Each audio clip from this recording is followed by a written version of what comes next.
Great, welcome everyone. We're going to get started in a moment. Um, we're going to be providing live interpretation today, which means that you have two options for slides. So in your upper right-hand corner, you should see an option for two different screens to see. And if you're following along in English, you should look for the option that says presentation in English, and it should look like this. It should say public meeting. And if you're going to be following along in Spanish, then look for the account called Presentación en Español. Are my slides visible? I just want to make sure that they are. Yes. Great, thank you. Okay, so today we are going to be providing Spanish interpretation. The interpretation feature does require you to use the Zoom application. In order to use interpretation, if you're following along in English, then you just select it as off, or you probably don't have to do anything. But for Spanish, you have to select Spanish and then mute original audio. Hoy vamos a tener servicio de interpretación en vivo a español. Para usar esta función necesitan tener la aplicación de Zoom. Entonces, a todos los participantes se les pide que busquen y opriman el icono de interpretación, que parece un globo.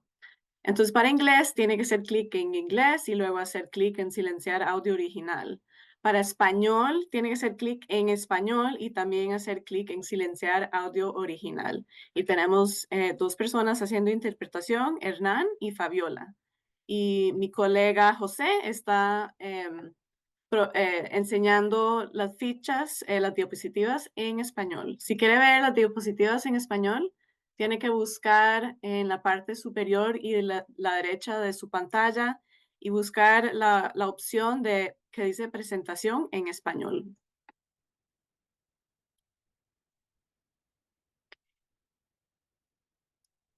All right, so we're going to start this meeting.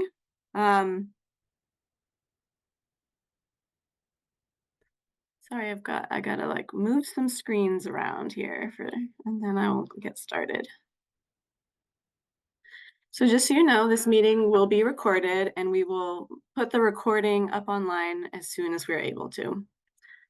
So welcome to our public meeting. This meeting will be helping us inform the selection of annual projects for funding year 2025 through 2026, as well as the future 5-year strategic research plan, which will cover years 2025 through 2030.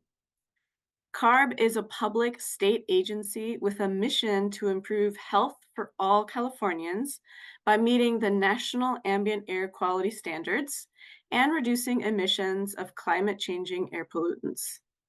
CARB's research program serves this mission by providing cutting-edge scientific data for various regulatory and incentive programs at CARB. And because our research must be policy relevant and actionable, it requires us to collaborate extensively with other state agencies, academic partners, community members, tribes, and environmental justice advocates to create an actionable and impactful research program. We have made several important changes to the strategic research planning process in recent years. For instance, public meetings have been held earlier in the process for identifying future CARB research priorities.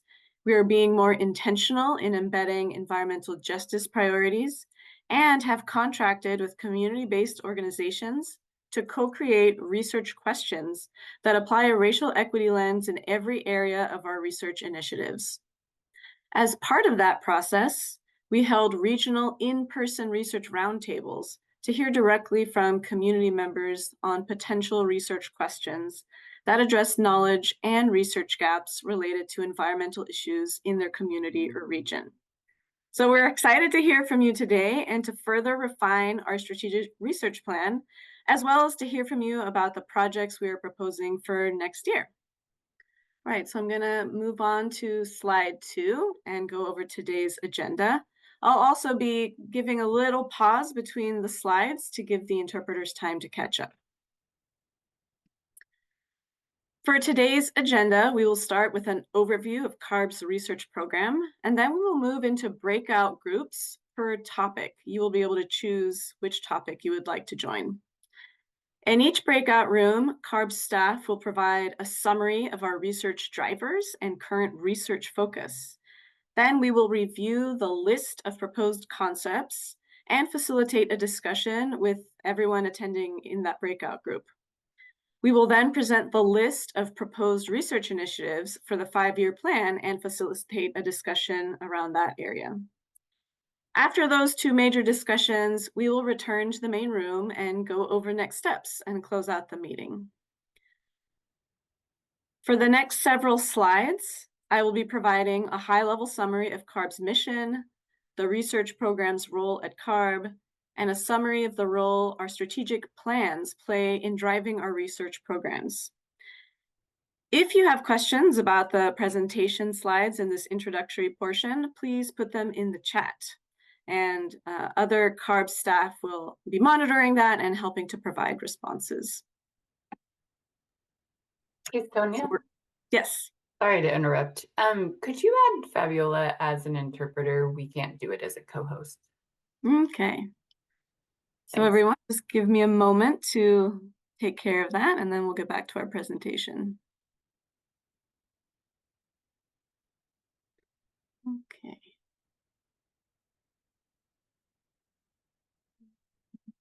I might have to stop sharing to do that.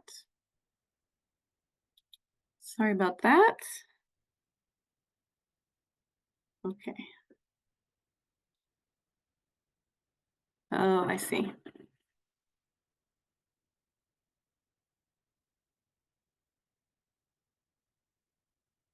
All right, that should take care of that.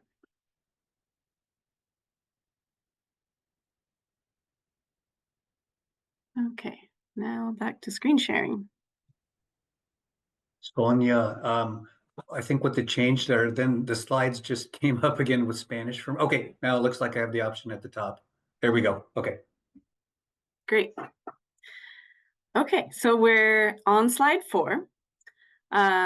So the California Air Resources Board, or CARB, is a state agency focused on air quality, environmental justice, climate change, mobile source emissions, and sustainable communities. These priorities reflect our mission to provide clean air for all Californians by setting standards at levels that protect those at greatest risk, identify pollutants of risk, and measure our progress using an extensive monitoring network. CARB leads California's efforts to reduce climate-changing emissions through measures that promote a more energy-efficient and resilient economy. In addition, we research causes and effects of air pollution problems to identify potential solutions, and we pay particular attention to communities most at risk. So moving on to slide 5 now. In order to fulfill our mission, we coordinate extensively with other agencies. The United States Environmental Protection Agency is the federal agency that sets and enforces national ambient air quality standards and regulates interstate transportation. CARB, on the other hand, is the state agency that regulates mobile sources of air pollution, mobile source air pollution, greenhouse gases, and consumer products. At the local level, local air districts regulate stationary and local sources of air pollution. CARB coordinates with agencies at the federal and local level to collectively meet our environmental goals. So moving on to slide 6. The CARB research program is an essential part of CARB's mission to enact air pollution and climate change measures that are grounded in sound science and data. It was legislatively mandated in 1971 and provides sound science to support CARB's various programs. The CARB research program uses internal coordination as well as external community engagement to understand current research needs related to CARB priorities. Our program is also informed by emerging topics in air pollution and climate change. With that information, we oversee in-house research, contracted research projects, and we collaborate with other agencies and outside entities to inform CARB programs. For the contracted research projects, CARB's research program has an annual budget of about $4 to $8 million a year, and we fund around 10 to 12 research projects a year to inform our program needs. So moving on to slide 7. CARB creates strategic research plans to aid us in our planning and outreach efforts. The most recent plan was the Triennial Strategic Research Plan, covering fiscal years 2021 through 2024. Each plan is developed through a public process. This year, we have already hosted public meetings, surveys, and initiated a collaborative effort with 7 community-based organizations to develop research priorities focused on environmental justice and encompassing every major area we do research in. Our strategic research plans lay out the future research priorities that are informed both by the public process and CARB's mission and jurisdiction. The plan helps us strategically plan for research priorities based on future programmatic needs, upcoming regulations, or upcoming air quality or climate goals. Following from there, it is an important tool in selecting projects each year that meet our program needs. In the currently closing triennial plan, and especially in the upcoming plan, we are placing a greater emphasis on racial equity and environmental justice in our research. That impacts both how we approach research prioritization as well as the types of projects we fund.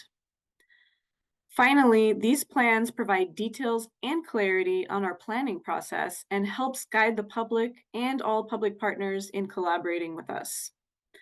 So during today's breakout sessions, you will have an opportunity to see the list of proposed research initiatives that we'd like to include in the plan, and I'll give you an opportunity to provide comments on those. All right, moving on to slide 8. So next, I'm going to be going over our annual research planning process. So this is the process we go through to select those 10 to 12 projects that we fund each fiscal year. As items come up on the screen, everything in green is something that we do or that's part of our internal process, and all of the blue boxes show a step where the public has the opportunity to engage in that process. So typically, we start each annual planning year with a comment and concept survey. After we've closed that survey, we do extensive internal review and we rank projects based on how well they align with our mission and program goals. Then we select a top 20 projects that are very high priority, and we present those to the public. And that's exactly what we're doing today. So we are here at that point. We get approval for a final list of projects. And then we move on to solicit pre-proposals that meet the requirements of those final selected projects. We review and choose top proposals. And then those proposals are reviewed by the Research Screening Committee, who provides recommendations on how to align those projects better with sound science and CARB's mission. Finally, once those proposals are finalized, we execute contracts. At that point, those projects become active contracts and they last about 2 years on average. Once the contract closes and the project is finalized, we share results with the public.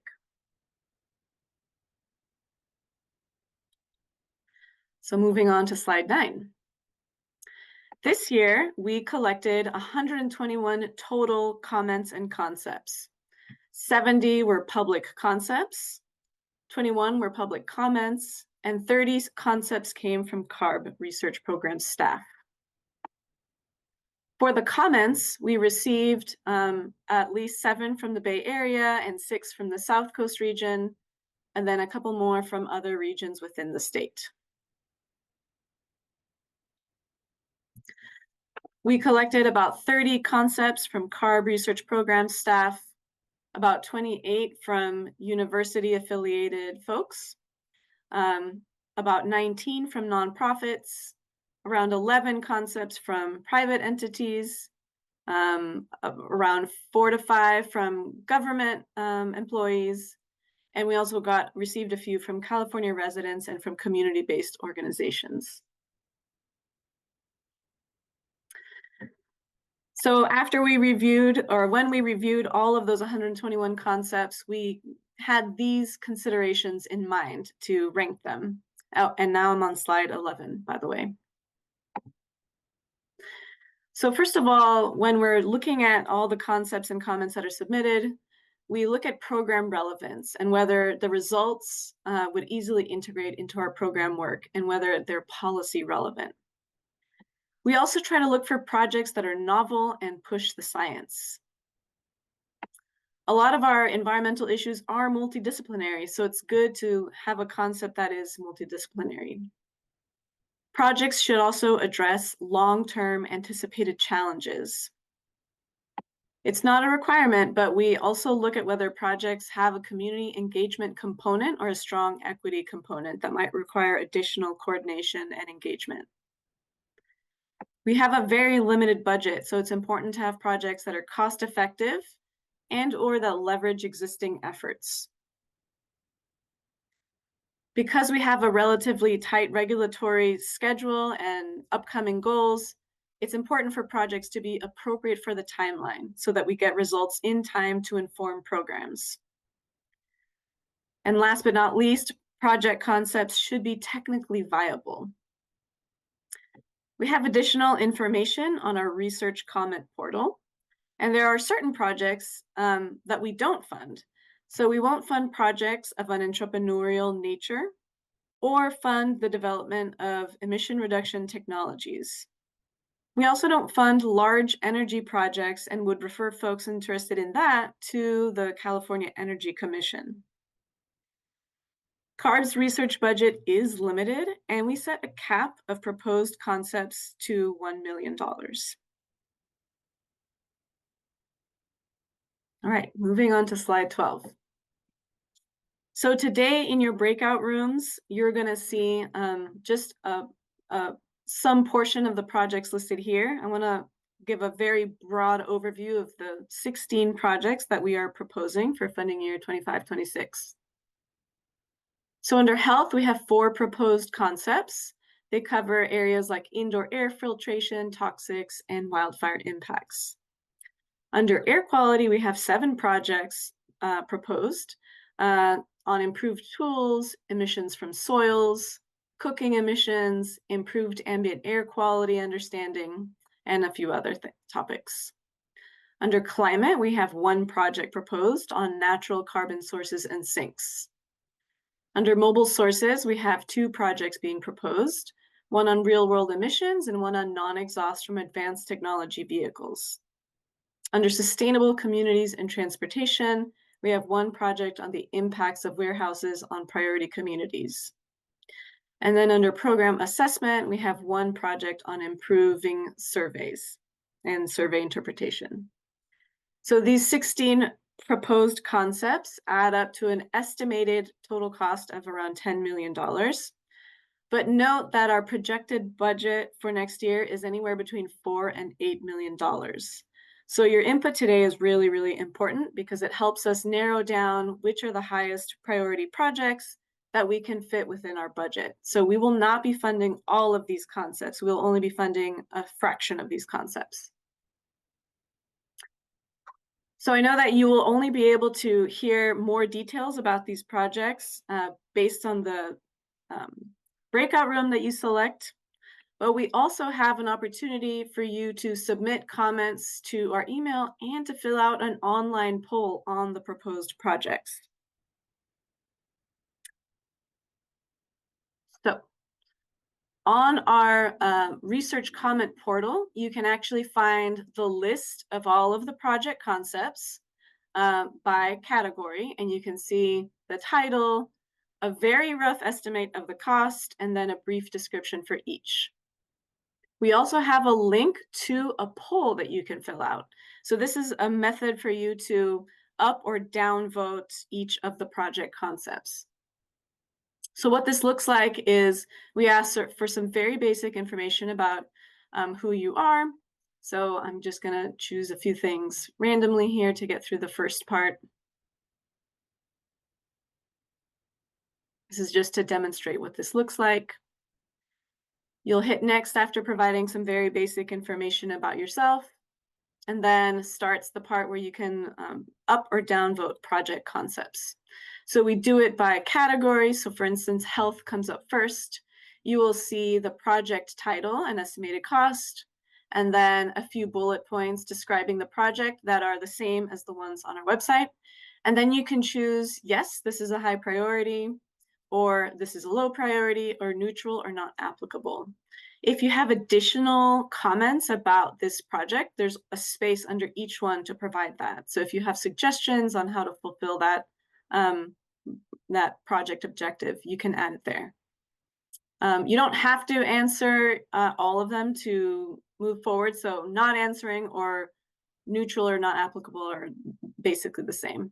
So you'll go through each different area, and every time you hit next, you'll see a different general area. And so you can look at all of these, up and down vote all of them. And that is a really great way for us to see how people feel about these projects, and it's a good, more quantitative way for us to collect public input. So we would like folks to please fill out that poll by November 27th. And so it'll be available for public input until then. In January, we'll take the project ideas for approval to our executive office. And then in March, we will solicit pre-proposals and hold a pre-proposal workshop for the annual plan for 2025 through 2026.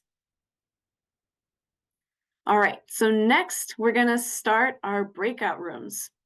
I'm going to open the breakout rooms in a minute here. You will see a prompt to join one of 4 breakout rooms. We have, we're going to have health, air quality, climate, and then mobile sources and sustainable communities.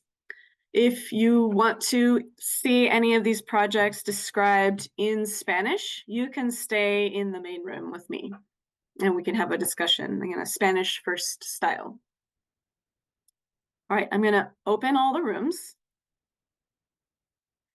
And you should be able to select the topic area that you're interested in. And we will hold the rooms open for about 30 minutes. So go ahead and choose the room you would like to join and wait for the CARB staff co-hosts who will lead the discussion. Thank you so much.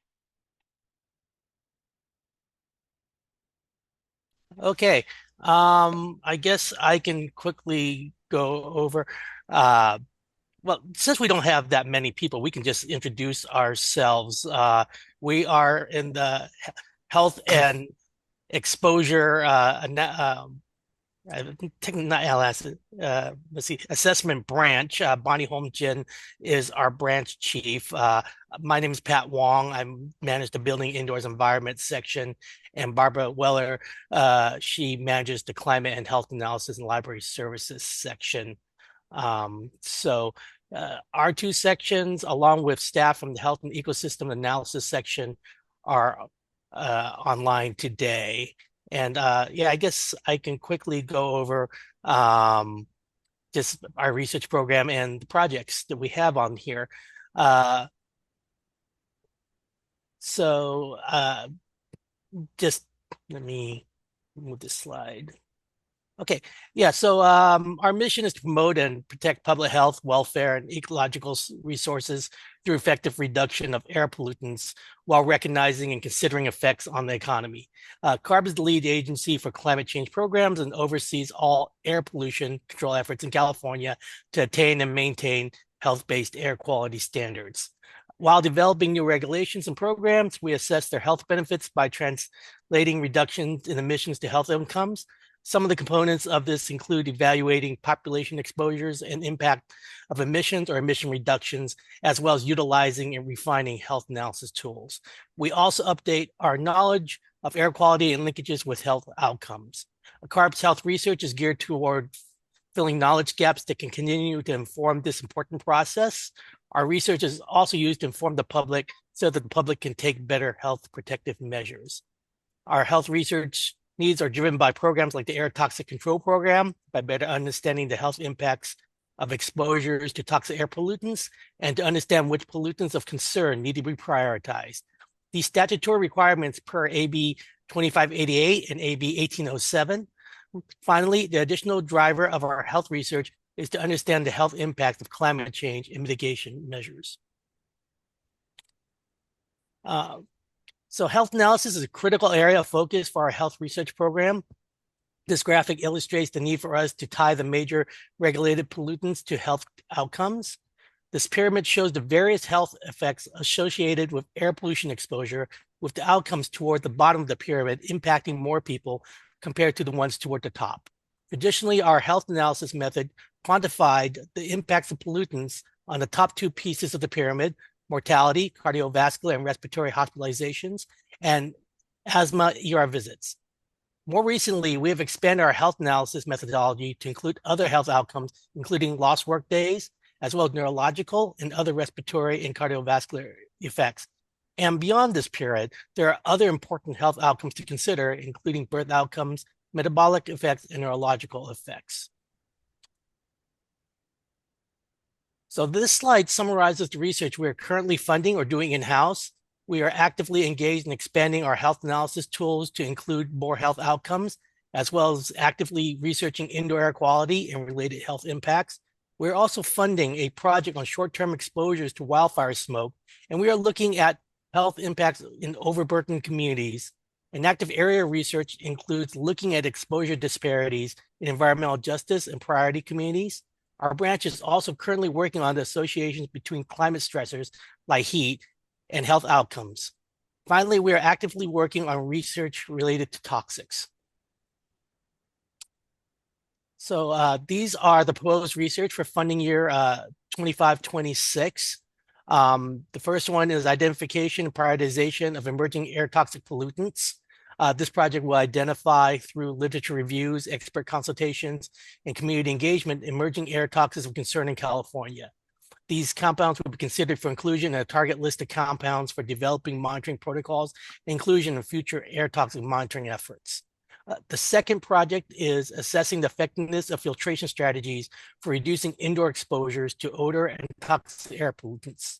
This project will measure and compare how effective different types of filters and air cleaners are in removing non-PM 2.5 pollutants, including hydrogen sulfide and other odorous compounds and toxic pollutants in real-world environments. Results from this study will help CARB and other agencies develop the best strategies to protect individuals in schools and residents impacted by wildfires, air toxics such as VOCs, and odorous pollutant sources. The third project on this list is what are the wildfire smoke exposures and long-term health effects on mothers and infants living in wildfire-affected areas during pregnancy? Insights from the California Be Safe study. Most research on wildfire smoke looks at short-term health effects, but little is known about long-term impacts. This new project will build on the Be Safe study to explore how experiencing wildlife smoke during pregnancy affects mothers and their children over time, focusing on adverse health outcomes like respiratory and cardiovascular disease, as well as neurodevelopmental issues. Using advanced methods and comprehensive population data, this project will provide valuable insight into the long-term health risk of wildfire smoke, helping form CARB's climate programs and policies. The final project on this list is what is the potential long-term health impacts of repeated wildfire exposures on intergenerational health. This study will investigate the long-term health effects of repeated exposures to wildfire smoke in children, specifically examining its impact on the immune system and lungs, the increased health risks later in life, and potential effects that may be passed down to future generations. By utilizing animal populations that live outdoors and experience wildfire smoke in their daily lives, this project will help CARB understand the impacts of repeated wildfire smoke exposures on public health and inform efforts to protect public health. So I guess this is the first breakpoint where we will talk about any questions you have regarding any of these projects or any of the topics that we covered earlier on. And I guess Scott or Nico, do you have any questions or want us to go into detail on any of these 4 projects? Yeah, it'd be great. I'm particularly interested in the first 2. Okay. So just to give you a little background, so I oversee AB 2588 at South Coast, also air quality assessment. I'm a planning and rules manager, and Nico is the program supervisor of air quality assessment. And we're involved a lot in messaging to the public, how to reduce their exposure to poor air quality. So like, it looks like 1 and 2 are sort of very actionable, research that can inform actions for the public. So yeah, I'd be happy to hear a bit more about them. Okay, yeah, I guess both of those are in my section.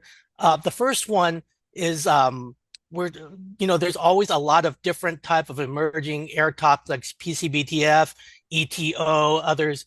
I know ETO is a really big one that South Coast has. I think actually you talked about it, I think, at a recent meeting down at not Riverside, but down in Diamond Bar.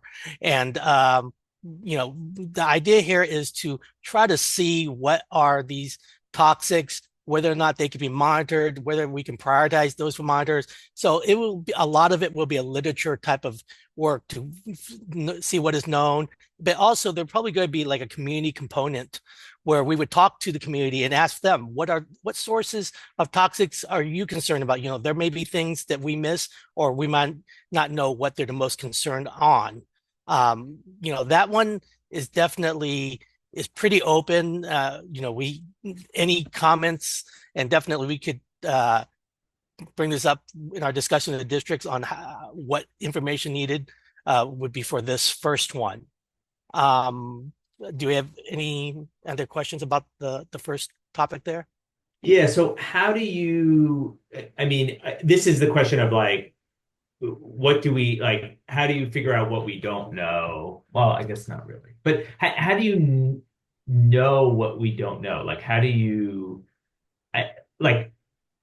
Yeah, you're right. There's not a literature part. Like I said, we're at the research phase, so we don't know all the detail yet. Yeah, I worked on toxics identification previously, and the way they got on the candidate toxics list there is they ran a lot of surveys. They met with, air districts, talked to OEA, talked to DTSC, and just basically a lot of surveys to kind of get ideas on what may be the emerging air toxics. And there's not that much written about those, but at least once we get those on the list, now that we have like 10 or 15 of them, how do we figure out what we should identify, control, monitor? And in that cases, a lot of it will be literature. Is there a methodology? Can this methodology be deployed? What is known about the health impacts?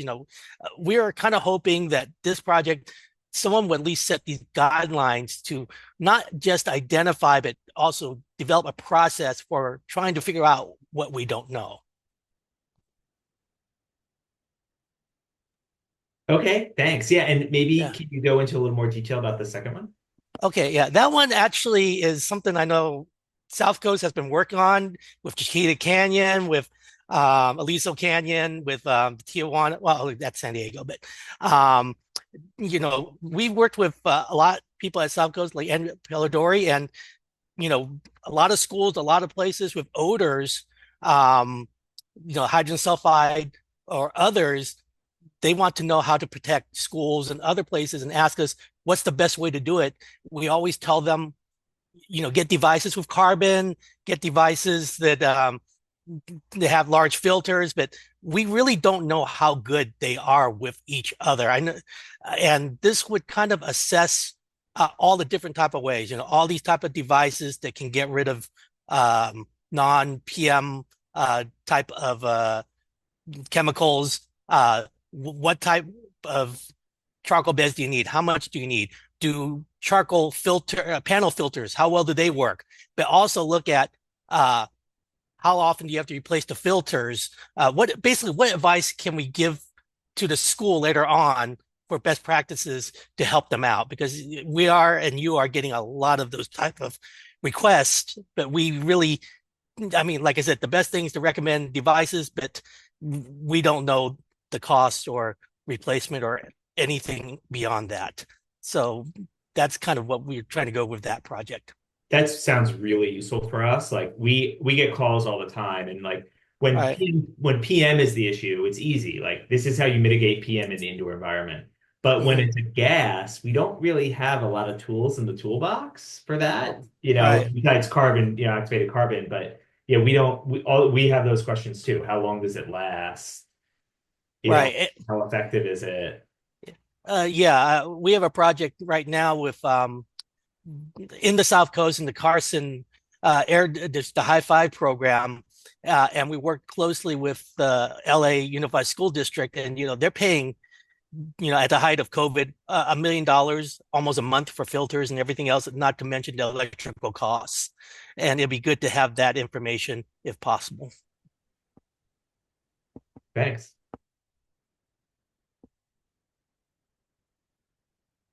I guess, do we have any other questions regarding those two?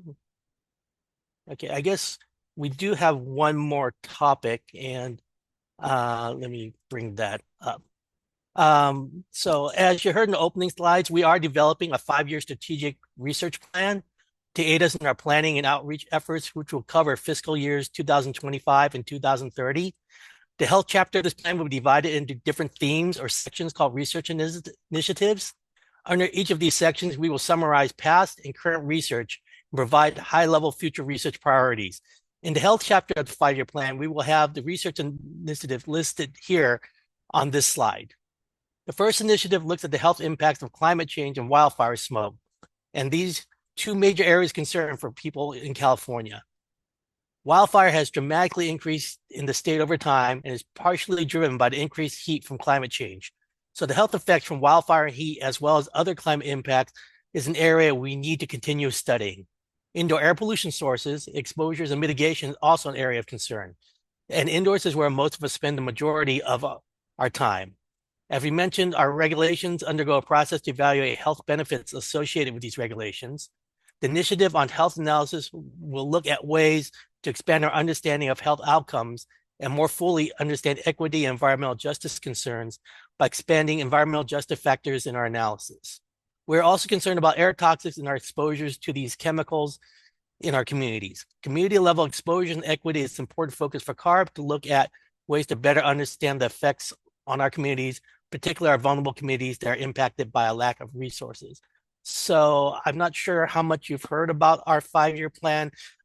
This follows the triennial plan that we've been using for years. So let me know if you have any questions regarding this plan, and we'll try our best to answer that.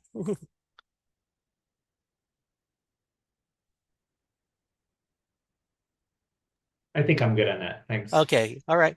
I guess that's basically what we have covered here. I don't know if there's anyone else outside here. And if you want, you could probably try to jump in on another room and staff as well, or, it's late, they could maybe go take off. But and Pat, are we going to make all the recordings for each of the groups available? Do you know? Well, we're recording them for some reason. So yeah, I'm not sure if it's going to be just for our use, but yeah. I think it's going to be made available to folks. And if so, Scott, you could go and look at those recordings. Actually, we may have to get back to Scott on that. I just remembered last year the recordings were used so that they can summarize on the notes. So yeah, I don't recall seeing recordings from past years. Okay. I could be wrong, I think I'm going to try and jump into the air quality one. Okay. Thanks so much. Well, thanks a lot, and we'll see you on some other meeting, Scott. All right. Have a good night. And nice to see you too, Nico. I think Nico may have left. Oh, or not. Okay. Yeah. Well, we can jump in another one, or it's 6:15. So it's 6:15. Yeah. So does that mean are we done? Well, technically, we're supposed to go back.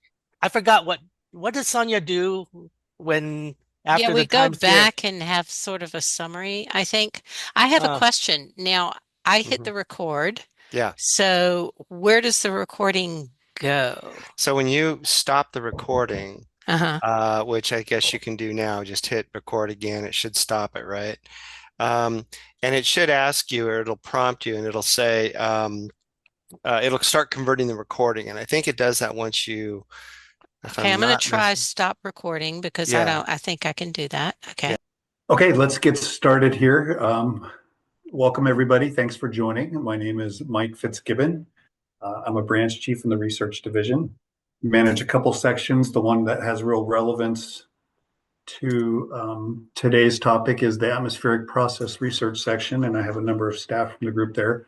Morteza is kind of my co-host, co-moderator. I'll let him introduce himself right now.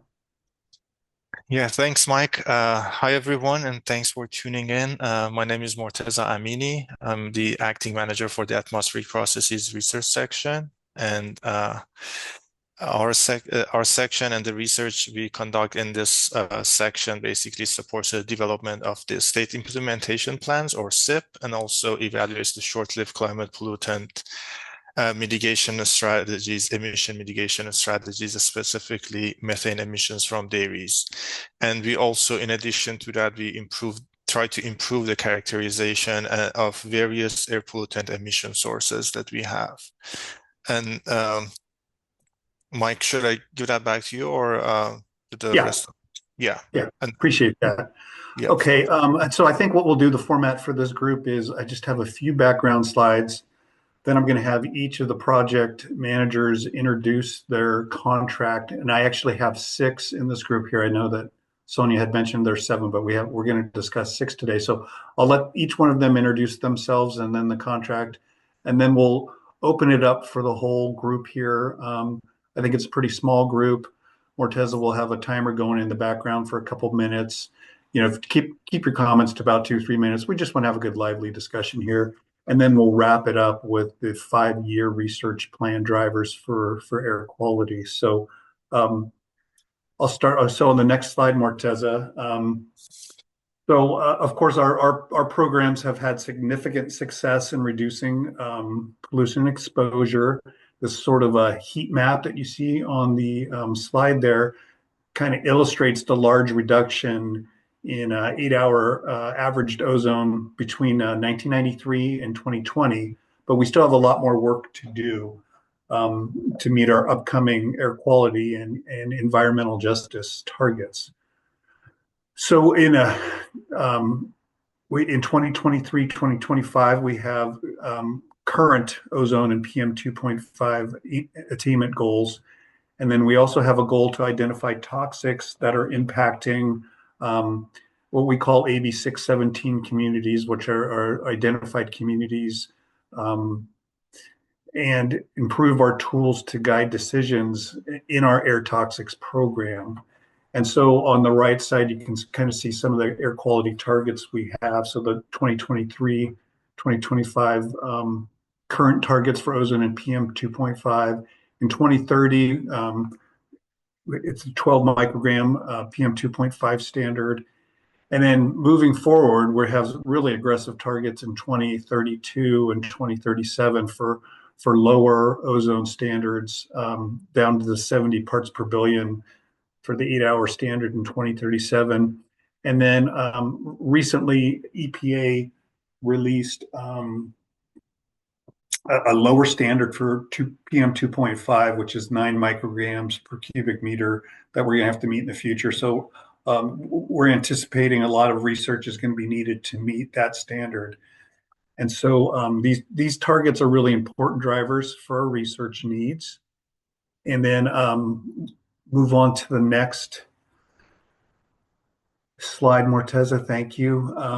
So basically, currently our air quality research is focused on understanding the sources and formation of air pollution in the different regions in California. San Joaquin Valley and South Coast air basins definitely have their own unique emission sources and meteorological conditions that need to be addressed separately, which is why we need to look at all these different areas. And so we are also planning on actively funding the development of new tools and methods for air quality monitoring of both criteria and toxic pollutants. And then another ongoing research priority is to better characterize emission factors from previously uncharacterized sources and investigate their impacts on investigate the impacts of climate change on air quality. Okay, next slide, please. Okay, I think that one just set us up to go into the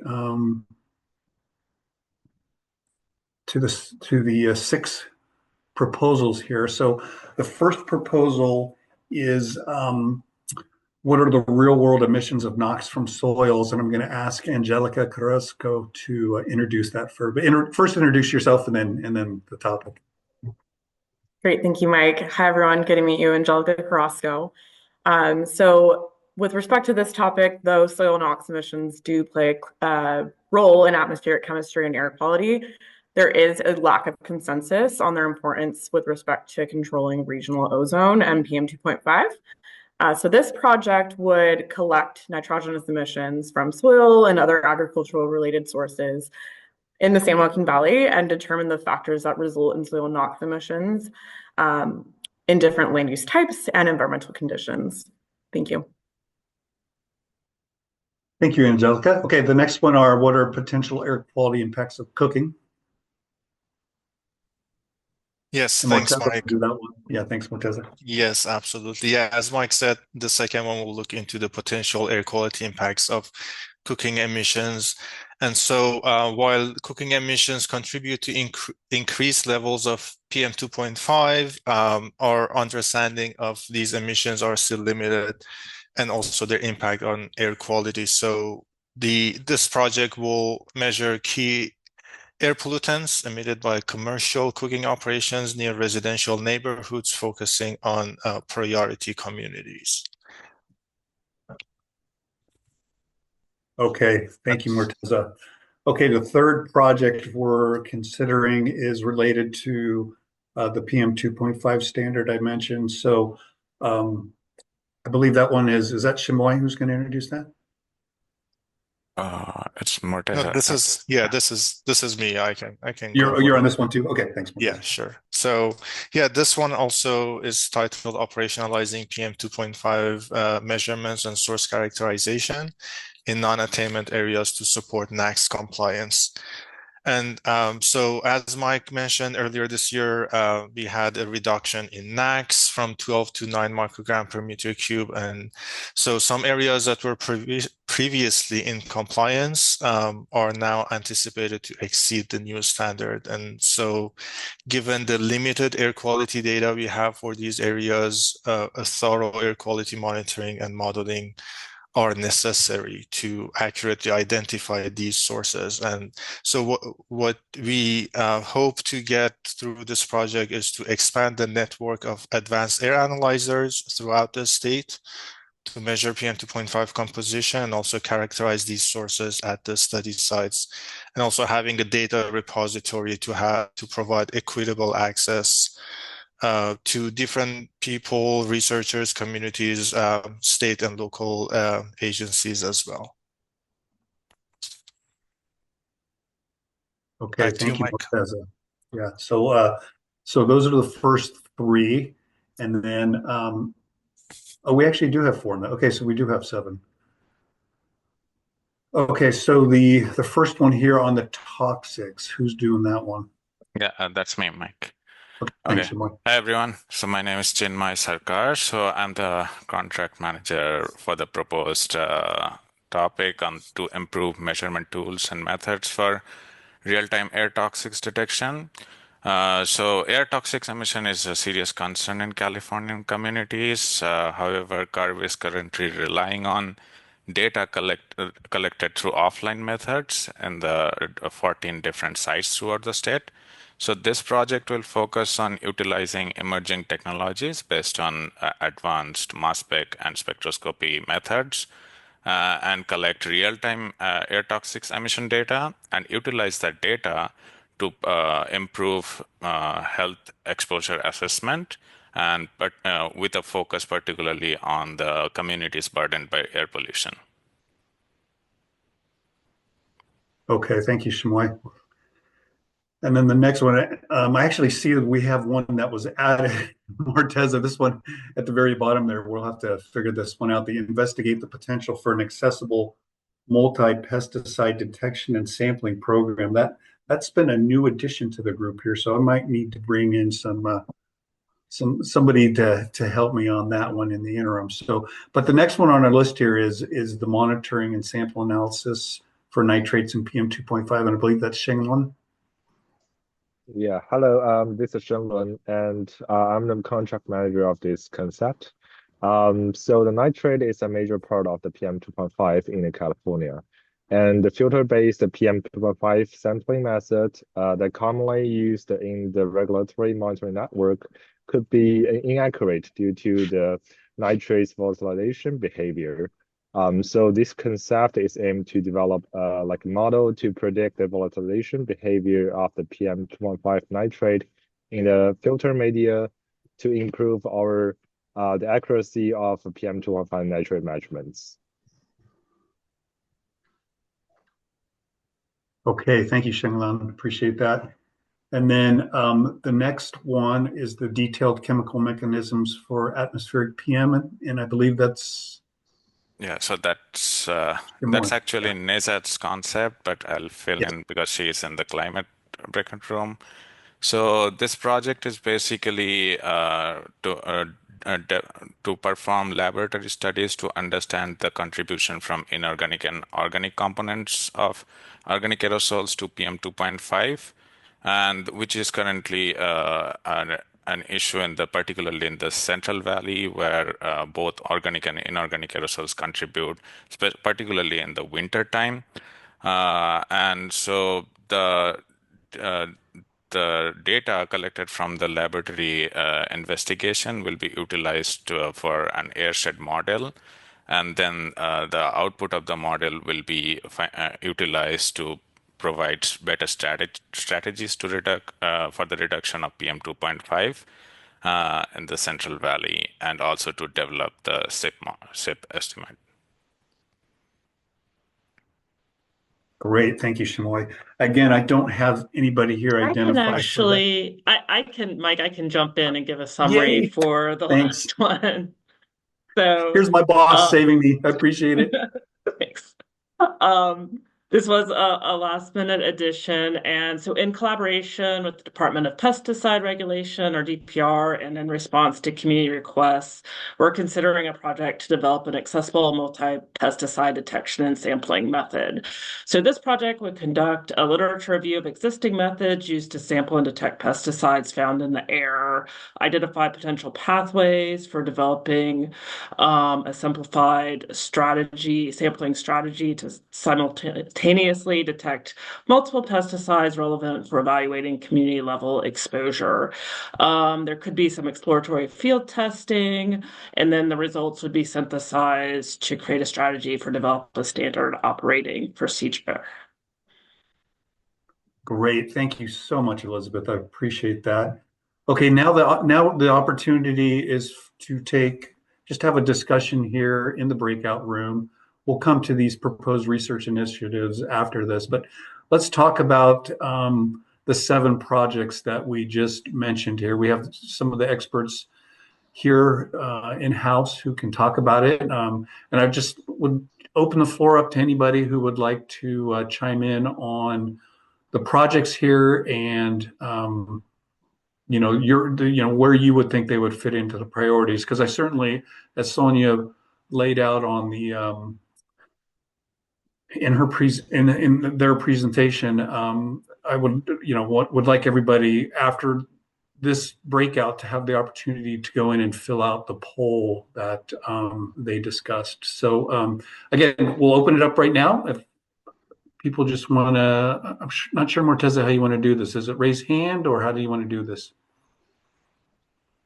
Yeah, I think people can raise their hands. I think Zoom has recently changed the feature, so I think you have to click on the react button and then raise your hand. But yeah, please feel free to raise your hand to provide comments. And I know I see a couple of our friends from the San Joaquin Valley on the line. Not sure if Robert or I think I see Klaus and John's on there too. I'm not sure if you guys want to chime in at all with your take. Oh yeah, John, go ahead. Great. Yeah, thanks, Mike. Hey guys, this is John Klassen. Can you go back to the slide right before this? There was a few other, yeah. I had just a question on the first one here. I think you guys mentioned it, but for the soil knock study, this is based on taking measurements of NOx near areas where there could be fertilizer applied, different things like that? This isn't a modeling thing. It sounds like a monitoring study.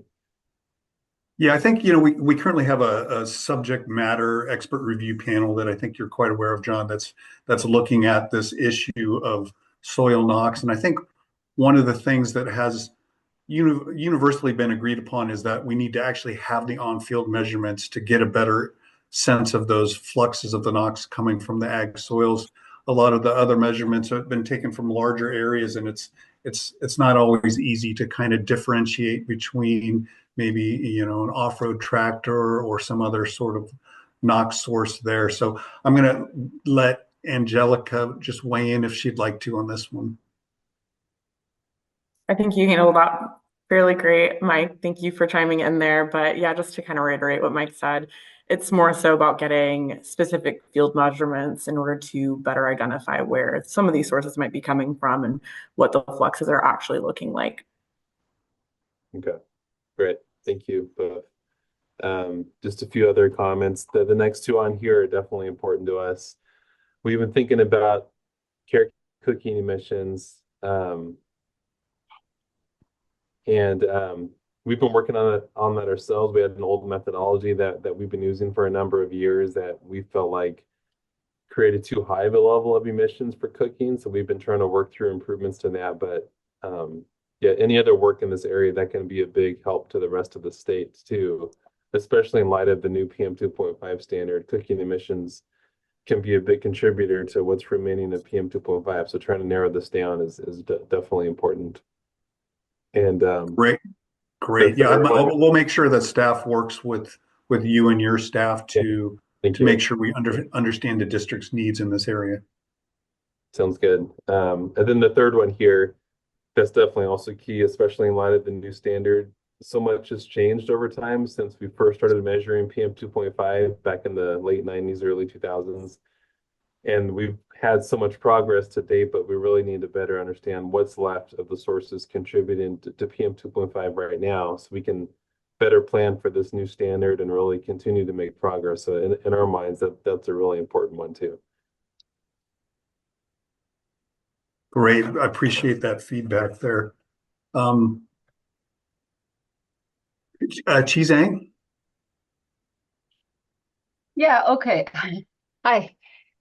Yeah, I'm Tija. I'm from UC Davis, and I just have ask a clarification question here. So these are the 7 projects that has already been decided, and I actually see some kind of interconnections in there, like same set of measurements could actually apply for multiple projects. Is this something that could actually eventually work out, or it will be there kind of a cross-talking or synergies, right? Formed between different projects. I'm just curious about what's the thinking behind that. Oh yeah, absolutely. We're even though we've winnowed this list down to the top 16, there's still a lot of development that needs to happen before these actually become projects. And so any sort of like you're talking about measurements that can benefit other projects, we would want to identify that early on. So yeah, your input, we've worked with you over many years. We really appreciate your perspective on some of these projects as well. Okay, thank you. That's good to hear. And then my friend Robert, you're up. I'm Robert Gillis from San Joaquin Valley also. Thanks, Mike. Yeah, just kind of picking up where John left off. Sorry, I always find the button to lower my hand before I forget. On the commercial cooking, I don't know if there's any more thoughts, Morteza or anybody, on kind of what some of that might involve, just trying to understand the impacts. But is there any potential thoughts? I think always emissions inventory topics come to mind when we're thinking about this kind of stuff. I don't know if that's kind of more on the side of where this might lead, or if this is just more about, I don't know, just any thoughts about what that might look like on trying to better understand the impacts for the commercial cooking? Yeah, appreciate that question, Robert. I'll let Morteza jump in. Yeah, sure, Robert. Thanks. That's a great question, actually. I think at this point, it's more, as we are like research division, this is a research contract to look at it from a scientific perspective to see what the contribution may look like, and it can lead to more other research projects, or looking at this more holistically before getting, there's at this point, I would say there is no connection between this work and the inventory right now. Yeah, and I definitely thank you for the clarification. And that makes a lot of sense. That's why I was kind of trying to piece my thoughts together there. I just think it's also that just comes to mind, like I said, when a lot of the times trying to understand the impacts of what those emissions might have to people and health, and of course the air monitors. There's that other aspect of how much quantifying how much is actually being released, and I think I picked up on some of that from the soil NOx side of things. That's kind of triggered my thought there too. I did have just another question too on the looking at my notes here. Chemical mechanisms to better model atmospheric PM formation. That's the nitrate one, right? I guess similarly, what are some of the additional thoughts on what might go into that? Is this kind of along the topic of how to understand like nitrate evaporation from when the sample was collected to the time that it gets lab analyzed? Is it kind of like that? Yeah, good question there, Robert. I'm going to see, I think we have Sheng Lung on that one right now. I'm going to ask him if he has enough info to address that. If not, I know our real expert on that topic is Nezat Motabele, who's actually in the climate room right now. So we may have to get back to you on that. But let me see. Let's give Sheng Lung a shot at this. Yeah, it's mainly about the particle loss, the nitrate loss in the filter, and that's mainly applied to the like federal equivalent method or the federal reference method that using the filter to collect the nitrate. And it's been a lot of study have been doing such research especially in the South Coast Air Basin, but I mean there's a lack of research have done in this, especially in the San Joaquin Valley, to study up that loss. Great. Yeah, thanks so much. So this would potentially maybe help develop some more information and some scientific understanding of how to maybe apply that for like photochemical modeling, stuff like that. Yeah, and I think there's some talk about maybe kind of merging this with one of the other projects too. So, we certainly would want to talk to the experts a little bit more on this project as well. I see that a Ted was trying to raise his hand, and we'll go ahead and let Ted, if you want to unmute and participate. Yes, thank you. I'm really somewhat excited about the aspect that emissions from soils is being something that's being considered. And I was just curious, the level appears to be a PM 2.5. Is there any equipment that you folks have available that actually goes much finer than 2.5?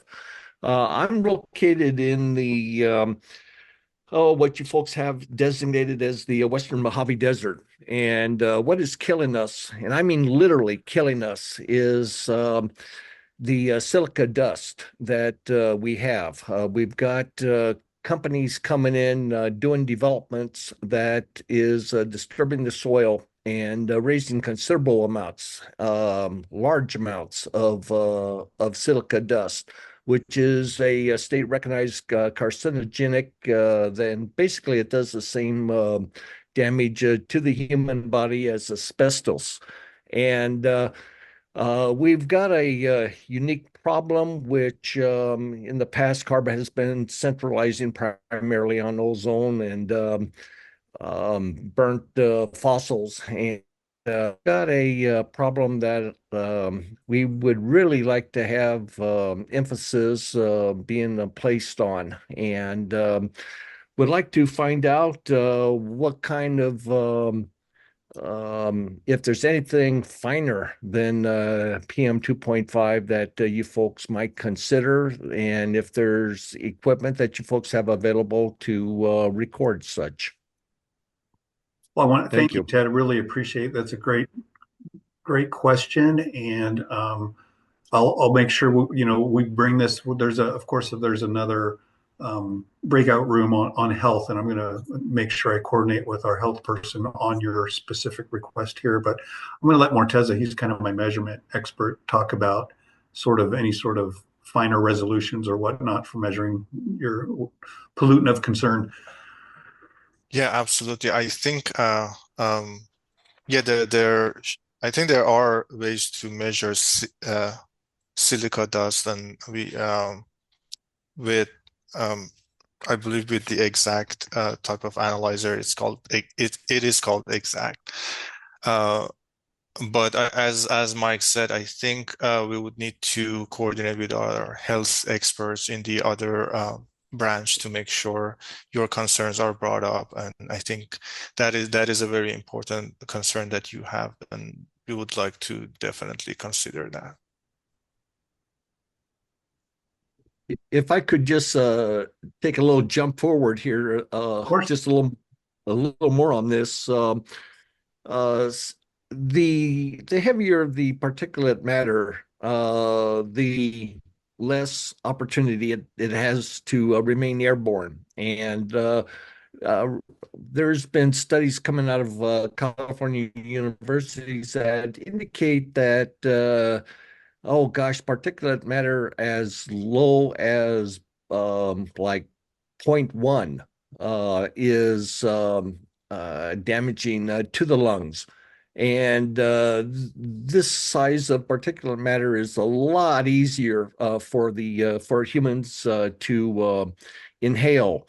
And we're getting a whole lot more inhaling of these much smaller, finer particles than 2.5. And, 2.5 might be a good starting point, but it still is going to be much larger in size than what I think we really need to be addressing.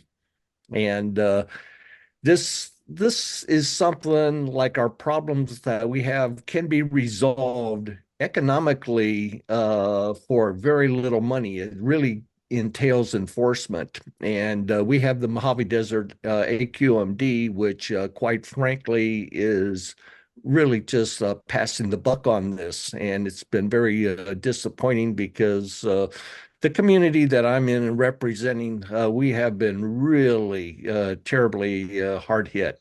So, would appreciate some movement on the part of CARB as far as addressing this.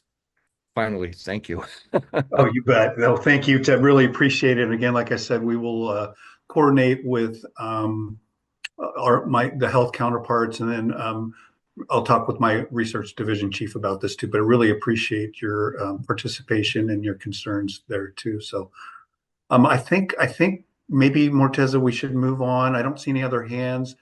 Just have a brief discussion with the group on maybe our 5-year priorities. I have a question.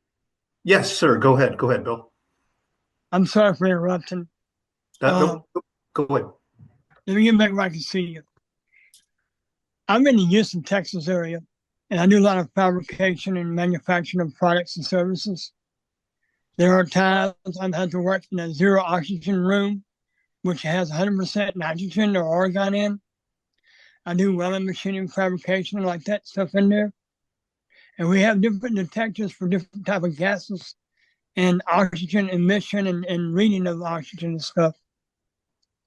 What I'm saying is that me, myself, my company, we can address several different types of issues and applications because, like we're dealing with fresh air supply, it has to be a certain quality and purity.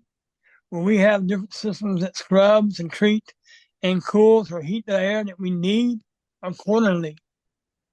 And I realized that I'm in Texas, and you would think, oh, well, it has nothing to do with California. I realize California has a much worse EPA issue than what Texas does somewhat, but I look at it this way.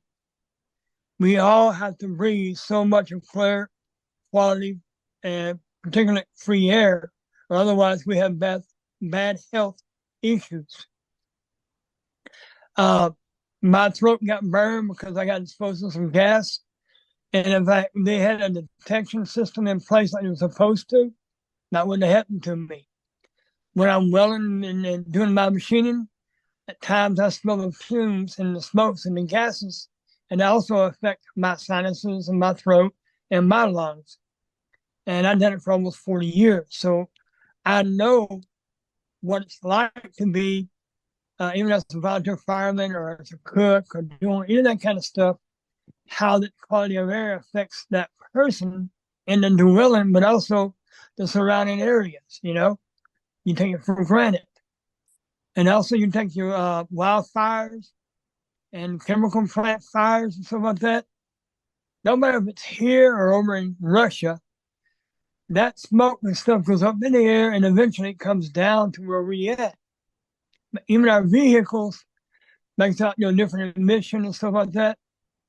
The system I'm referring to will help capture, one, the emissions, the pollutants and stuff, and two, scrub and treat the air and release it so it helps bring down the climate change, which everything we do creates heat. And whether it's to cool our house, our homes, cars, or to heat them, or even when we go out and do things and stuff, we generate heat. And my system will help transfer that back around, which will scrub and capture the particulates out of it, which can turn around and be recycled, added into added materials like for our plume from power stations, power plants. They use that to help make sheetrock. So, and our insulation and stuff like that. So I know it's a wide variety, but I've been doing all kinds of stuff my whole life, and I never sit around and say, well, I'll let somebody else worry about it. I went out and I did something about it myself. As much as learning as I could. I don't have a PhD or engineering degree, but I do have extensive years of fit and fabrication, inspections, welding, and QC management, and stuff like that as well. That I'm trying to offer to help, not just Texas, but everywhere. And I appreciate that, Bill. I really do. And yeah, it's a good reminder. I mean, that's why we're here is, you know, people being exposed to these harmful pollutants over the years. And I mean, getting your sinuses burned and stuff in, that's exactly why we have these air quality rules in place. And I'll tell you what, we'll get, I'll have somebody contact you from my group here and we'll talk a little bit more about what you've got there in Texas as it pertains to helping air quality here in California. So I think we'll again, I appreciate your comments, Bill, and we'll move on to the do that, sir. Thank you very much. Yeah, okay, thank you. Just quick discussion for the group here. So for 5 years for air quality, again, we want to look at what's driving ambient 2.5. How are we going to be able to meet those lower standards in the San Joaquin Valley and South Coast? I mean, the 9 micrograms is going to be really challenging to meet. And again, meeting those standards is going to be even harder or different with a changing climate. You know, as temperature goes up, different pollutants, you know, chemistry changes. We need to understand what happens there. Another initiative is related to volatile organic compounds. We have, you know, some coming from consumer products, coming from biogenic emissions. We need to understand how do those volatile organic compounds affect air quality. It's going to be different in the South Coast than it is in the San Joaquin Valley. So how are these VOCs? Do we understand? Are we characterizing them correctly? And how are they going to, you know, impact meeting the standards again in both San Joaquin and in the South Coast region? Again, the fourth initiative relates to ag operations. I mean, again, that's primarily in the San Joaquin Valley. And we've been looking at the impacts, working with the dairy stakeholders in the San Joaquin Valley, you know, for the past 20 years on the impacts from the dairies. And we're going to continue need to do that to understand, you know, as different control devices or different additives may be used, what's happening from dairy and ag operations as it relates to air quality. And then lastly, as Sonia mentioned, making sure that we reduce the air quality disparities between different income groups and different communities. Would like to have, reduced pollution for everybody, particularly in those areas that have been hardest hit over the years. So those are kind of the big drivers we're looking at for over the next 5 years. But again, I'd like the opportunity here. We've got 5 minutes, so I'm just going to, let anybody who would like to take the mic, just let us know.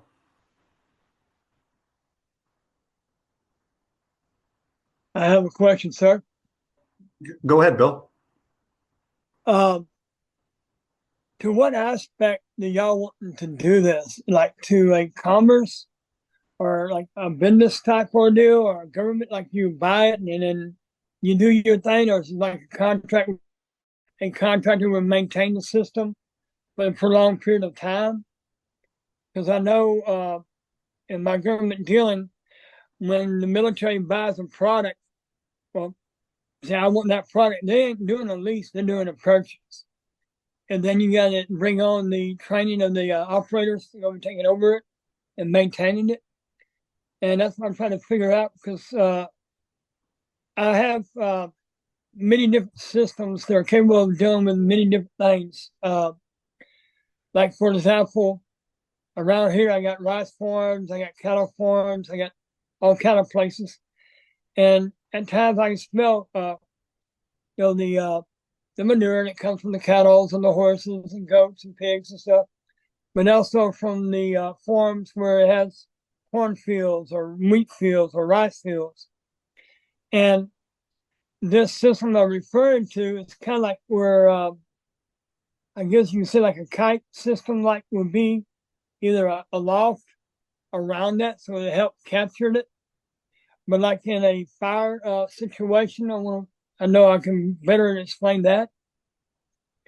That will go up into the plume and capture the particulates that's coming out in that fire. It helps capture it and bring it back down to the ground, and it helps capture it into a filtering system that turn around, scrubs it, and capture it again, make sure that all particulates are removed from that cubic amount of air each and every time. And it goes through a different process.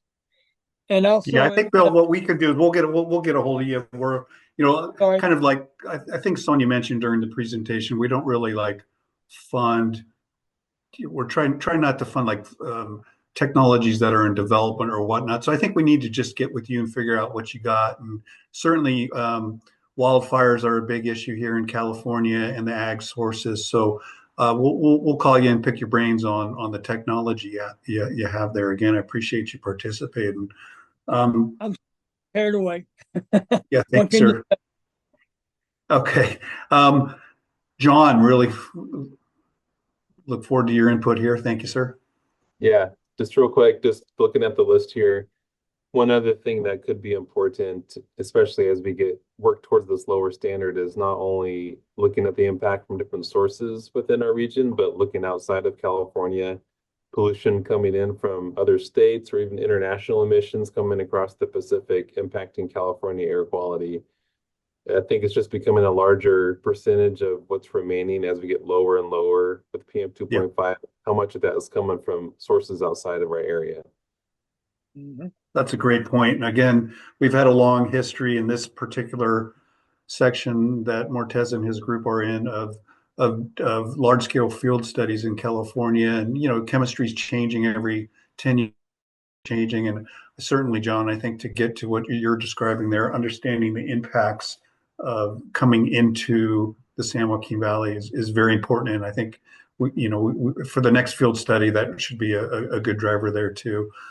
I think we've got another minute left. If anybody has some more feedback. I'll ask one more question. I'll leave you alone. I promise. You got the final minute, Bill. Go ahead. I'm gonna take up the next hour. Never mind. It's the final. This project, I'm sorry, is similar in all other states, or just particularly in California only? The research process, I think, in California, we may be a little unique because we do have a larger budget and we have more staff that do the research. We've been doing this for for many years. And we tried to really do an open process here and get public's input. So I'm not sure how they do, like for instance, in Texas, not sure how they go about their research plan for air quality there. But I know here it's something we've refined over the years, and we've really found public's input to be important. Well, I know in the Department of Transportation, for example, anything, everything I want to get on permit to manufacture, I have to meet or exceed California standards. So saying that means the most strenuous requirements.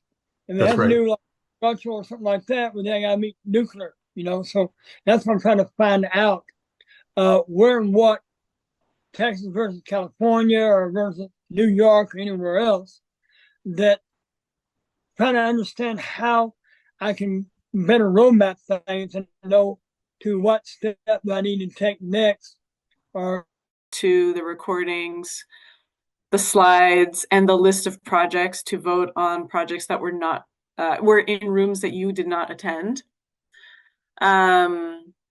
With that information, that'll help us choose a list of projects that fit our projected budget.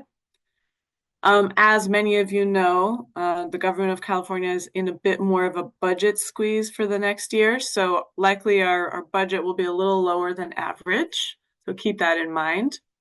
And then we'll get final approval on our proposed list of projects, and we'll solicit proposals in the spring of next year. For the 5-year strategic research plan, a full draft of the plan will be available in spring of 2025. So hopefully you're signed up for our listserv so that you'll see an announcement for the 30-day comment period open. So again, a draft of the plan will be available in the spring, and it'll be available for 30 business days, and there'll be a public docket that is attached to the board meeting at which it'll be presented. So then sometime in mid to late spring, we'll go to the board, we'll present the plan, and that'll be another opportunity to provide live public comment as well, if you want to join that board hearing. Okay, so if you want to contact us, really the best way, of course, is to sign up for our listserv. Make sure you select research activities from the many options that are available.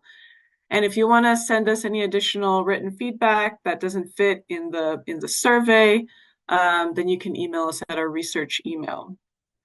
So again, I just want to draw your attention to the chat. We provided links to the survey, both in English and in Spanish, as well as the main website for the research comment portal, and also a specific link that has just the list of projects with the descriptions, the same as how they appear in the poll, in case you want to review them first before you go into the poll. All right, are there any final kind of questions about the research planning process or about the next steps before we close out the meeting? You use the raise hand feature or put it in the chat.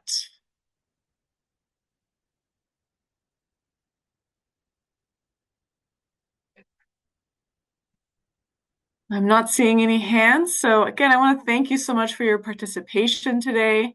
It's really great to have you all come and provide your input. This is a really critical stage for us. We're almost done with the research planning process for funding year 25-26, and we won't have any further, major public engagement on the 5-year plan.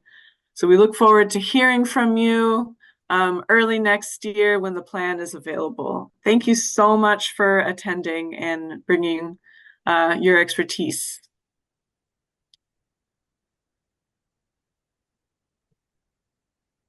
Hi, Sonia. It looks like Bill has a question. Oh, not seeing. Okay, Bill, let me look you up on the list so that I can let you unmute. Okay, go ahead, Bill. All right, hello. You hear me now? Yes, I can hear you. I want to make sure. I'm trying to, how will I say this? I'm in Texas, and I know that's may have me no concern, but yes, do I know what affects y'all there affects us here and vice versa. And my experience, my services I'm trying to offer to be of help, not just as a business, but also as a person, because we all have to breathe the same amount of air, no matter what kind of quality it may be. and I'm trying to offer and break out and offer the service worldwide where it can be applied at. And that's why I'm trying to get in contact with some people more often, or more directly, I mean, so that I can better illustrate or better explain, better, how you want to say this, to help us all achieve one thing, and that is a better quality of air will result in better quality of life for everybody. Mm-hmm. So I didn't know how or what. That's why I'm just trying to get some. If you have my email address, which I think you do, Mm-hmm. y'all can send me some kind of information, or I can correspond with someone, so that way I can kind of break it down for them, an illustration of what I'm talking about, and then I want to say this: do the 60-second pitch, how you want to call that, so that way a person can understand the perspective and a snapshot view of what I'm referring to. Bill, can you clarify what kind of area of air quality or climate change that you're kind of referring to? Pretty much everything, because everything goes hand in hand, ma'am, with what I'm dealing with. And when I'm doing some work at time in my shop or out in the plants and places, I had to work in a zero oxygen environment. So more likely either be full of argon or helium or just whatever kind of gases. And therefore I had to have a suit where I'm not detecting any leakage on me, nor any of my oxygen coming out. So those are the various types of, I won't say extreme measurements we had to go in place with. And then other places where I've been at, I've seen where I had a bunch of fires, smoke coming in and stuff like that, where we had to do a filtration of that, capturing the smoke and particulates and stuff. And that's where my system I'm referring to helps alleviate that, keep that from being contaminated or whatever like that as well. So that's why I said, it's not just on the climate that I'm dealing with, but also on the health and of the air and from all kind of emissions and everything like that. Because my system allows us to capture a variety and monitor a variety of areas and help us to know firsthand what we're looking at by remotely monitoring and let us know, and as well as picking up the material samples and stuff like that as well, or data. I mean, go ahead. Okay, thank you, Bill. I would say probably your best bet is to send us some links or kind of a summary to this email, research@arb.ca.gov, and I can probably help direct you to the right information or to the right person. Yeah. In the breakout, I was able to talk to the group, and they said they want to have someone contact me back. So I think that would be also a great help. Now, I'm just trying to make sure I cover all the bases. I know that I may be over anxious, as you may think, but I'm just trying to make sure that you don't get hurt, no one else get hurt, and I don't get hurt. But that our children, our grandchildren, and any of those many thereafter remain safe and healthy. Yeah, thank you. Sonia, yeah, Bill was in the breakout room. We had a really good discussion. I appreciate his comments, and I did say we would have a conversation with him. So we'll follow up with you, Bill, afterwards. So really appreciate your participation today. I didn't mean to talk your ears off. It's all good. That's why we're here. Great. Thank you, Mike, for following up with Bill.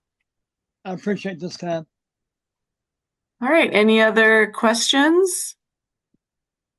You got the winning notes for the lottery? I'm sorry. I quit misbehaving.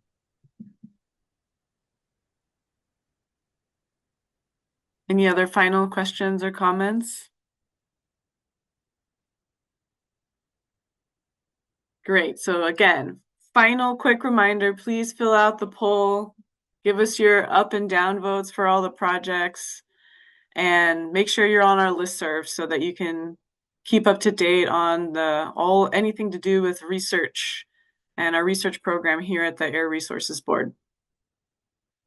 All right, with that, I'm going to thank you all for attending, and we're going to end the meeting. So have a great rest of your afternoon. Should be more and record. I did it. So then okay, we'll deal with it afterwards, Shimoy. Okay. Okay, so everyone, yeah, I'm being, you just, all that just good stuff I said is not being wasn't recorded. Okay. Anyways, all right, next slide here. Okay, so our current areas of focus for air quality are, again, understanding the sources information of air pollution in different regions. Again, all those new non-attainment areas I talked about, we're going to have to understand the air chemistry there. We've done many air quality field studies to understand the air quality in San Joaquin and South Coast, but that chemistry changes over time. The sources of emission change over time. So there's always going to be a need for field studies in the San Joaquin Valley and in the South Coast air basin. And so then we're also actively funding the development of new tools and methods for monitoring of both criteria and toxics. Toxics is kind of a revived focus for CARB. And then another area of focus is to better characterize emission factors from previously uncharacterized sources and to investigate the impacts of climate change on air quality. So as things heat up, what does that mean for emissions? Next slide, Shimoy. Okay, now what we're going to do is we're going to talk about the project. And so I think what this worked on Monday is I'm going to have each of the contract managers introduce themselves and the project, and then at the end we can kind of come back and talk about each one of them. I know, Ian, you're going to be particularly interested in this first one here, but I'm going to let Angelica kick us off with the first one. Thank you, Mike. Angelica Carrasco here. Great to meet you all. And I would be the contract manager for this first one, which is titled, What are the real world emissions of NOx from soils? And though soil NOx plays an important role with respect to emissions in atmospheric chemistry and air quality, there is a lack of consensus regarding their importance for controlling regional ozone and PM2.5.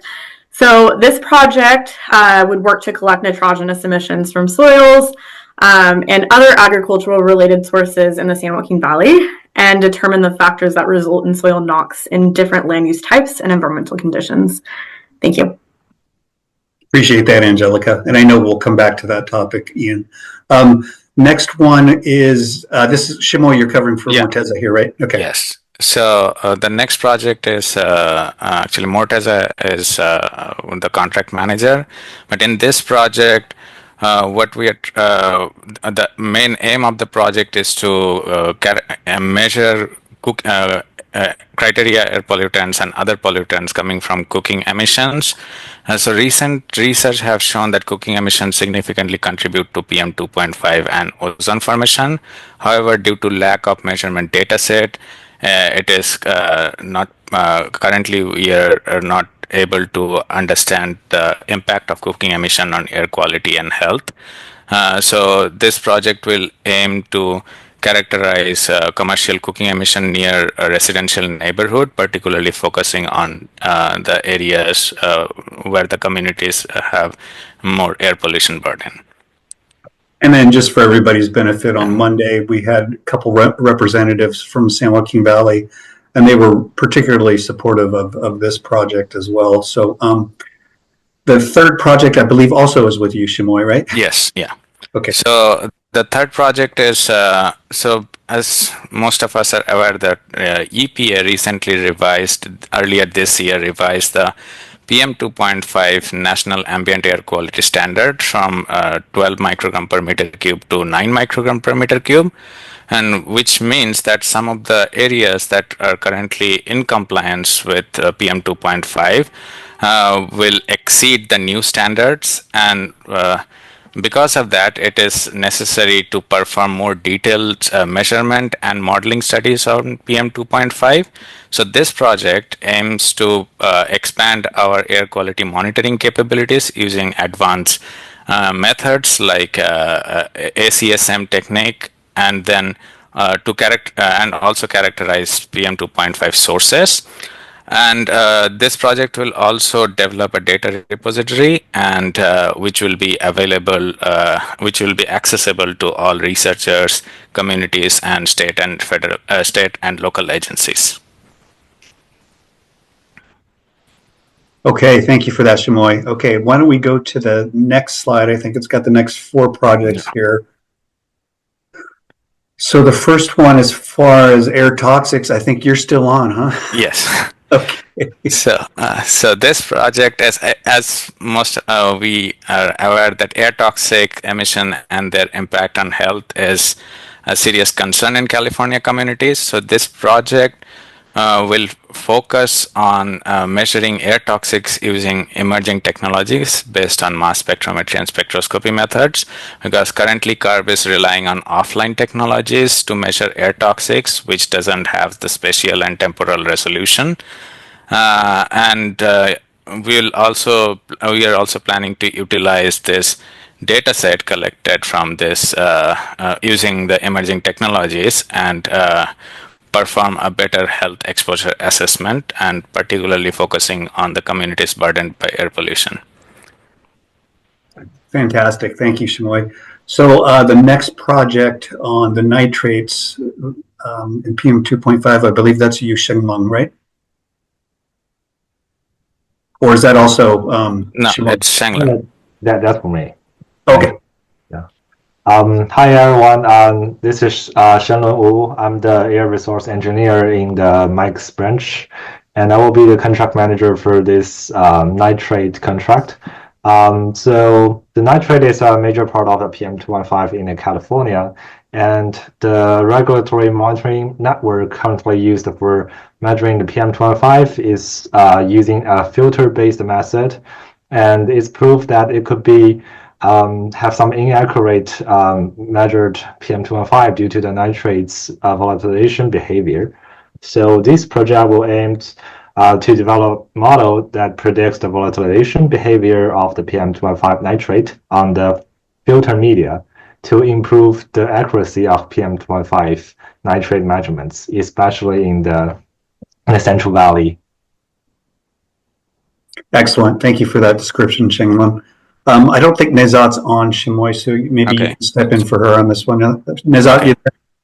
I don't see her. Okay. Yeah, so the next project is to understand the detailed chemical mechanism to model atmospheric PM formation. So PM 2.5 has significant contribution from both inorganic and organic aerosols. So this project actually will focus on laboratory studies to investigate the gas to particle particle partitioning, and how they are contributing to the PM 2.5 concentrations. And the data set obtained from the laboratory studies we will utilize that in an airshed model to better understand the PM 2.5 formation in the real world scenario, particularly in the Central Valley in California, where we have really high wintertime PM 2.5. And so it will also help us to better strategize reduction PM 2.5 reduction efforts. Excellent. Thank you. Yeah, you've been on the spot here. The last one, pesticides, that was added on Monday, and I believe Legal is here with us. Yes. Hi. Okay. Thanks, Lai. Okay. My name is Legal. I'll be the contract manager for the pesticide monitoring project. The project is to address technical challenges in detecting and quantifying low levels of multiple pesticides potentially in the air in the vicinity of some communities. So the existing analytical methods are for individual pesticides, and most of them used by commercial labs are very expensive, relying on the GCMS technique. So there's a need to develop a standardized method which is cost-effective and robust for sampling and monitoring multiple pesticides simultaneously to evaluate community exposure to pesticides. The project will conduct a literature review of existing methods used to sample and detect pesticides found in the air and will identify potential pathways for developing a more effective air sampling and analytical strategy to simultaneously detect multiple pesticides that are relevant for evaluating community-level exposure to pesticides. So additional field testing may be conducted to demonstrate the efficacy of such potential pathways, and the results will be synthesized for developing a standard operating procedure. Excellent. We missed you Monday. Appreciate your synopsis there. That was a really good one. So we're going to move on now. So what I'd like to do is have an open discussion here on the different topics. I see Ian. I know Ian. I'm going to let Ian go first. So Ian, I'm going to give you the floor right now, and let's just talk. We've got a great portfolio of projects this year. I haven't had this many in quite a while, and so I'm excited about all the efforts we're going to be able to do as far in research related to air quality. Okay, yeah, great. Well, my thoughts are, of course, have been on the first topic. I've really put a lot of thought into how do we better quantify the soil NOx emissions, which I'm convinced are much larger than we currently estimate.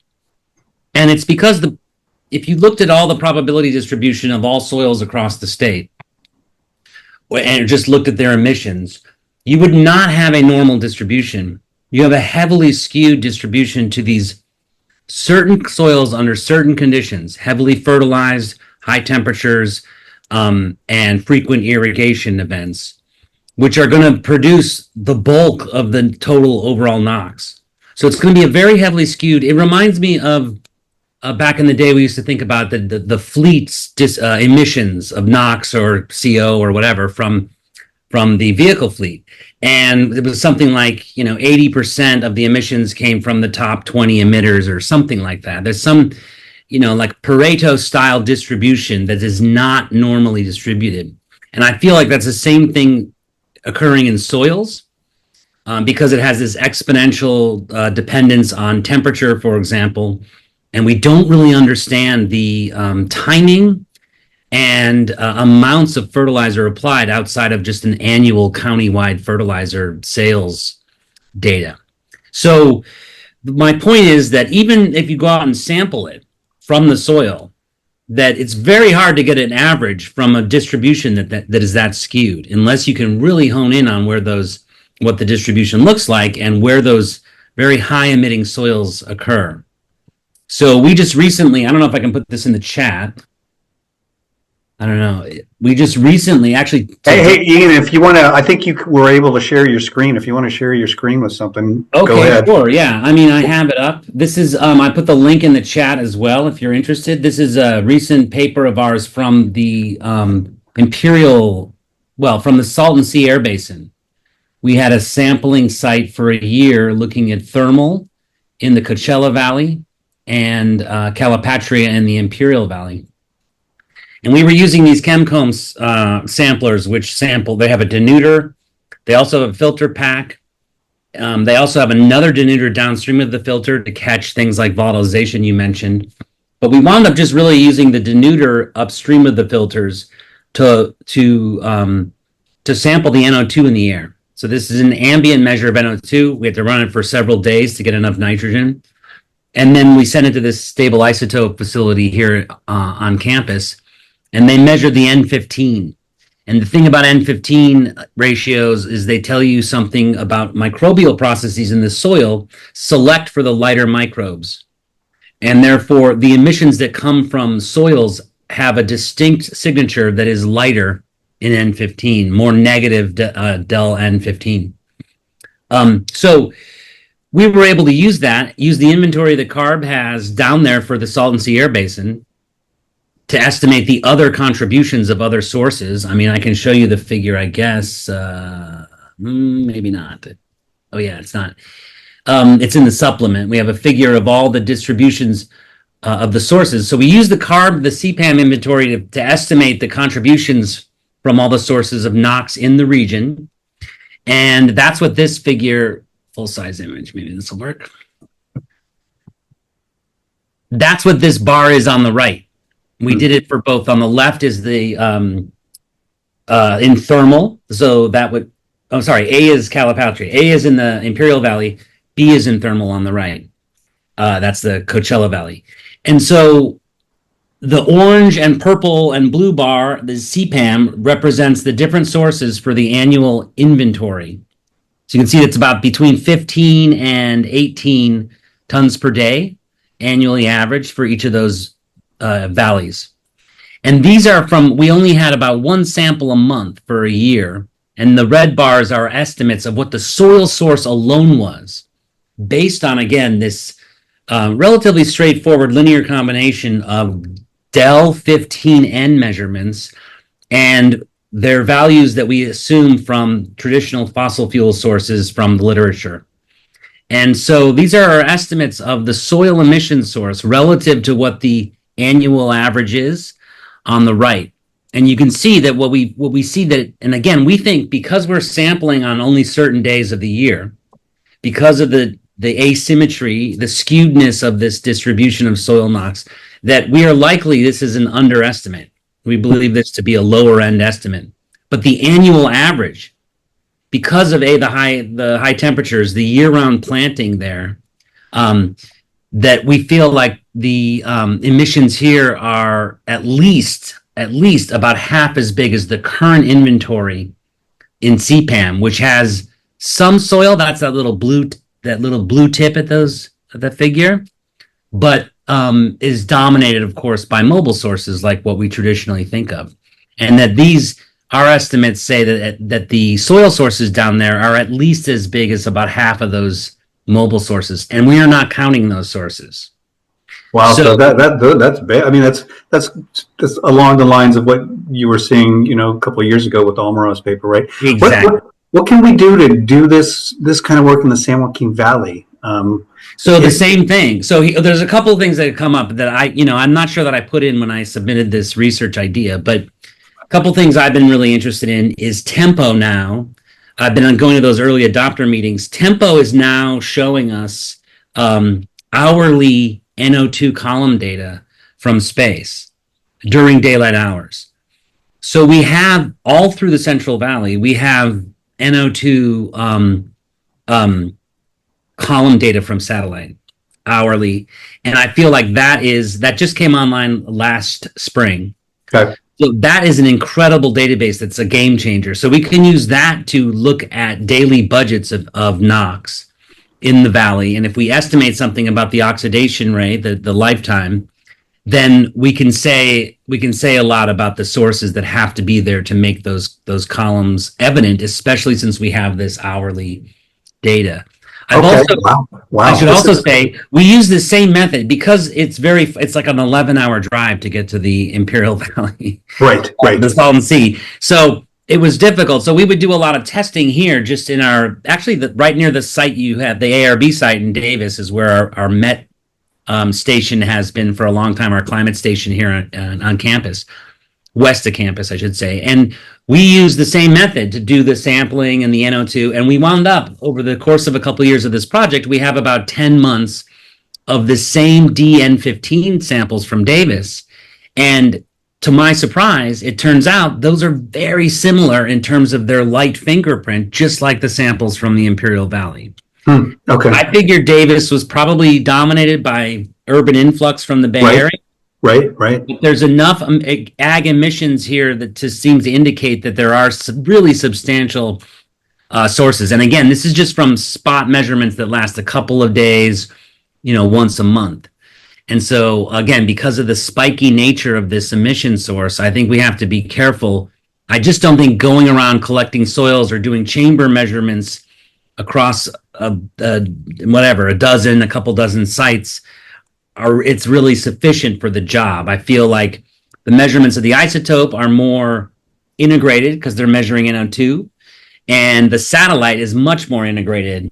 And so I think from those two angles, we can say a lot about what the missing source would be if we just use the CPAM inventory as a sort of a baseline. Okay, this is all excellent. It's, I mean, because we've talked about this over the years too. It was just really hard to kind of differentiate what we thought was coming from the ag lands and how the different moisture content, versus Salton Sea versus San Joaquin Valley and all this. But it sounds like we've to the place where now we can do this in the San Joaquin Valley, and pretty exciting. And I have two of those samplers that we can deploy anywhere. And the other thing I didn't do was, like I said, it measures filters. So we also can do the DN15 for the particulate nitrate. Now, when we analyzed that for the Salton Sea Air Basin, we found that unlike the NO2, it did not have a very strong light fingerprint. And we believe that was because, aerosols have a longer lifetime than NO2. So they are, whatever's your ambient NO2 that you're measuring is probably a consequence of pretty distant sources.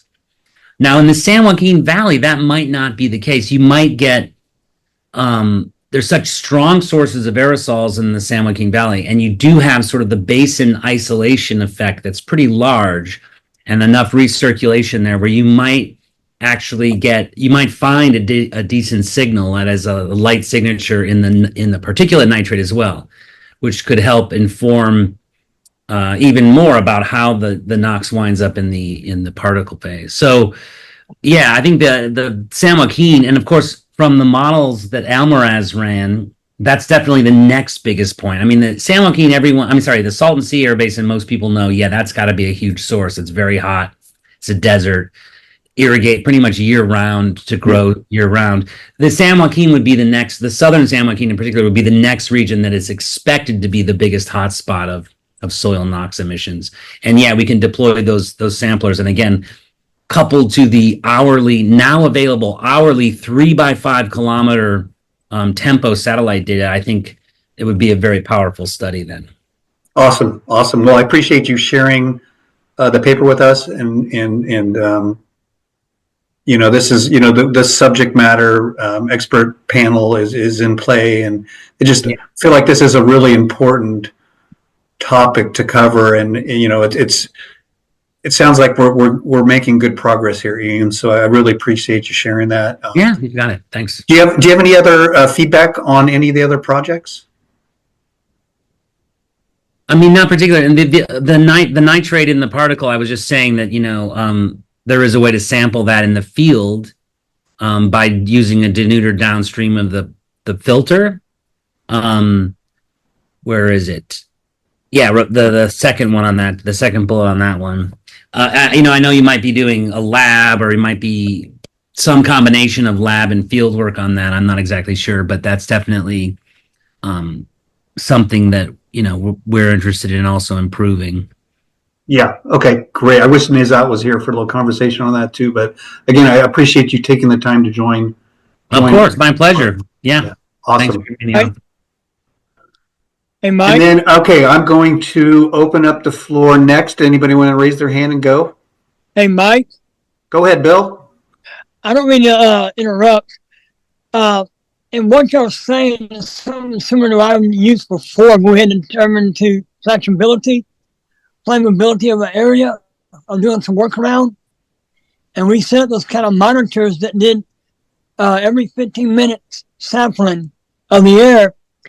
And one of the guys said, well, do we really have anything? Because I said, well, we went up to a different platform and we got a different kind of smell. So therefore we had to set up different kind of monitors and determine what kind of emission we were getting.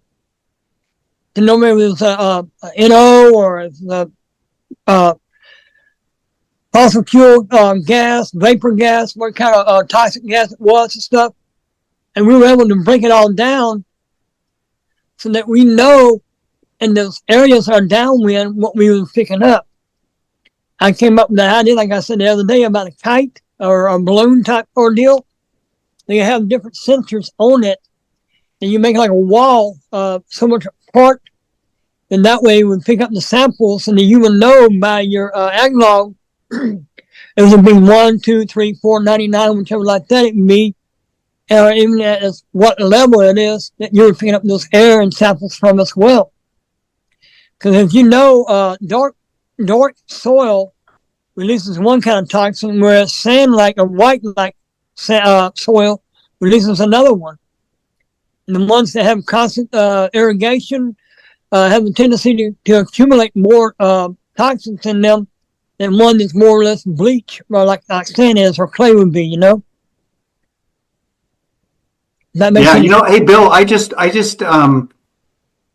put my email in the chat because I feel like, you know, we had some good discussions Monday, and I feel like you and I should probably just get together. So maybe email me, and maybe we can figure out a time just together and talk through some of your ideas and how it relates to the research plan. Sure, I'm sorry for taking up too much of your time, so I'm just trying to be. Yeah, I appreciate you joining again. I see Sang Neely has raised their hand. Yeah.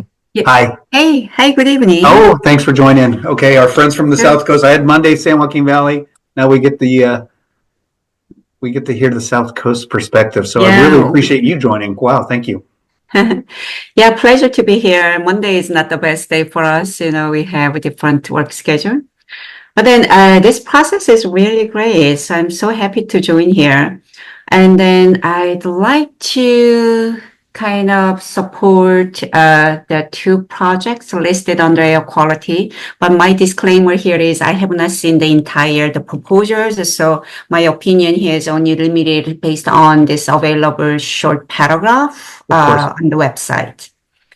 So the first one is, what are the potential air quality impacts of cooking emissions? So we all know that the state of California, many areas in the California will be designated as non-attainment for the new PM 2.5 NECs, the microgram per meter cube standard. And then as we California thrive to reduce emissions from mobile sources and stationary sources, the sources that stands out for PM 2.5 becomes something like cooking, and then residential wood burning, and then small kind of area source, various miscellaneous area sources. So in South Coast Air Basin, this cooking emission is one of the biggest category of direct PM 2.5 emissions. But at the same time, it has a high uncertainties. So it will be great. There will be statewide effort to refine these cooking emissions that will be critical to develop the next round SIP, which is addressing the 9 micron per meter cube standard. So I'm really in support of this project to refine cooking emissions. The second one that draws my attention is how to improve the nitrate portion in PM 2.5 measurement. So this is, again, my perspective is based on the SIP, and then also the the introduction available on the website. So in the SIP process, you have to consider the PM 2.5 precursors and their presence in the ambient PM level, and that presence coming from the speciation measurement. And then South Coast, we had long history of measuring this PM 2.5 precursor fractions in multiple locations. And then we developed our own sort of the measurement manifolding system. And then EPA is the supporting our the configuration, and then our approach to estimate nitrate, sulfate, ammonia, ECOC, etc. But at the same time, we know the uncertainties associated with the nitrate evaporating during the sampling process, and how to capture that portion correctly in demonstrating obtainment and then also developing SIP. So we know there are EPA standard method, which has been utilized in many areas in California and in the nation. Then we know there are ways to slightly modify or improve such things. So if I understand correctly, if this research can address that kind of evaporative loss of nitrate during the sampling, and then how to use that information correctly in regulatory approach, that is going to be super helpful, especially because California, we have so much focus on NOx. So estimating the nitrate portion accurately is a very critical component in successful SIP planning. So those were kind of my quick thoughts on looking at. All right. So the research division has provided support to evaluate greenhouse gas or GHG emission inventories. We've also characterized GHG emission sources, and we've determined code benefits and other feedbacks associated with various GHG emission control and mitigation measures over the past several years. And GHGs are pollutants like carbon dioxide, methane, and nitrous oxide that can warm our atmosphere and subsequently affect our global climate, as you all know. And so they'll continue to accumulate in our air and continue to have this feedback. So CARB's research efforts have really focused on GHG since the inception of Assembly Bill 32, or the Global Warming Solution Act of 2006. So that's when a lot of our research focus has shifted towards, again, greenhouse gas emission reductions and mitigation efforts. So since then, there has been a handful of legislative mandates to further reduce GHGs with additional focus on short-lived climate pollutants, or SLCPs, like methane and fluorinated gases throughout the state. And CARB's recent 2022 scoping plan for achieving the carbon neutrality summarizes our statewide climate change mitigation goals in reducing anthropogenic emissions to 85% below 1990 levels by 2045.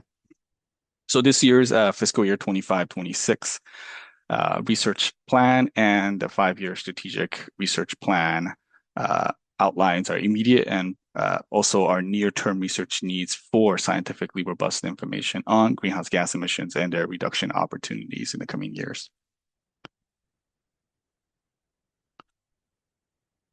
All right, can you guys see my second or third screen, I guess? I know there's a little bit of a lag, so I want to double check here. Yes. Okay, great. Thank you. And so we are, continuing to work on this research area, but part of our objective is to track and demonstrate these long-term GHG reductions, and they're not without consideration of multitudes of factors, right? When you're talking about tracking and reductions. We need to understand locations, resources, peoples and their activities, and the interplay and the intricate dynamics between GHG sources and sinks within the state.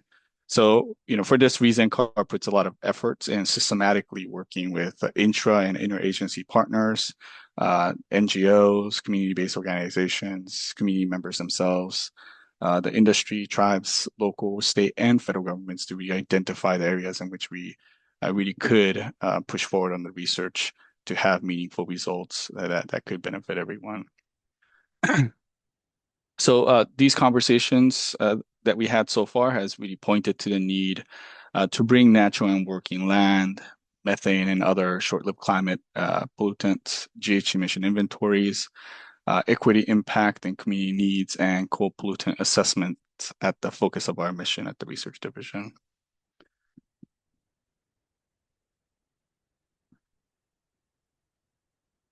All right. Next slide here. So this breakout room is relatively small because we only do have one research project that's being proposed right now, but that specific one is titled Improving Emission Inventories on Coastal Wetland and Various Vegetation Types, and that will happen throughout the state for $800,000. That's what's being proposed right now. So overall, this project is going to conceptually determine strategies for measuring carbon dioxide and methane fluxes from Southern California wetlands using soil samples and flux estimation systems like flux towers to really identify and I guess fill the critical data gaps that we currently have in our greenhouse gas emission inventory and subsequent modeling of And the project is also going to look at collecting biogenic volatile organic compound emissions by plant species and types to refine the regional air quality and climate impact predictions throughout the state. So this is more of an encompassing natural working land related discussion. And I'm hoping that, I know there isn't much information up here on the slides, but we can sort of have an open discussion around that. But bottom line, we want to have the result support future state scoping plan discussions and updates, broaden wetland types in scenario modeling, inform the state implementation plan, obviously address the Assembly Bill 1757 requirements on carbon or natural carbon sequestration targets, and of course the nature-based climate solutions. And the reason why it's being proposed right now is obviously for the AB 1757, but there's also a state implementation plan timeline for 2027, looking to provide assessment of how to achieve the new, or I guess the new National Ambient Quality Standards of 9 micrograms per cubic meter of PM 2.5, so that this project sort of feeds into both really the climate as well as the air quality side. So now with that said, we would like to open up the room for questions on this specific concept, or just any general comments you have on climate research at CARB.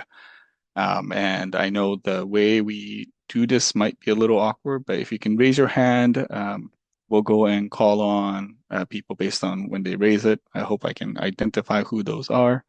And then we'll just kind of answer them in order.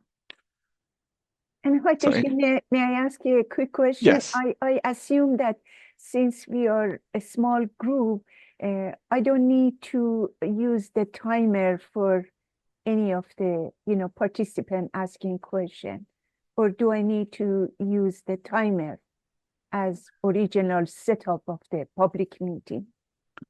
Yeah, no, I think, you know what, I think if everyone's okay, that's a great suggestion. Is that I know this is, again, you're right, it's a small group, so I think we can almost have a chat and a conversation on it. We'll make sure to jot everything down so that all of your comments are well integrated into future discussion within the agency. So do anyone have any general comments on this specific proposed research project, or just again climate research? Frank, I see your hand up. Yes, so I'm Frank Giles. I'm the State Air Resource Specialist for the BLM for California. So I'm interested in learning more about BLM manages a fair amount of coastline land, including the California Coastal National Monument, which we manage portions of. And so it's very interesting for us to have more data on carbon fluxes and greenhouse gas emission fluxes on different landforms. Much of the work historically has been done in forest lands, which are important, but much of BLM is not forest. Much of BLM is other landforms, other kinds of vegetation. So I'm interested in learning more details about what's included. Certainly coastal wetlands are an interesting type of land, particularly if that definition includes estuaries and other kinds of water land interactions that happen along coastlines. So I'm interested to learn. I only learned about this meeting today, so I didn't have time to look into these before, into these proposals. So I'm interested to know, when it says coastal wetland and various vegetation types, what actually they're talking about, a little more detail about what actually they're talking about there. I mean, is this just the Sacramento Delta, or is this like a lot of other things? Is it the rocky coastlines that make up most of the land that BLM manages? These are questions that I have. Thank you, Frank, for your question. I'm glad you're here. I know you said it's a short notice, but I'm again glad you're here. I think generally where this concept came from is really just in the lack of our understanding of the vegetation types and corroborating measurements to demonstrate that our emission inventories are predicting greenhouse gas emissions appropriately. So, we have a pretty good handle on it. There's several tools, right? When we're talking about natural working lands, we have things like Megan, or we have, NESA works on FOFAM, for instance, it's emission factor model. There's, again, MODIS, satellite data, a plethora of just data and models. But I think the challenge that we have right now is the fact that we're getting to a point where we need some level of accuracy. So, coastal wetland, for instance, I know it's a area that we don't particularly have in our inventory. We haven't really ever assessed the emissions with real world data. So that's part of this as well. If we have a flux tower, for instance, we could then understand the area level greenhouse gas emissions. And in addition to that, we do want to take advantage of additional sort of imaging products from satellites and remote sensing tools to really get more into the nitty-gritties of what's actually on the ground. What are the differences of vegetation types? Because again, that affects how both greenhouse gas and VOCs in general are emitted and how they're accounted for. So that's more of the big idea path forward. We haven't really concretely determined exactly the type of method or the type of data to obtain, but we know that there is a gap in our inventory as well as our scientific understanding. So I would love to have, input from you or other members here on what kind of data would be helpful for what you're pursuing right now, at least within this specific area. Hi, Tushi. May I also quickly add some quick feedback on this one to Mr. Frankel. With respect to the type of the land or so, this is the one that we will take the input from public and expert about the not only the methodology, but also what area is the one that they really lack the information or the data gap that is critical for our, wetland modeling, because that's all is the feeding the CARB wetland modeling to perform, or to do their model simulation. And there is a huge, data gap. Of course, one that was identified by our modeler, wetland modeler, is Southern California.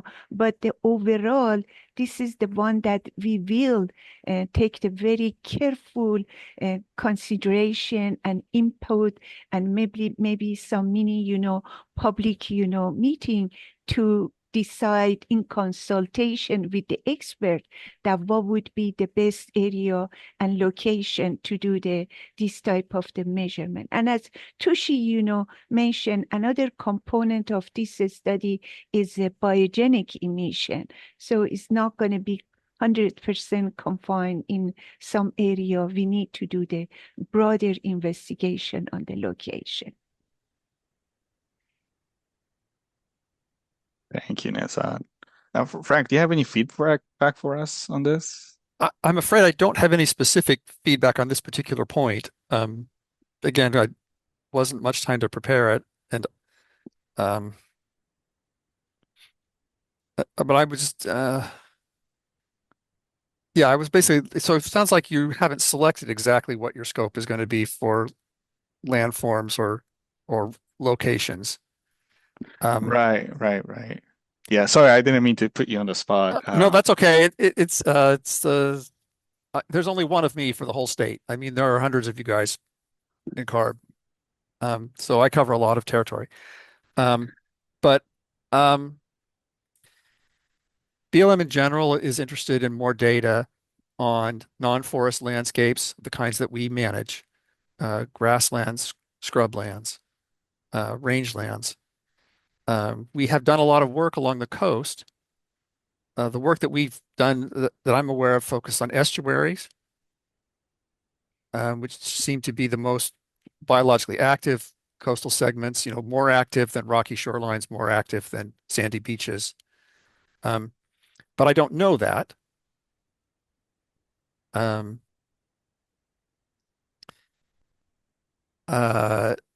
Marshlands like the San Joaquin Delta, or there are some marshlands in Southern California that I know about. I'm not that familiar with them. Clearly have a lot of biological activity and are going to have a lot of interaction with air quality, both through biogenics and carbon and soil chemical processes. So those sound like good things to study and know about. I don't know that we at BLM manage a lot of those. Certainly, BLM does not manage any land in the Southern California area in the South Coast Air Basin. So anyway, I'm sorry that I don't have more detailed and useful input at this point. Well, no worries. This is actually great because when we're talking about research overall, it's not really, again, addressing the needs of an individual, person or group. It's sort of the amalgamation of everyone's sort of needs. And so, I think we did mention specifically South Coast, but now that I hear from you, maybe we do need to look a little bit closer into elsewhere as well. So maybe we'll do a outside follow-up. If you go to the central and northern California coastlines, the rocky tide pool kind of environment is very common. It doesn't look like it has a lot of biological activity. There is, though, and they have this phenomenon where the plants and animals that live in that environment are periodically, they're exposed by the tides. So they spend part of their life cycle underwater and part of their life cycle exposed to the atmosphere. Presumably they interact with the atmosphere to some extent. I don't know that much is known about that. I mean, I personally don't know anything about it. I'm sure someone's looked at it. But that would seem to be, that you would think that would be lower energy than like a real marsh or a real salt marsh or a real swamp or an estuary that has a lot more mass flow and a lot more nutrients. But that represents a lot of the coastline, though, that rocky kind of coastline. So that might be worth considering, at least getting some basic data or maybe just a review of what's already been learned about it. Yeah, no, this is great. I think, lit review, maybe some sort. I think we want to certainly do internally before we finalize anything, especially something this big. I'm gonna just look at the hands here, and I see Laura raised a hand while you were talking, Frank. So maybe Laura has a comment on what you mentioned or something else. I'm gonna pass that on to you really quick.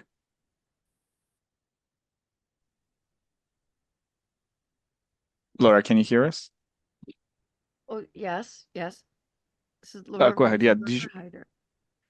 I think we should grow vegetation that will support fish, because then our food supply, if we don't have fish, or at least seaweed anyway, that we could process into some kind of food, or at least we'll have to be importing food from other countries. So it has to be something that's not toxic. The plants that we're growing. And then, actually, I didn't research the subject of which will support the most fish, the most salmon, and everything.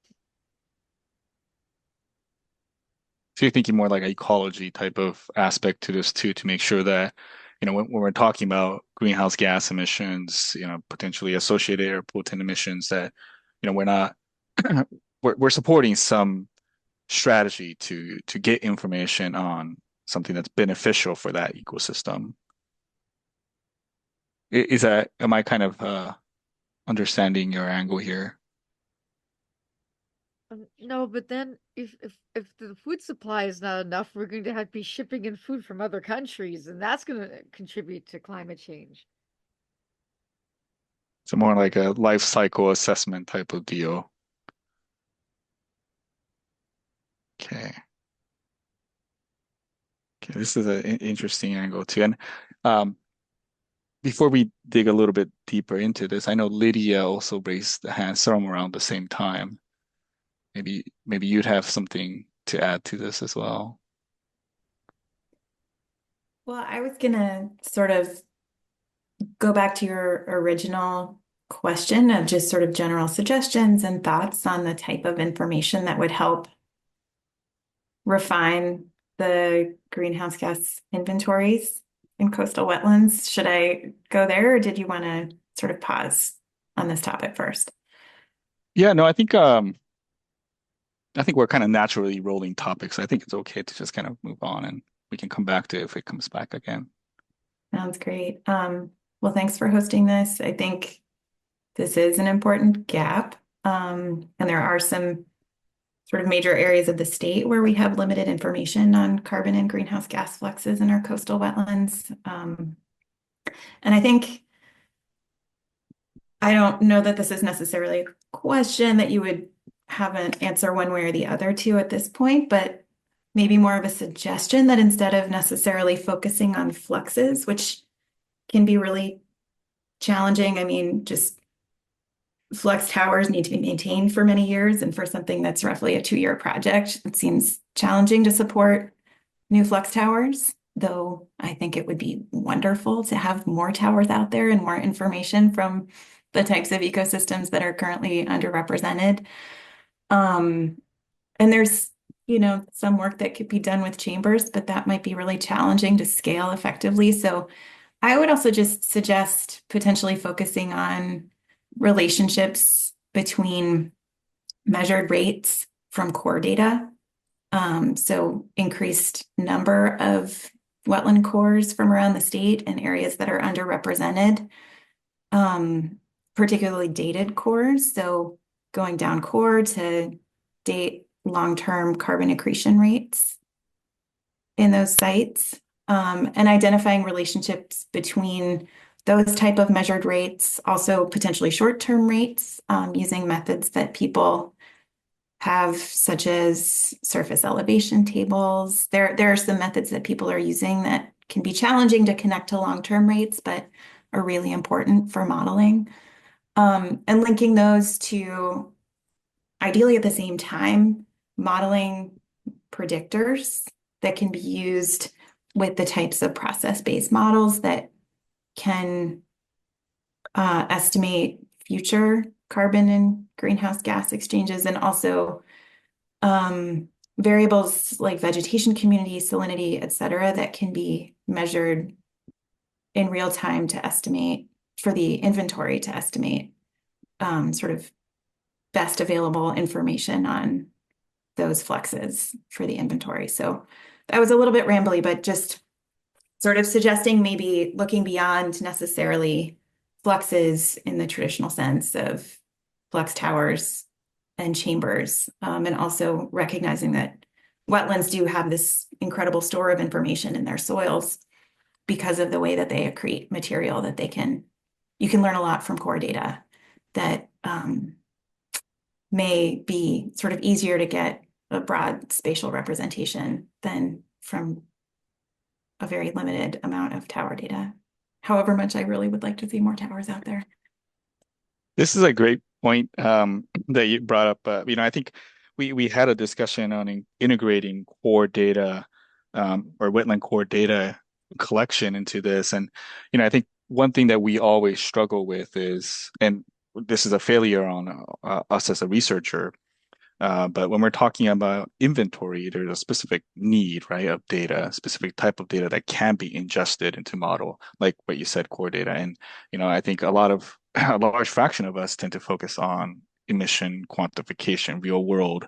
But then, how does that, verification process play out in the long run? Is that helpful in actually improving the model, right? Because ultimately accounting, forecasting, and trend assessment goes down to inventory because we just don't have, like you mentioned, enough flux tower out there to actually be comprehensive anyway.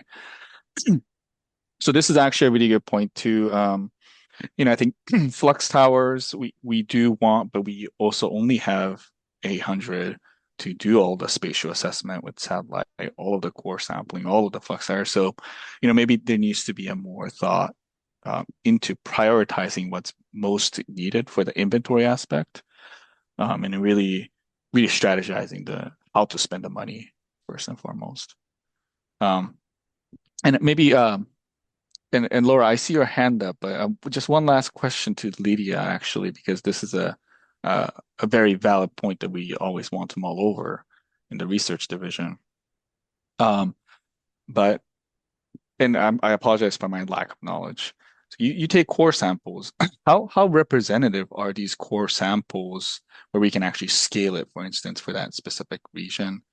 Would we need to consider like kind of what Frank had mentioned, like the delta, or up north versus south, how can we go about making sure that we're more comprehensive? Yeah, that's a really important question.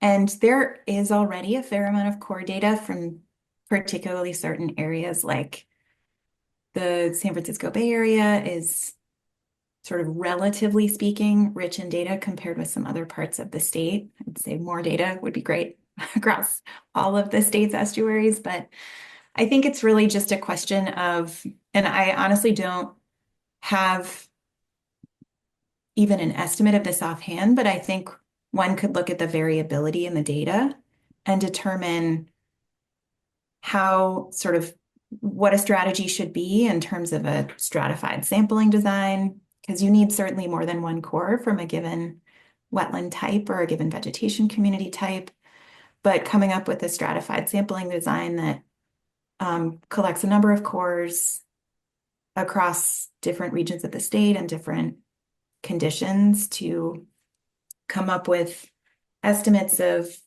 carbon sequestration rates and also carbon storage that would be considerably better than what we currently have now. So that's sort of a non-answer in that I don't have a number for you. I don't have it all broken down, but I think that would be an important first step if more core sampling ends up being on the table, is to really think carefully and strategically about what that sampling plan should look like across different predictors. And part of that would also, of course, need to be thinking about the structure of the model. If there is to be a model that's going to be used either for predictive modeling or for scaling up estimates based on observations over time, estimates of greenhouse gas emissions. No, thank you. You said it's a non-answer, but that answer is a lot. Thank you for the insight. No, I think, yeah, understanding, like you mentioned, the stratified variabilities. I think those are pretty critical, because oftentimes we don't consider uncertainties in these natural systems, which is absolutely needed. And when we're talking about targets, we have one number, but that really changes, right? Month to month, day to day, depending on how emissions are and the environmental conditions are and what have you. So, we need finer scale data to really, at least for the climate side of it, you consider moving towards the IPCC3 or Tier 3 approach and quantifying and tracking GHG emission reductions. I apologize. I know this is a pretty interesting conversation that we're rolling more, but I'm noticing that it's actually 3:00, and I think we do need to move on to talk a little bit about the 5-year plan, if that's okay. Hi, Tushi. May Yes, I go just ahead, say Neza. something quickly for Ms. Lydia that provided very, very, very insightful, feedback. I just was wondering if there are some report or link to the things that they could share it with us, especially me. I'm trying to educate myself on this topic. I really appreciate, and I also share it with the other, CARB expert who directly working on this topic. Thanks. I would be glad to share links with you. Thank you, They ma'am. have already been shared with the CARB team working on this, but happy to send them your way as well. Thank you. Thank you very much. I will. Thank you, Frank. Thank you, Laura. Thank you, Lydia, for all your inputs. Yeah. So my email it's not simple, but it's toshihiro.kuwayama, just like my name over there, and that's at arb.ca.gov. And that's same with Nizat, and her name dot last name and then arb.ca.gov. So if you have any follow-up questions, material would be great. Or any rolling conversation you want to have with us, please do email us and we'll follow up with you. So let's move on to the 5-year plan discussion here. Can you guys see this new slide here? Yes. Okay, great. Thank you. So these sections that I'm showing here in the 5-year strategic research plan will be in the climate chapter. And again, these are sort of divided into different subsections, what we call sort of research initiatives. And we're trying to provide a high-level future research priority for the agency while taking into consideration of sort of all the other research agencies' needs, as well as the CBO, the NGO, the governments, the community, the tribes, as much as we can, so that we're comprehensive moving forward as a state agency. So if you had followed what we had done in the past, the sections are pretty aligned with the triennial strategic research plan that we had published in the past, which builds on the work that has been previously done in past years. And it does sort of expand into future research needs, but really focus on the scientifically robust data needs as we move on to future priorities. So I have here a pretty high-level themes that's included in these chapters. So I'm gonna just read them out. We don't have a very comprehensive or synthesized information that we can report to you, just because there's so much to it. But I think the title themselves are pretty descriptive. So first one is the greenhouse gas emissions and sinks from natural and working lands. We just kind of talked about it. We need to study that a lot more. Approaching a continuous measurement system of GHG on relevant scales. That's sort of also been discussed, that conversation about wetland cores versus flux chambers versus flux towers versus satellites.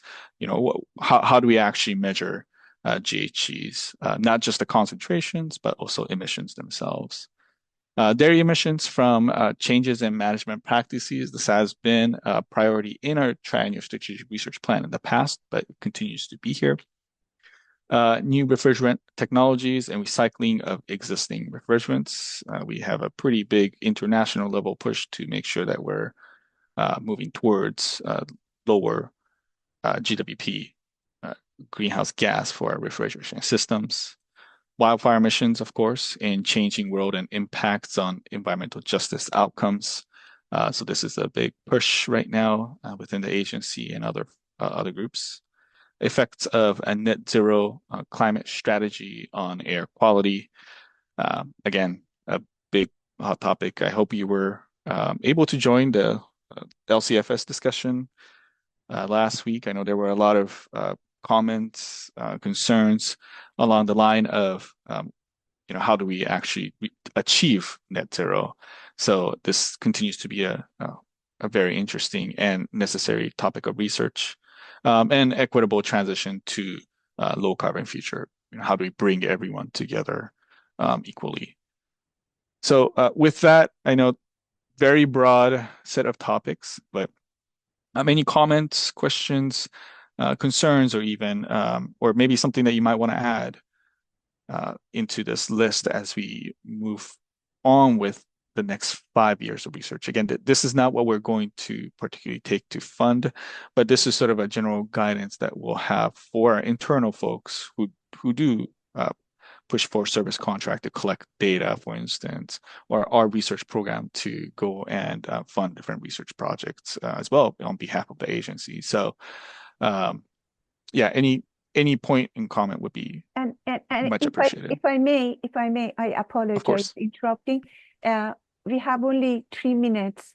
At 3:10, we will force to leave the break room. Just want to share that. Well, thank you, Nizat. That was a failure on me for not keeping track of time. So without further ado, Frank, I see your hand up. So okay. I'm making this as a comment, a personal comment, as an individual, not representing my employer. I would recommend that CARB consider, in the course of their work, anything that they can do within the scope of their research to reduce the costs to individual consumers of the transition to a lower carbon future. I would strongly recommend that be considered. I think the costs are substantial, and I think there's some evidence that many people are considering the costs too high and are therefore resistant. Well said. Okay. That represents my personal opinion, not a position taken by my employer. Understood. Thank you. That this is obviously a very important topic, and yeah, without some kind of incentives moving forward, right? Not just in the industry aspect, but for the communities and people, it is difficult because it's not just the mega polluters. We also have individual, people contributing to greenhouse gases, right? So accessibility to technology, absolutely. Great point, Frank. Anyone else? I apologize. Any last minute comments on 5-year plan or anything related to climate research that we could take into consideration as we move forward?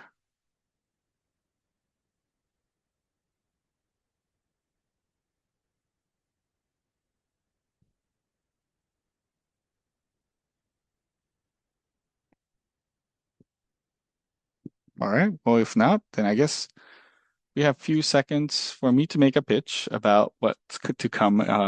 And Sonia would obviously go over this as well, but the 5-year plan is still being formulated, but we do hope to bring it up to the board. But before that happens, we want to make sure that it's reviewed more thoroughly. So if you can sort of keep note of our research planning webpage periodically, or if you're on the listserv, you will get a notification with regards to our activities on this area. So with that, I guess we're 3:10. Thank you so much, everyone, for your comments and involvement. Please do follow up with us. We may follow up with you as well. We'll see you back in the main breakout room. Thanks again. So welcome. Welcome, everyone. Thank you for joining the Climate Research Breakout Room. I'm Sarah Patiglio. I use she, her pronouns. I'm a manager in the research division, and I have my colleague Nezat Motelebi with me, who leads much of the agency's climate and air quality research. She developed CARB's original Black Carbon Inventory and is an expert in climate analysis, natural working lands, wildfires, among other topics. So glad to have her co-leading this breakout room with me today. So I'll start with a brief introduction on the topic. So the research division has provided support to evaluate greenhouse gas or GHG emission inventories, characterize GHG emitting sources, and determine the co-benefits of strategies to reduce GHG emissions. So GHGs such as carbon dioxide, methane, and nitrous oxide trap heat in our atmosphere and subsequently affect our global climate. And CARB began research on GHGs when Assembly Bill 32 was passed in 2006.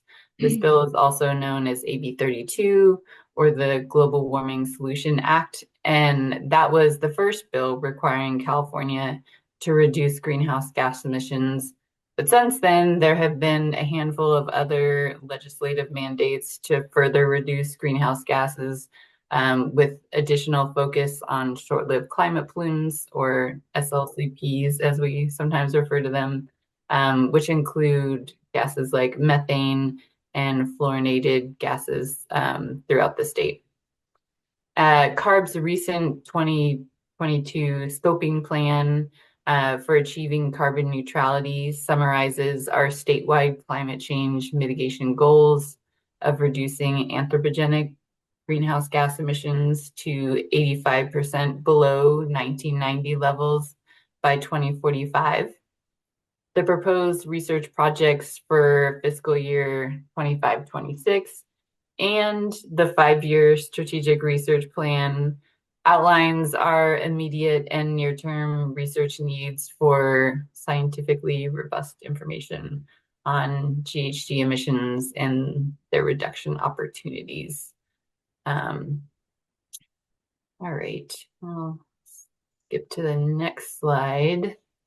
Also, if anyone has any questions, just raise your hand or feel free to interrupt me. We're just in a small breakout. So while CARB is required to track and demonstrate long-term GHG emission reduction objectives, they're not without consideration of a multitude of factors like locations, resources, people, and activities that interplay in the intricate dynamics between GHG sources and sinks within the state. And for this reason, CARB puts effort on systematically working with many partners, including nonprofits, community-based organizations, community members, industry representatives, tribes, and local, state, and federal governments to identify areas in which research could provide meaningful results to protect our environment and public health. So it's conversations like these with entities like I just listed, and it's also referencing the latest science that have pointed to the need to bring focus to a few priority topics listed here on the slide, which include natural working lands, methane, and other short-lived climate pollutants, greenhouse gas emission inventories, equity impacts and community needs, and co-pollutant assessment. The top priority research that was identified for climate research for this upcoming fiscal year is on improving emission inventories on coastal wetlands and various vegetation types throughout the state. This project will measure carbon dioxide and methane fluxes from Southern California wetlands using soil samples and flux estimation systems to fill critical data gaps in greenhouse gas emission inventory and subsequent modeling. The project also involves collecting biogenic volatile organic compound emissions by plant species to refined regional air quality and climate impact predictions. Results will support future scoping plan updates, broaden wetland types in scenario modeling. It will inform the state implementation plans and other legislative requirements on natural carbon sequestration targets and nature-based climate solutions. So this is a short list, but the data from the project has the potential to immediately improve our greenhouse gas emission accounting in the state and air quality modeling predictions in time for our upcoming state implementation plan, which will be released in 2027. So we now like to open up the room to questions or general discussions on climate research at CARB. You can use the raise hand feature, or you can just start talking, or put your questions in the chat if you'd rather not speak up. Excuse me, Sarah, if I may, since it's a very small group, I'm not going to use any, if it's okay with you, I don't need to use or turn on the timer for any of the participants. Yeah, that seems fine. So we have about 15 or 20 minutes for this discussion. It might not take that long. Yes, I think it's fine not to have the timer. Can you hear me? Yeah, Lola, I can hear you. Yeah, hi, Sarah. Sarah, I have some question. 25, 26, no, 25, 20, 30. It will be later, yeah? 5 years research plan. Yes, I'll talk about that in the next slide. So And then we'll have the separate now I can choose any room for 25, 26, yeah? Only, not for 25, 30. Well, in each room, we'll be talking about both the 25, 26 projects and then also the 25 to 30 Okay. research plan. Sorry, it's confusing. Yeah, I don't know how to go to climate. Oh, So this is the climate room. But if you want to switch to another topic, you can leave this breakout room and then select another breakout room. yeah. What was the another rooms? Pollutant, I think. There's air quality, there's mobile sources and sustainable communities are in one room. There's a health room and It was something. I forget Okay. which one was. Yeah. Okay. So I can talk now, or how it is working? I can see somebody, or what? Yeah, so right now we're just asking for feedback on this prioritized research project for next fiscal year. But So I don't have to respond for that, yeah? yeah, not unless you have an opinion about this project. Okay, thank you very much. Hi, Sarah. Hi, Nizat. It's nice to meet you. My name is Arohi. I work for NRDC on all things climate, ag, and soils. That sexy topic. It's lovely to meet you both. Sarah, can you repeat that the two gases, the GHGs that this project is proposing study are methane and CO2? Yeah, is that correct, Nazat? Is it only methane and CO2 that you're measuring? It's those two are the primary one, but we also try to, because we are using the different methodology, the CO2 and methane will be measured by eddy covariance technique. And we also trying to use the chamber type of the method for the N2O measurement. So it's a three greenhouse gases, CO2, methane, and N2O. Oh, Nizat, and can I ask you to, yeah, can I ask you to clarify or provide a little bit more information on the N2O modeling that you're going to do? But this is basically all of these pollutant greenhouse gases, pollutant, we are measuring to provide the input data or emission data for our wetland model. There are the group inside the CARB that they develop and refine, the model, but then the major, gap is really the data.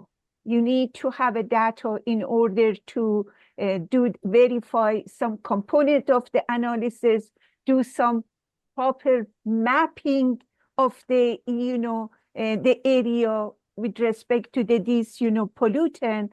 So these are the critical greenhouse gases emission that we are trying to.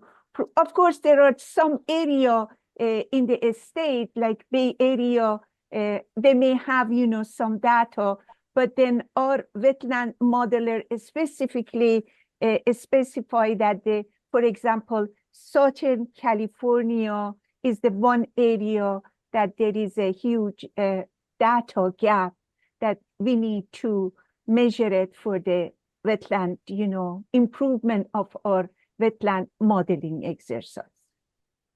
Okay. Did I answer your question or? Kind of. You mentioned that you're measuring methane and CO2 using eddy covariance. And then I missed how you were measuring N2O. The N2O is some kind of the chamber type of the things, like a cylinder type of the things that they take it to the field. I don't know.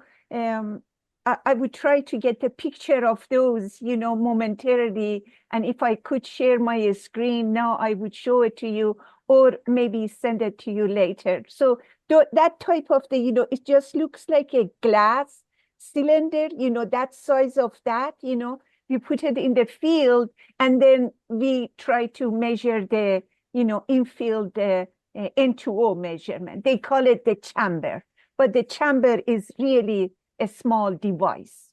Got it. Okay. Thank you for that. That Yes, answered my ma'am. question. If I could, share my screen, I will show the picture of that a little bit later, if I may. It's okay. My science fiction brain is charging. I'm just imagining what those glass chambers look like. Thank you. Were you also wondering about the model the collected data was informing? Because I think that in-house we've used Dacent, but also the RESIS model. I don't know which one Nazat this data is informing.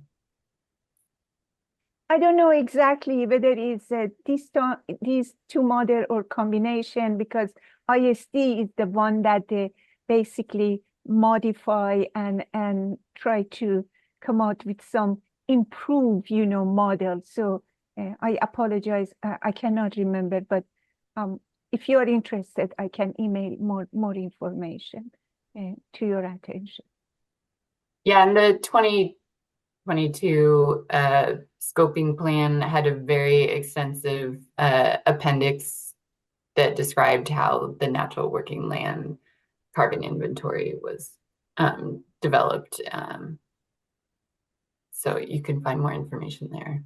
Great, thanks, Sarah. And they all posted in our website, under the scoping plan. Maybe I can put that link in the chat, especially for that. Yeah, actually, I have that link handy right here. I can send it to you. So I heard Dacent, RESIS, and there was is it ISD? That was the third potential model that this data would feed into? ISD is actually the division within CARB that does the work. It's a short for Industrial Strategies Division. So yeah, we no longer use DNDC. It sounds like for most of our natural working land soil greenhouse gas emission modeling, we're primarily using Dacent. But then the RESIS model is an ecosystem model. Yeah. And I think they've been feeding Dacent outputs into the larger RESIS model. But yeah, I put the link for the scoping plan. Oh, that's the PDF. I have the link to that giant appendix. Okay.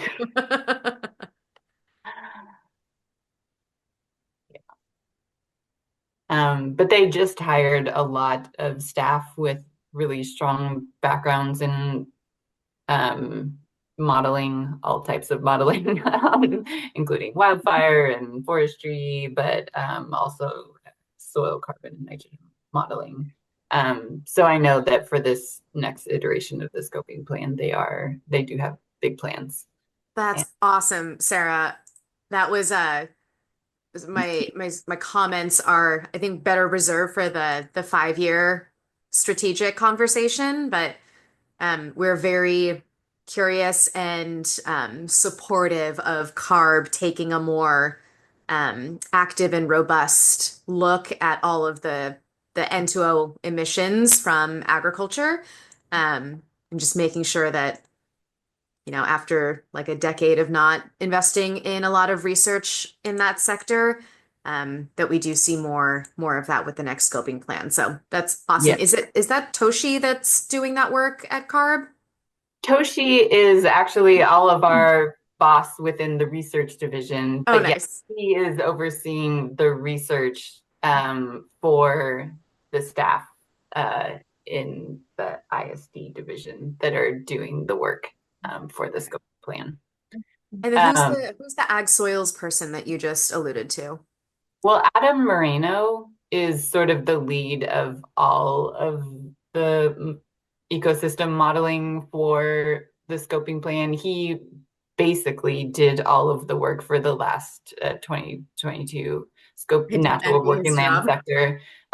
He's amazing, but he recently hired 2 soil scientists in addition to foresters, and he has I think a group of 9 staff now.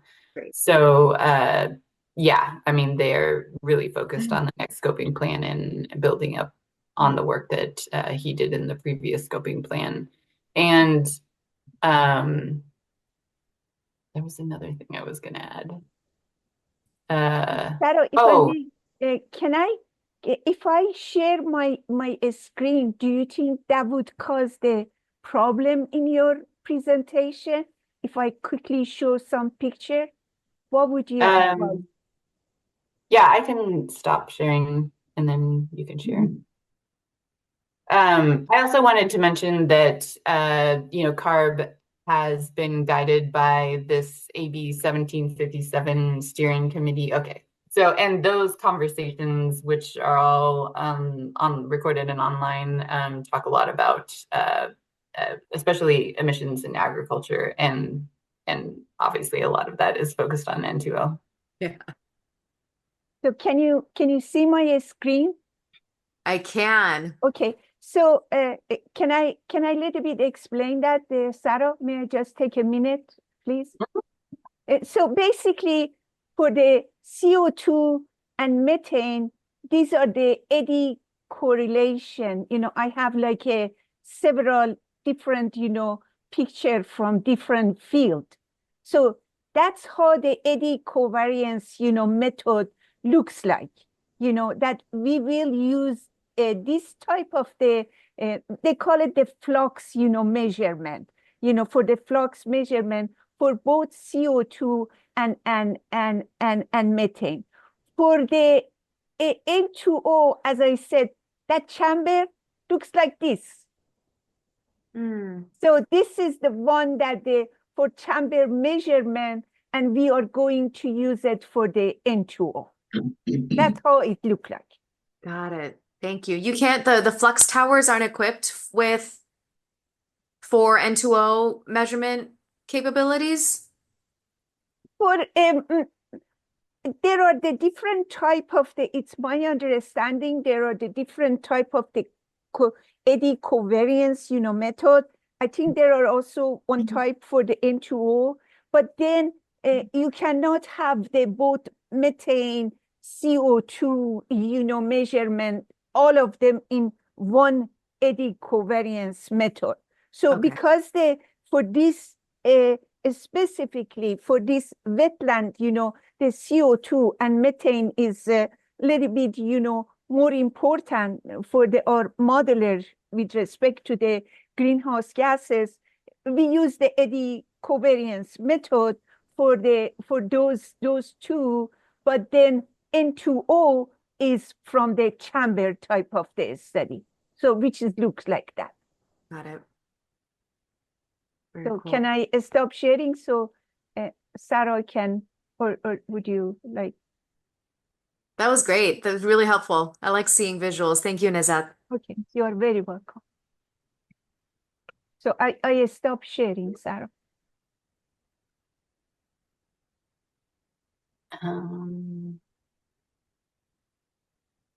I hope I didn't cause the problem for you. No. Yeah, no, that was great. I think also, I think the N2O fluxes are very peaky, like throughout the day, and I think that you get better resolution with the chambers as well, instead of just like the ambient flux tower measurements. But yeah. All right. Well, if there are no more questions about the project, I could move on to the 5-year plan research initiatives for climate. And if I may, Sarah, we may have like another 5 or 10 minutes, then we will lose our room. Oh, okay. Yes, then we should definitely move on. It sounds like everyone is adjusting. Okay. All right. So next, we'll talk about the proposed research initiatives for the 5-year strategic research plan. In the 5-year strategic research plan, the climate chapter will be divided into different themes or sections called research initiatives. And under each of these sections, we will summarize past and current research and provide high-level research priorities for the agency. In this plan, we currently have 7 sections. The initiatives include greenhouse gas emissions and sinks from natural working lands, approaching continuous measurement systems for greenhouse gases on relevant scales, dairy emissions from changes in management strategies, new refrigerant technologies, and recycling of existing refrigerants, wildfire emissions in a changing world and impacts on environmental justice outcomes, affects the effect of net zero climate strategies on air quality, and equitable transition to a low carbon future. So these sections are well aligned with our past triennial strategic research plan and builds on the work that has been done over the past several years, while continuing to focus on the research areas needing more scientifically robust data. And I know that these are just high-level themes, but I'd like to open up the room to questions or discussion on any of these themes that interest you. So yeah, if any of you have thoughts, please share. I think, Lala, this was the part you were waiting for, so I'll let you go first.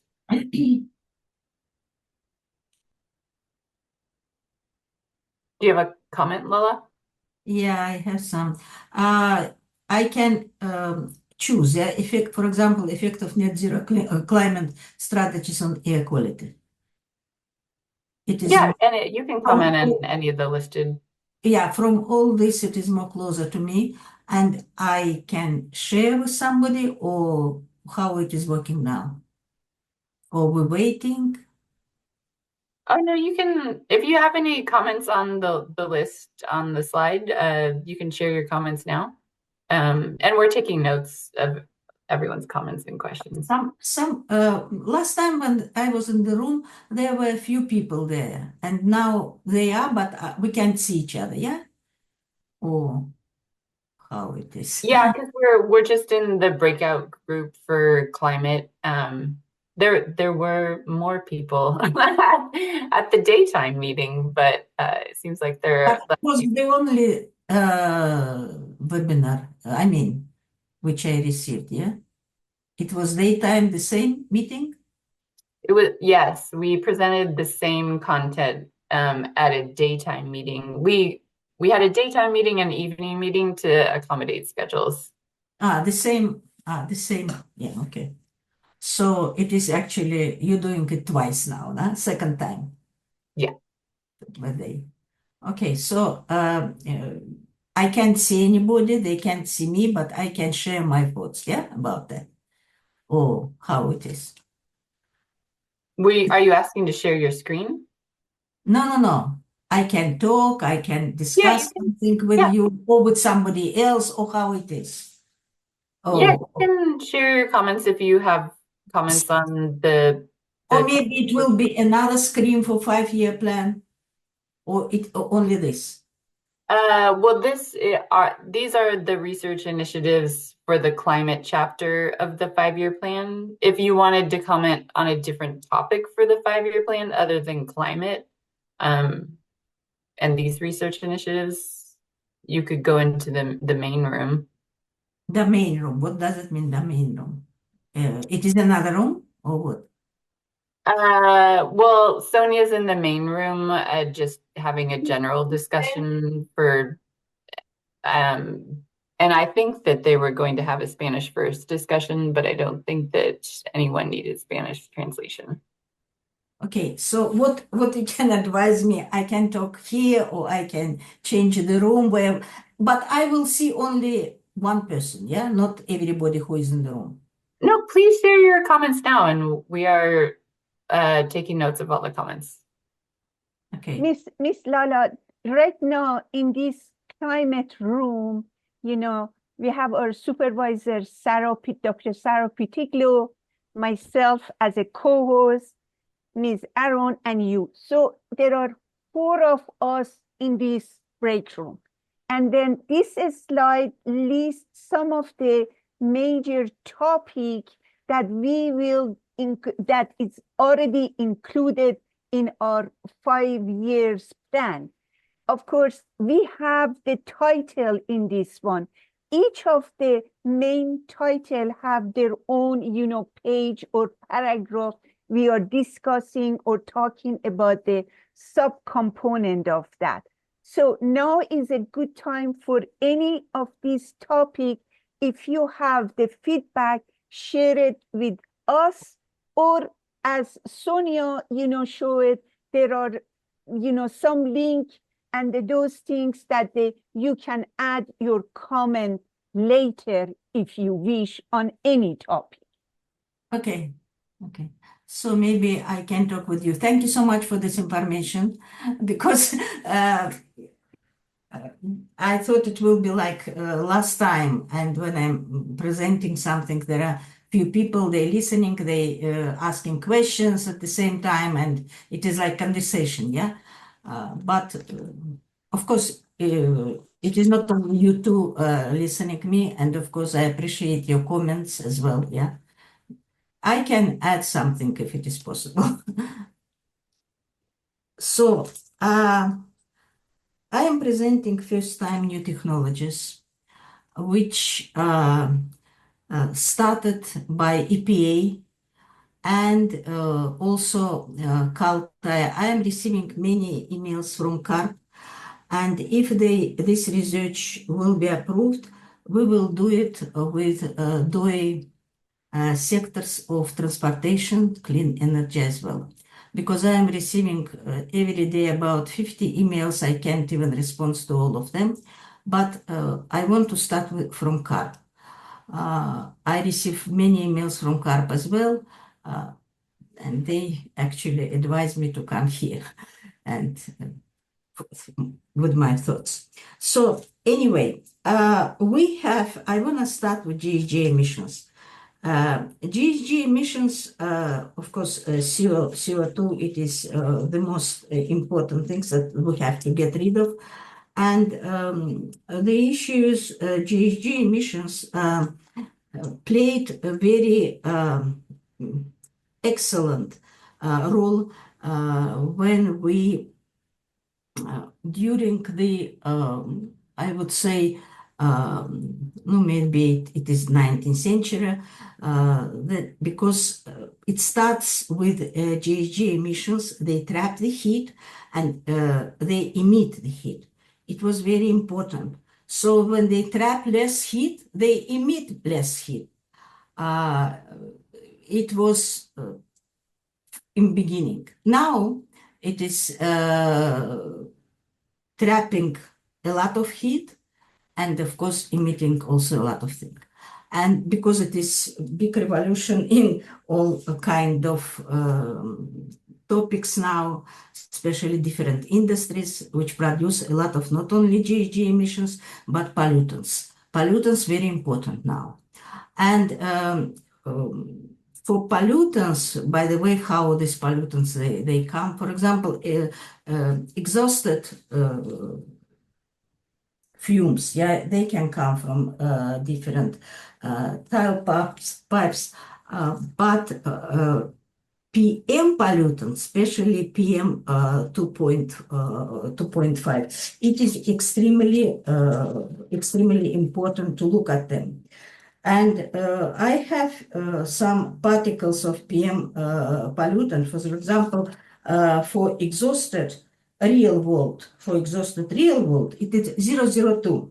For exhausted legal limit, it is 4.5.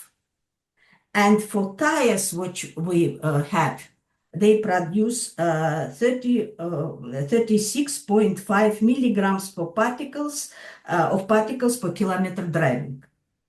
So Ms. Lala, I apologize interrupting you, but we have only a few minutes left that I'm sorry. we will be forced to, leave this, I mean, we will lose the room. So just want to share that to your attention. Actually, it already says leave the break room.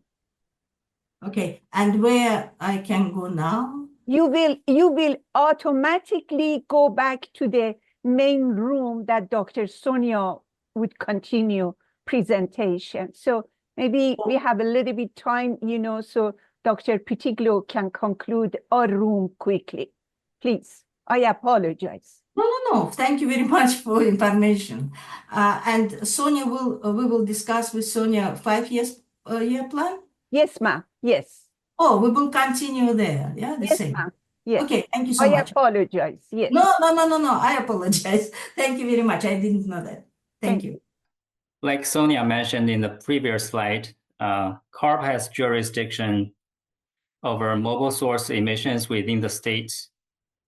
Currently, our greenhouse gas emissions inventory estimates that almost 40% of the statewide GHG emissions come from transportation sector.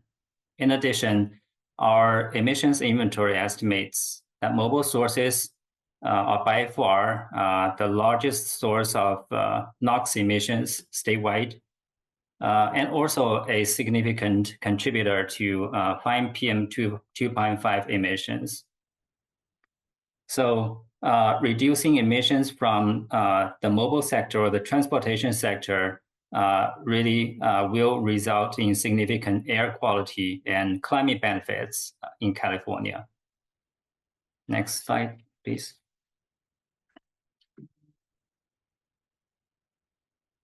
Given the importance of mobile sources as a contributor to climate and air pollutions, we have maintained a significant amount of research in this area. Currently, we're working on low NOx vehicle testing and advanced sensor technology and monitoring to help modernize enforcement. We are looking to non-exhaust emission sources such as brake and tire wear because of emerging concerns of their impact on air pollution.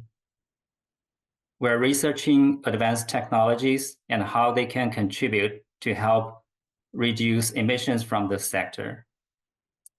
We're investigating electric vehicle energy efficiency as this is related with the state's zero emission vehicle goals and also relevant to our effort to reduce both GHG and air pollutant emissions. And last but not least, we're researching the continuing impact of high-emitting light and heavy-duty vehicles, especially their impact on environmental justice communities. With that, I'm gonna turn it to Sarah, who's gonna talk about the second part of this break room, which is sustainable communities and transportation. Great, thanks, Tal. So there are multiple policy drivers and program needs informing the sustainable communities and transportation research area. On this slide, for example, I will show you how Senate Bill 375 influences CARB's research. Many of California's climate and air pollution challenges come from land use, the built environment, and how we interact with it.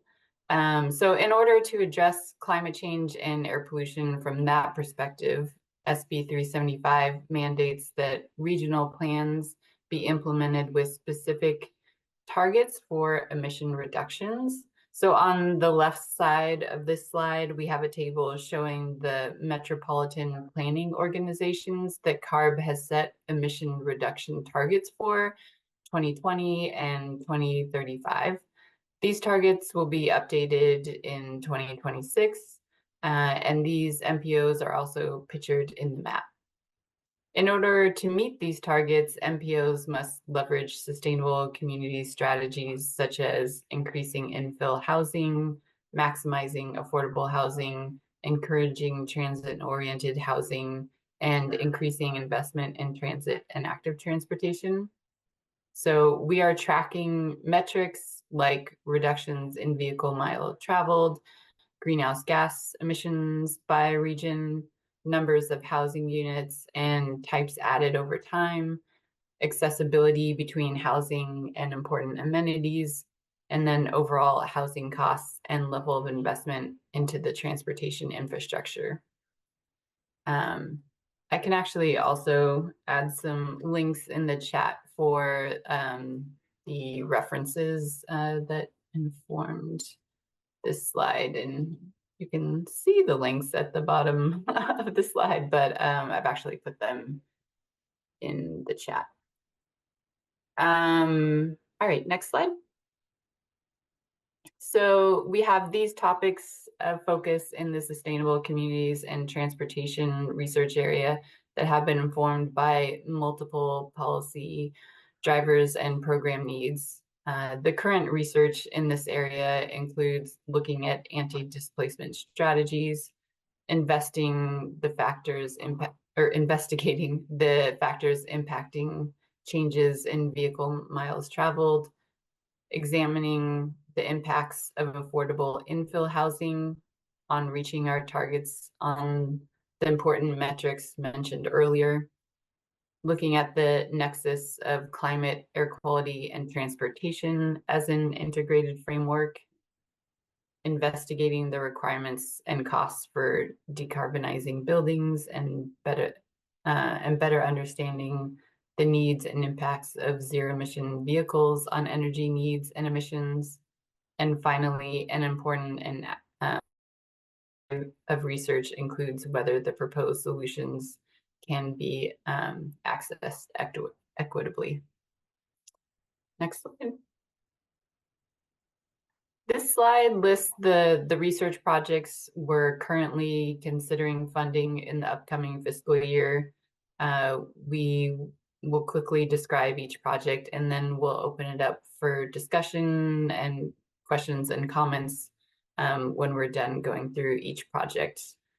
So the first project is titled, How Can We Mitigate Community Impacts from Nearby Warehouse Proliferation? So in partnership with the Office of Environmental Health Hazards Assessment, which is another California state agency, this study will leverage existing efforts to catalog warehouse locations, their activities, and estimate facility level emissions of air quality and climate affecting air pollutants throughout the state using technologies such as remote sensing, among other sources of data. The study will also evaluate the impact of warehouse proliferation on local air quality using new data as well. The catalog will be developed for external use that allows community members to further engage with the data. The results will help us understand the benefits that could be gained by targeting decarbonization of emission sources associated with warehouses. And that's for, we estimate, would likely cost $400,000, given what we're proposing.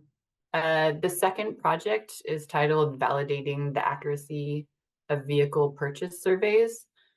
CARB uses surveys to gauge interest in different vehicle technologies, including preferences for future vehicle purchases. However, it's unclear how well these surveys correspond to actual vehicle purchases. So this project will combine past survey data with DMV vehicle registration data to better understand the relationship between the surveys people answered and the actual vehicle purchasing choices that they're making. This work will improve the interpretation of all surveys on prospective vehicle purchases that CARB uses.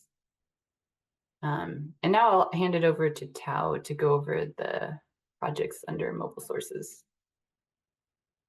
Thanks, Sarah. So the third project is about breakware emissions from electric vehicles. This study aims to determine the amount of breakware emissions expected from conventional and electric cars and trucks, and to identify the chemical compounds in those emissions. CARB will work with the contractor to measure brake-wear gaseous and PM emissions in a controlled laboratory testing facility. Characterizing these emissions will allow us to assess potential brake-wear emissions reductions and associated public health benefits as we transition from conventional vehicles to zero-emission vehicles. And we estimate the budget for this project will be $900K. The fourth project that is under consideration for the next fiscal year is related to vehicle activity-weighted emissions. This study will investigate the air pollution impact of vehicles registered in socioeconomically disadvantaged communities, or DAC, and non-DAC. To achieve this, this project will use existing vehicle emissions data as measured by remote sensing devices deployed roadside, and then take into account the vehicle activity patterns, such as vehicle miles traveled, or VMT, to estimate activity-weighted emission rates and total emissions in the DACs from light-duty vehicles that are registered in different communities. And the budget for this project is $250,000. So with that, we'd like to open up the room for questions and discussion. Please use the raised hands feature or type your question into the chat. We will then answer questions in order. And please limit your questions or comments to two minutes each. I believe we have about 10 minutes for this Q&A session.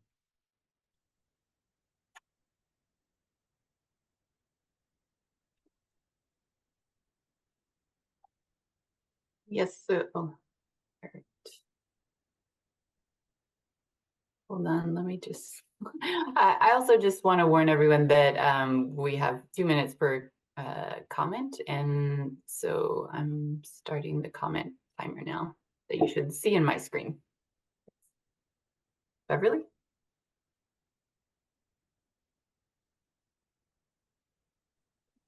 Hi, I didn't see an unmute button. So a couple comments.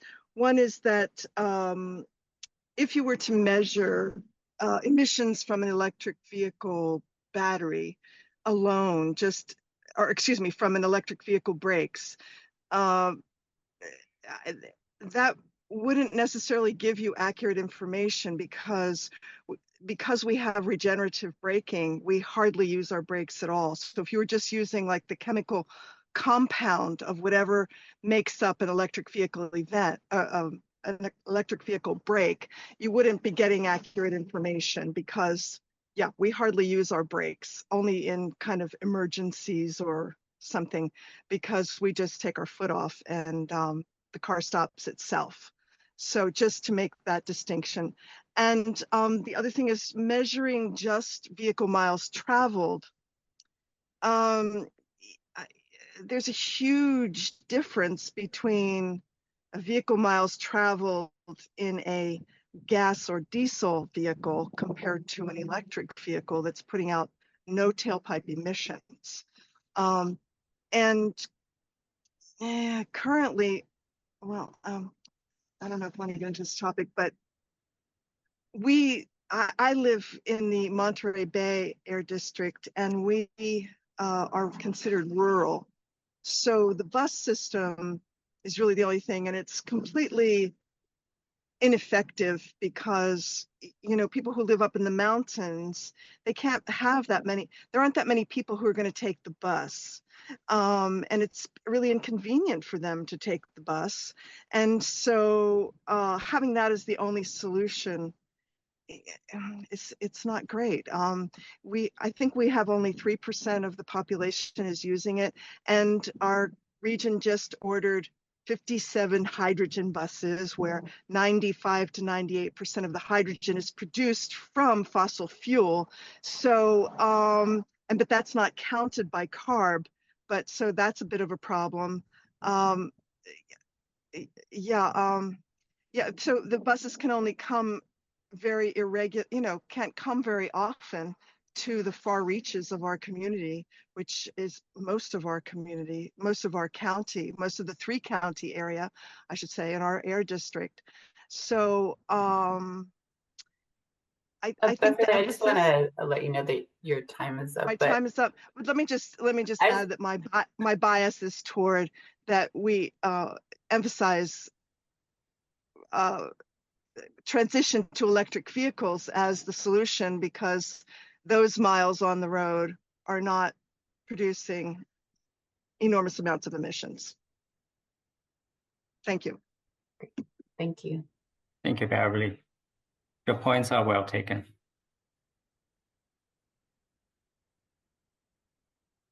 I think the next one is Carlos.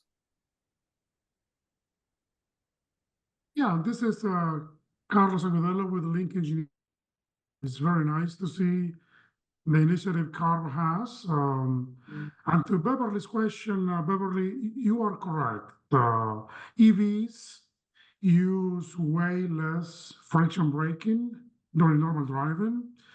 The good news is that if the project includes a phase to characterize the region braking behavior on the vehicle, there is already technology available for laboratory testing to recreate that. In fact, we have done projects with OEs in the US and Europe where we see the dramatic reduction of emission factors when you can recreate the region braking in the lab. That is one dimension.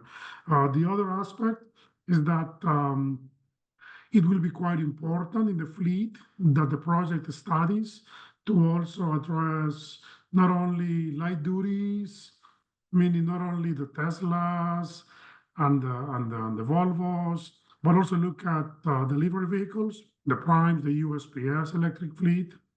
And third, for the study, there are technologies already where you can, in live during live testing, integrate in vivo systems for having tissues exposed in real time to the dynamometer, if you choose to do that for doing evaluations. So the good news with the properly structured plan, there are technologies already in place and being used in the industry for handling those aspects. And I guess my time is up, right? Thank you, Carlos. Right on time. Thank you.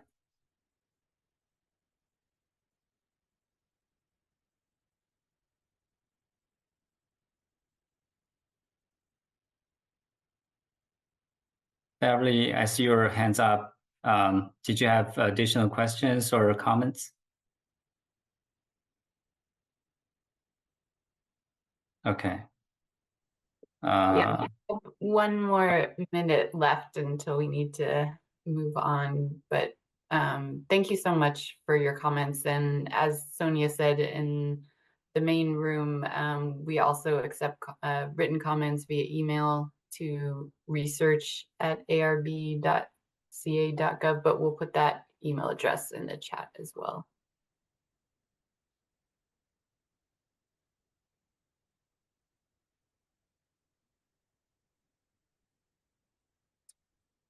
All right, if there are no more questions, we could move to the next slide.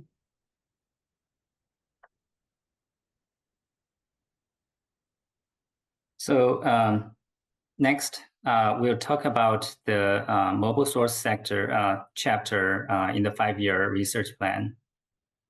There are several proposed research initiatives within the mobile source sector.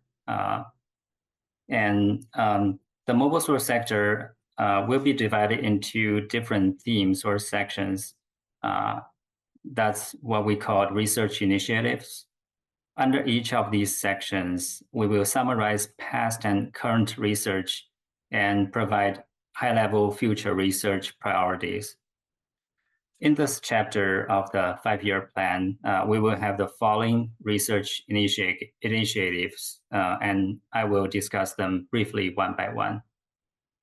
So the first one, the long-term trends emissions research area will ensure continued monitoring of fleet NOx and GHG tailpipe emissions trends and assess the effectiveness of current and future on-road light-duty and heavy-duty regulations to reduce tailpipe emissions as vehicles are operated in the real world.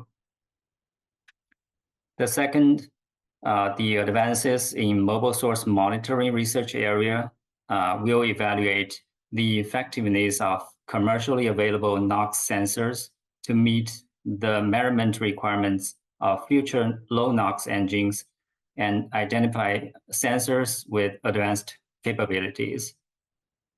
The third one, the understanding mobile source emissions disparities research area will leverage existing and new data to characterize vehicle emissions impact on disadvantaged communities, or DAC, from vehicle fleets in the state in order to inform the development of targeted and effective strategies that will reduce the air pollution exposures and the associated health impacts on these communities. Then the activity and vehicle energy analysis research area will focus on understanding the differences in activity, energy usage, and charging patterns between zero-emission vehicles and their conventional technology counterparts. This information will be critical to validating assumptions regarding efficiency of ZEVs as compared to conventional technologies. The controlling and monitoring off-road in-use emissions research area will continue tracking changes in fleet NOx and GHG emissions from off-road equipment, especially as more stringent tailpipe emission standards, including the Tier 5 standard, are rolled out, and ensure that real-world emissions are representative of certification standards. Lastly, non-exhaust emissions from brake wear, tire wear, and wheel wear will become more significant as zero-emission vehicles populate the vehicle fleets in the near future. So improving our understanding of non-exhaust emissions is necessary to address their associated air quality challenges. With that, we'd like to open up the room for questions and discussions. Like in the previous session, please use the raised hand feature and or type your questions into the chat. Each commenter will have 2 minutes, and I think we have about 10 minutes in total for this discussion as well.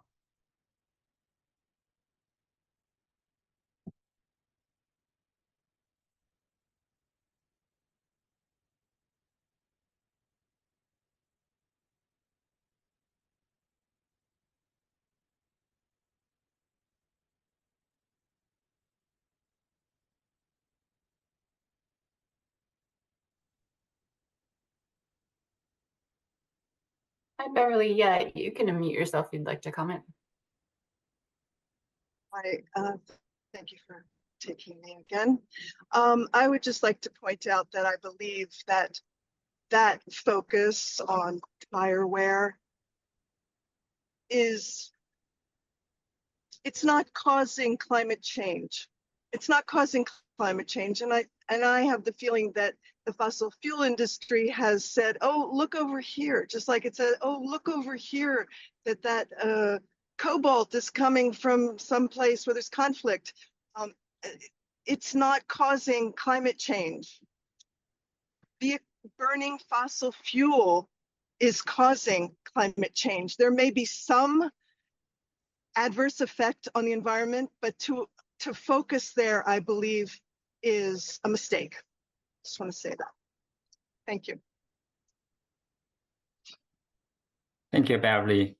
Just for clarification, I think the focus for the non-exhaust emissions, brake wear, tire wear, and wheel wear is more focused on the air pollutants and air toxics aspects. although there could be some technologies that will have relevant impact on the energy efficiency side of the vehicles that we could account for. Since I'm still unmuted, we're in a climate emergency, and I believe that is where the priority should be. No matter what we're discussing, yes, air quality, of course, is part of that, but the biggest focus, the highest priority should be on what is affecting climate change and what are we doing to mitigate that. Thanks for your comments.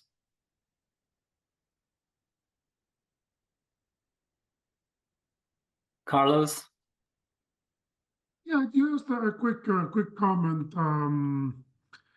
It is quite interesting to see the interest in narrowing down on environmental justice. One dimension that you're probably well aware of is that the need to keep on improving the tools that allows the researchers or the investigators of a project to find the overlay, the intersections between where the vehicles are driven and the different communities with different metrics from the sensors. So now when the vehicle drives 10,000, 20,000 miles, it's very, very important to know where they are driven. So it allows a more accurate allocation of exhaust, non-exhaust, greenhouse, etc., to the factors in that community. And many times the statistics that we get from projects gives you the VMTs, the population, but that is not easy always to find the intersection between social and geographic and sociographic dimensions and the actual activity of the vehicles as well. So something to keep in mind. Keep on improving in that direction. Okay, thanks for your comments.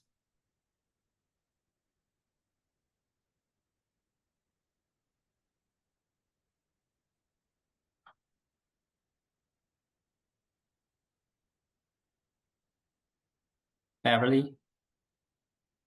Over and over, we've heard in CARB meetings that people in disadvantaged communities around our ports are seem to be suffering the most from the large vehicle class 8, I don't know, maybe 7 and 8 are having a lot of traffic in their neighborhoods. And I think that emphasis should be on those on those vehicles in those areas around our 4 largest ports: Los Angeles, Oakland, San Diego, and Long Beach.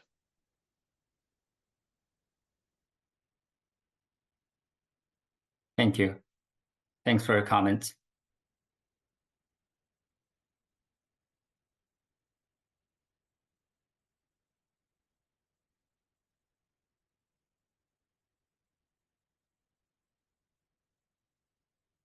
Yeah, we have time for about one more comment.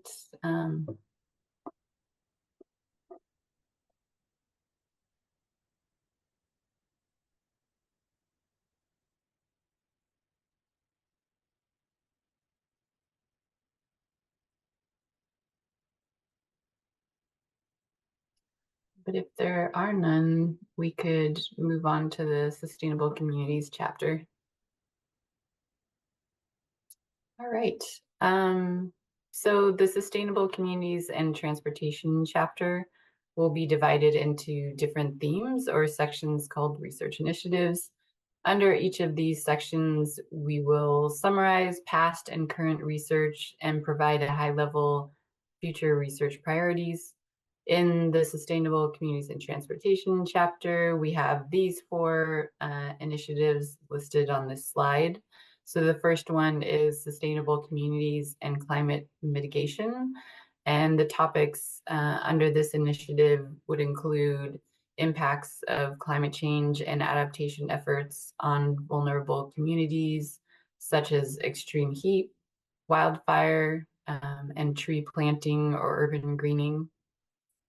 And the second is transit, active transportation, and reductions in vehicle miles traveled.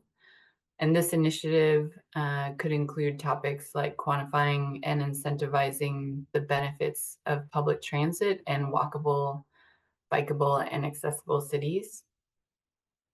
And the third bullet is buildings, electrification, and the built environment.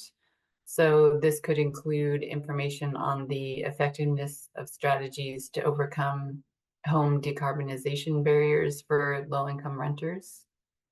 And last, we have incentives, electric vehicles, and charging infrastructure. And topics could include barriers and solutions to electric vehicle adoption and charging infrastructure in low-income and rural areas. So with that, we'd like to open up the room to questions. And again, please use the raise your hand feature.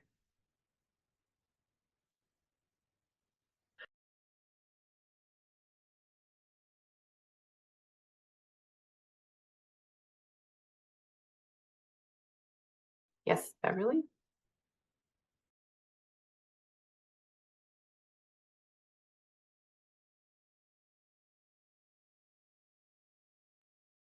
Beverly, we can't hear you. If you could select your Sorry. There we go. I forgot I had to unmute myself. So again, with regard to buses in particular, if you want to be living the lifestyle of so-called active transportation, that's limited to people who live and work in their community, not people who have to go long distances because they can't afford to live where they work.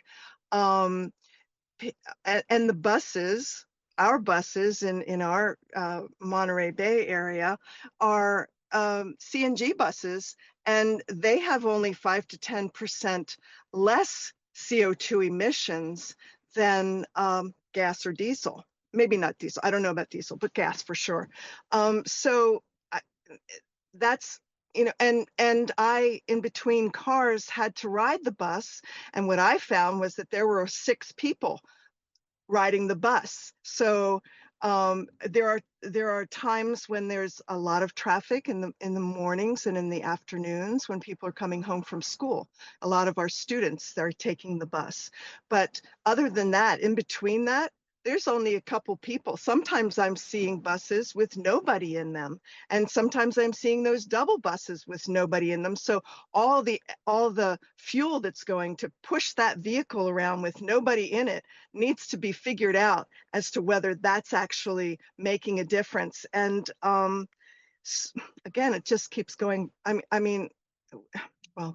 Ideally, yes, we would have great transportation, infrastructure like Europe, but we don't. So there's that. Okay, that's all. My time is up. Thank you. Thanks, Beverly. Appreciate those comments. James, would you like to unmute and comment? Hey, everybody. I work for the IOU Codes and Standards team at 2050 Partners, and we're studying micromobility charging infrastructure as an enabler. So the idea of organizing ways that people can bring their own scooter or bring their own bike and then feel like they have a charging system that's waiting for them at work or at home that's compatible, safe, and ready to go could help. So I was just wondering about micromobility as a way to, it's like a different form of miles traveled and maybe more efficient. Thank you.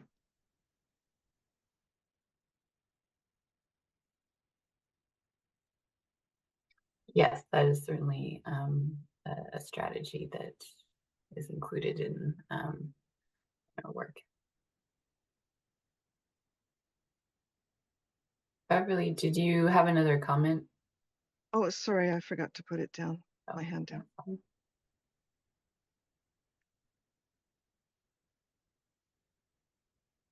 Well, again, we really appreciate all the comments. Oh, James, sorry, I saw you unmute. Did you want to comment again? Yeah, but I did it in the wrong order. I didn't raise my hand first. I'm sorry. It's fine. It's fine. You can start. There's no one else with their hand up.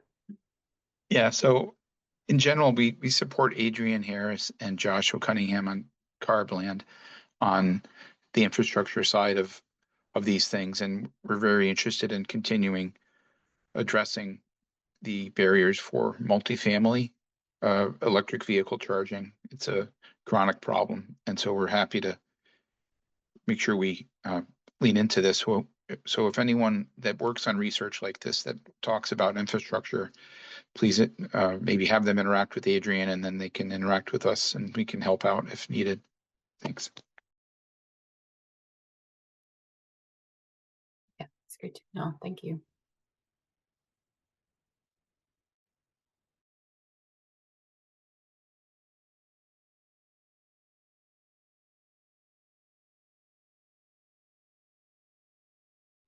Well, we really appreciate everyone who engaged in this breakout session. We got a lot of great comments and we are recording all of them. Again, if you'd prefer to submit a comment via email, I put the research email address in the chat, so you can reach out to us in that way as well.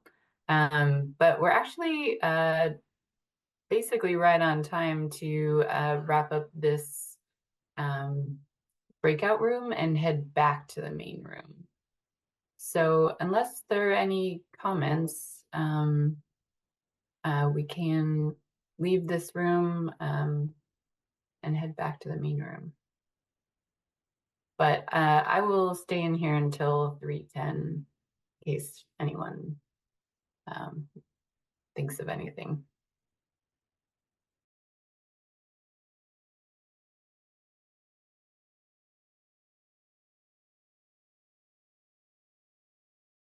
Yes, and Beverly added in the chat that charging infrastructure for buses and larger class vehicles are needed.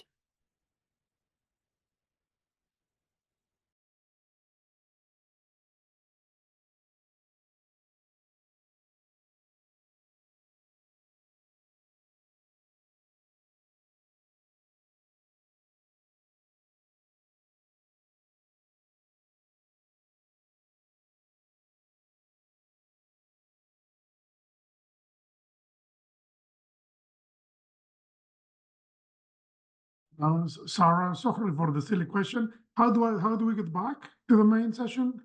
Not a silly question. So in the lower right-hand corner of your screen, there should be a leave room, but make sure you just select leave breakout room. Don't leave the whole meeting. Okay, leave the room. No, I see it. Okay, great. Thank you. Thank So you. hiding in plain sight. I think, yeah. Okay. Okay, we're started.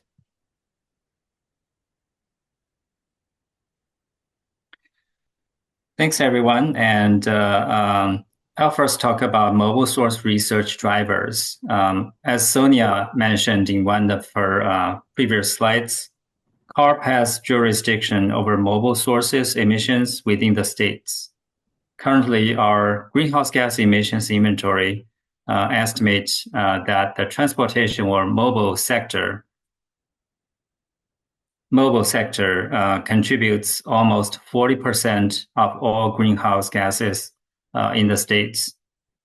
In addition, our emissions inventory estimates that mobile sources are by far the largest contributor to NOx emissions statewide, and also are a significant source of PM 2.5 emissions. So reducing emissions from the transportation sector will result in significant air quality and climate benefits in California. Next slide, please. Given the importance of mobile sources as contributor to climate, air, and air pollutions, we have maintained a significant amount of research in this area. Currently, we are working on low NOx vehicle testing, advanced sensor technology and monitoring to help modernize enforcement. We're looking into non-exhaust emission sources such as brake and tire wear because of emerging concerns about their impact on air pollution. We are researching advanced technologies and how they can contribute to help reduce emissions from the sector. We are investigating electric vehicle energy efficiency, as this is related with the state's zero-emission vehicle goals and also relevant to our efforts to reduce GHG and air pollutant emissions. And last but not least, we're researching the continuing impact of high-emitting light and heavy-duty vehicles, especially their impact on environmental justice communities. Next one, please. So now I'm going to turn it over to Jose, who will talk about sustainable communities and transportation. Thank you, Tao. So here, basically, you're seeing there's essentially multiple policy drivers and programs needs that are informing the research in this particular area. And in this slide, for example, I will just be showing you how Senate Bill 375 influences our research. Many of our climate and air pollution challenges come from land use, our built environment, and also how we interact with it. And in order to address climate change and air pollution from that perspective, Senate Bill 375 mandates the regional plans be implemented with the specific targets for emission reductions. Now, if you look on the slide on the left, there's a table showing the metropolitan plan organizations. The CARB has set emission reduction targets for years 2020 and also 2030. These targets will be updated in 2026. And also you will see this map in the middle with all the metropolitan planning organizations that are pictured here in the map. So in order to meet these targets, metropolitan planning organizations must leverage sustainable community strategies such as increasing infill housing, maximizing affordable housing, also encouraging transit-oriented housing, and increasing investments in transit and active transportation. We are also tracking metrics like vehicles miles travel reductions, greenhouse gas emissions by region, the numbers of housing units and types that are added over time, accessibility between housing and important amenities, and overall housing costs. And also what level of investments, the level of investments into transportation infrastructure. Shortly, I will be dropping the links in the chat if you want to learn more about the Sustainable Communities Program. Thank you. So we're in the next slide. So we have here these topics of focus on the sustainable communities and transportation research area that, as I mentioned before, have been informed by multiple policy drivers and program needs. For example, this list, we have current research in areas that include looking at anti-displacement strategies, also investigating the factors impacting changes in vehicles miles travel, examining the impacts of affordable infill housing on reaching our targets and on the important metrics mentioned earlier. Also looking at the nexus of climate, air quality, and transportation as an integrated framework. We're also investigating the requirements and costs for decarbonizing buildings and better understanding the needs and impacts of zero-emission vehicles on energy needs and emissions. And finally, it's also another important active area of research includes whether these proposed solutions can be accessed equitably as well. Next slide, please.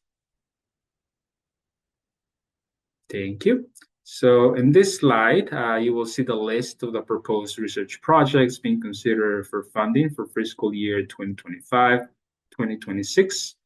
The first two fall under the sustainable communities and transportation area, and we will quickly describe each and then make a pause, as I mentioned earlier, for questions and comments. So we have this first project that is titled, How Can We Mitigate Community Impacts from Nearby Warehouse Proliferation?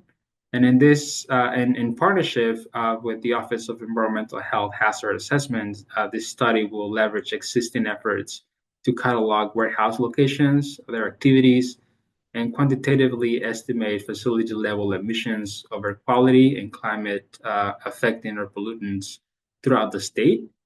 using technologies such as remote sensing, among other data sources. And the study will also be evaluating the impact of warehouse proliferation on local air quality using new data. The catalog will be developed for external use that would allow community members to further engage with the data. And also these results will help us understand the benefits that could be gained by targeted decarbonization of emission sources associated with warehouses.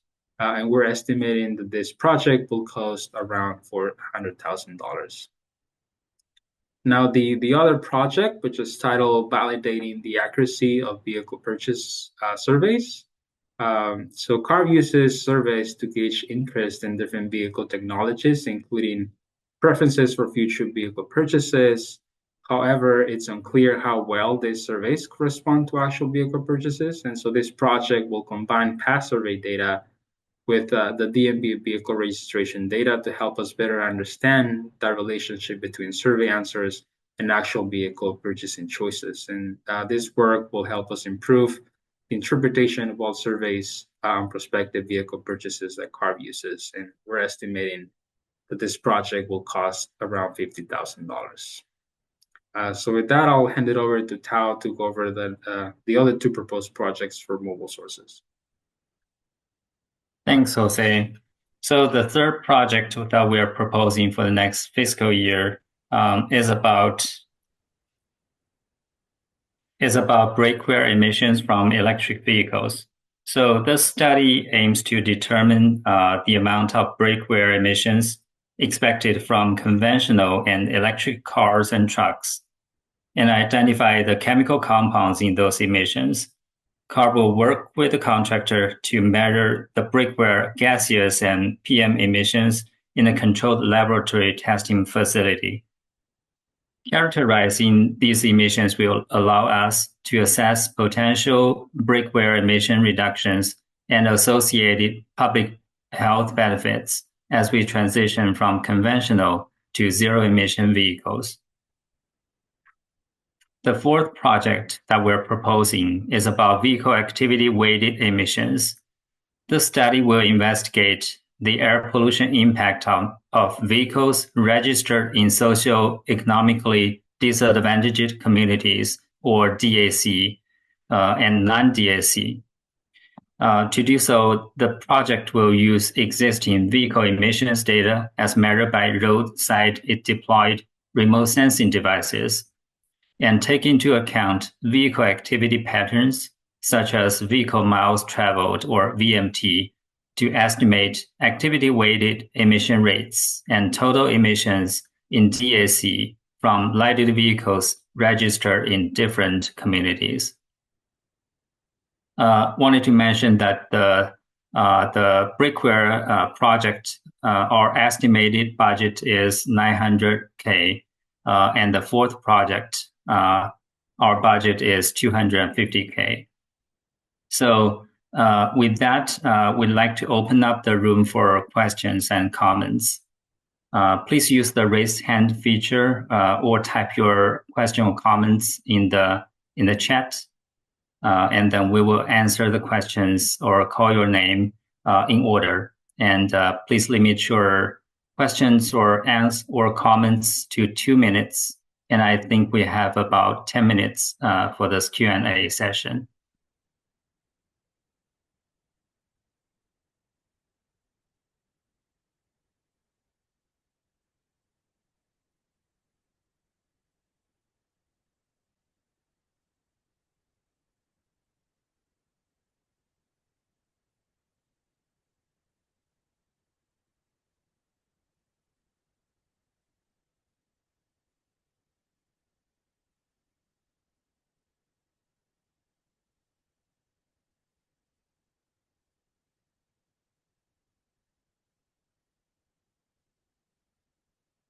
Not seeing any raised hands or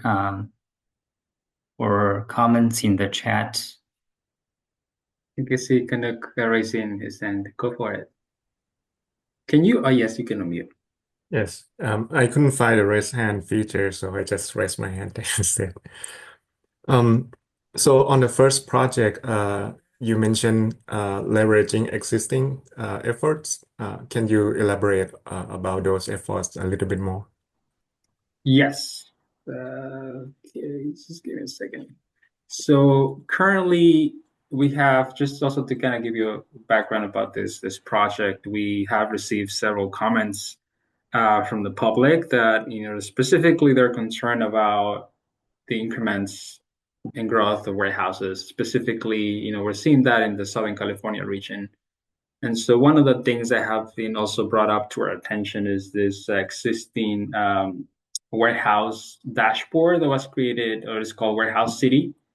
And this is one of the sources that we're kind of thinking about and leveraging as a good example of what's already happening or being documented in terms of warehouse proliferation, specifically in the Southern California region.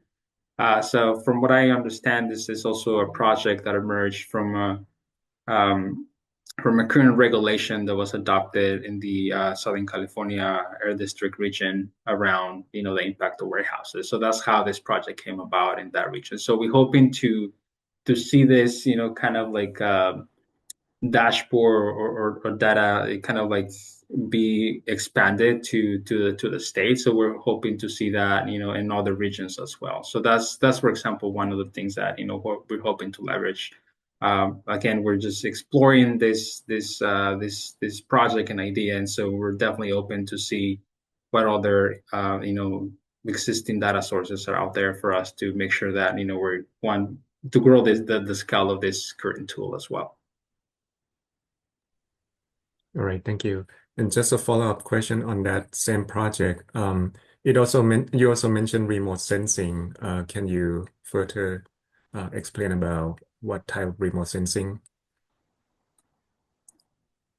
Yes, so that's something. Sorry, yeah, that's one of the things that we're still figuring it out in terms of what data it's out there available. I think that's again, that's kind of the other thing we're trying to figure it out exactly what are some of the limitations that we have with that. I know we have talked about using like parcel data to help us understand that, and kind of sort of like combining also land use data. But again, we do might have limitations in terms of what we can achieve and access, also depending on how much funding we get. Also having, as you might be aware, purchasing data, it's really expensive. So I think that's the other thing that we have to identify, what are some of the things that we can achieve with this. One of the other components that we're thinking about is partnering or working with community groups as well to help us, use kind of like local on the ground knowledge to help us sort of like, corroborate a lot of the data that we could be gathering to help develop this database.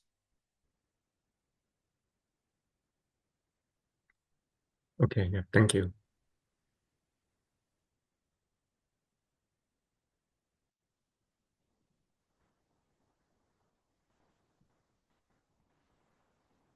Think we have maybe time for another question, Tao, or comment.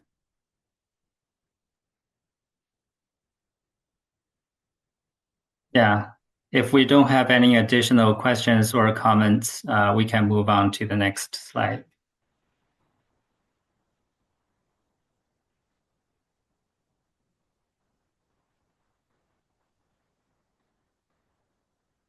Okay. Not seeing anything more, so we can move on. Okay.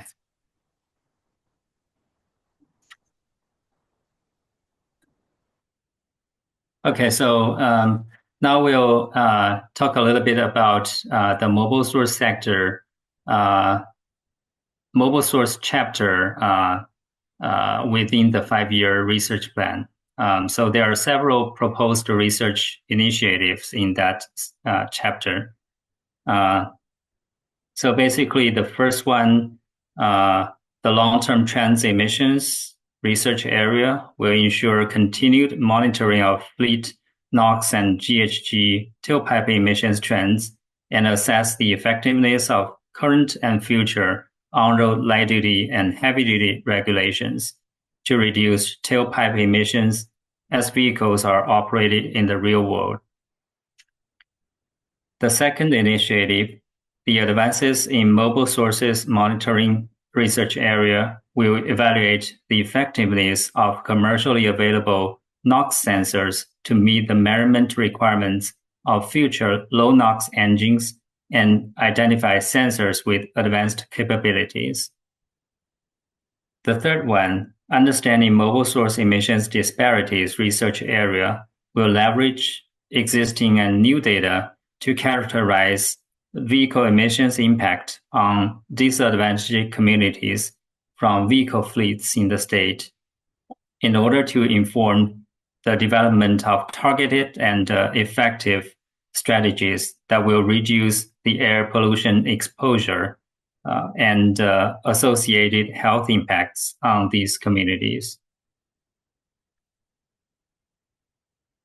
The Activity and Vehicle Energy Analysis Research Area will focus on understanding the differences in activity, energy usage, and charging patterns between zero-emission vehicles and their conventional technology counterparts. This information will be critical to validating assumptions regarding efficiency of ZEVs as compared to conventional technologies. The Controlling and Monitoring Off-Road In-Use Emissions Research Area will continue tracking changes in fleet NOx and GHG emissions from off-road equipment, especially as more stringent tailpipe emission standards, including the Tier 5 standard, are rolled out and ensure that real-world emissions are representative of certification standards. And lastly, non-exhaust emissions from brake wear, tire wear, and wheel wear will become more significant as zero-emission vehicle populates the vehicle fleets in the near future. So improving our understanding of non-exhaust emissions is necessary to address their associated air quality challenges. With that, we're now opening up the room for questions, just like in the last session. Please use the raise hand feature or type your questions or comments in the chat, and we will answer your questions in order.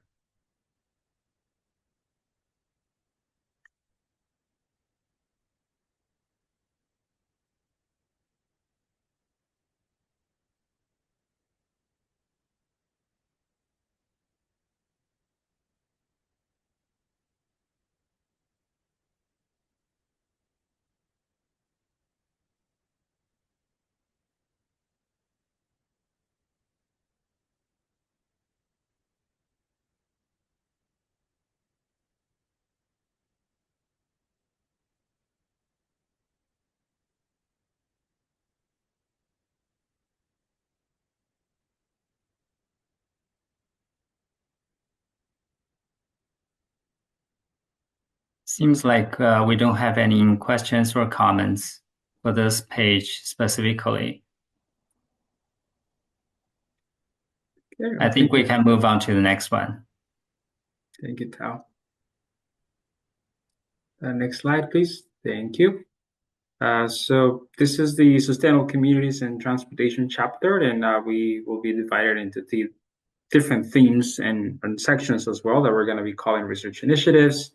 And so under each of these sections, we will be summarizing past and current research and also provide a high level of future research priorities.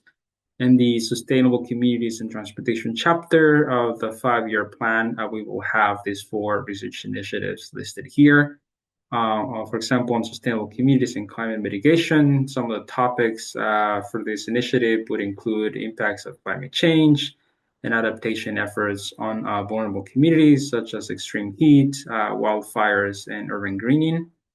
And another initiative on transit and active transportation and reductions on vehicles miles travel. This initiative could include topics like quantifying and incentivizing the benefits of public transit, walkable, bikeable, and accessible cities as well. Another initiative on buildings, electrification, and the built environment. So for these topics, would include the effectiveness of strategies to overcome home decarbonization barriers for low-income renters, and the other initiative on incentives on electric vehicles and charging infrastructure. Topics could include barriers and solutions to electric vehicles, adoption and charging infrastructure in low-income and rural areas as well. So similar as before, we'd just like to open up the room for questions. I think we have about 10 minutes left before we go back to the main room. So just want to open it up, see if there's any questions, comments, or reactions to what we have presented in this breakout session so far.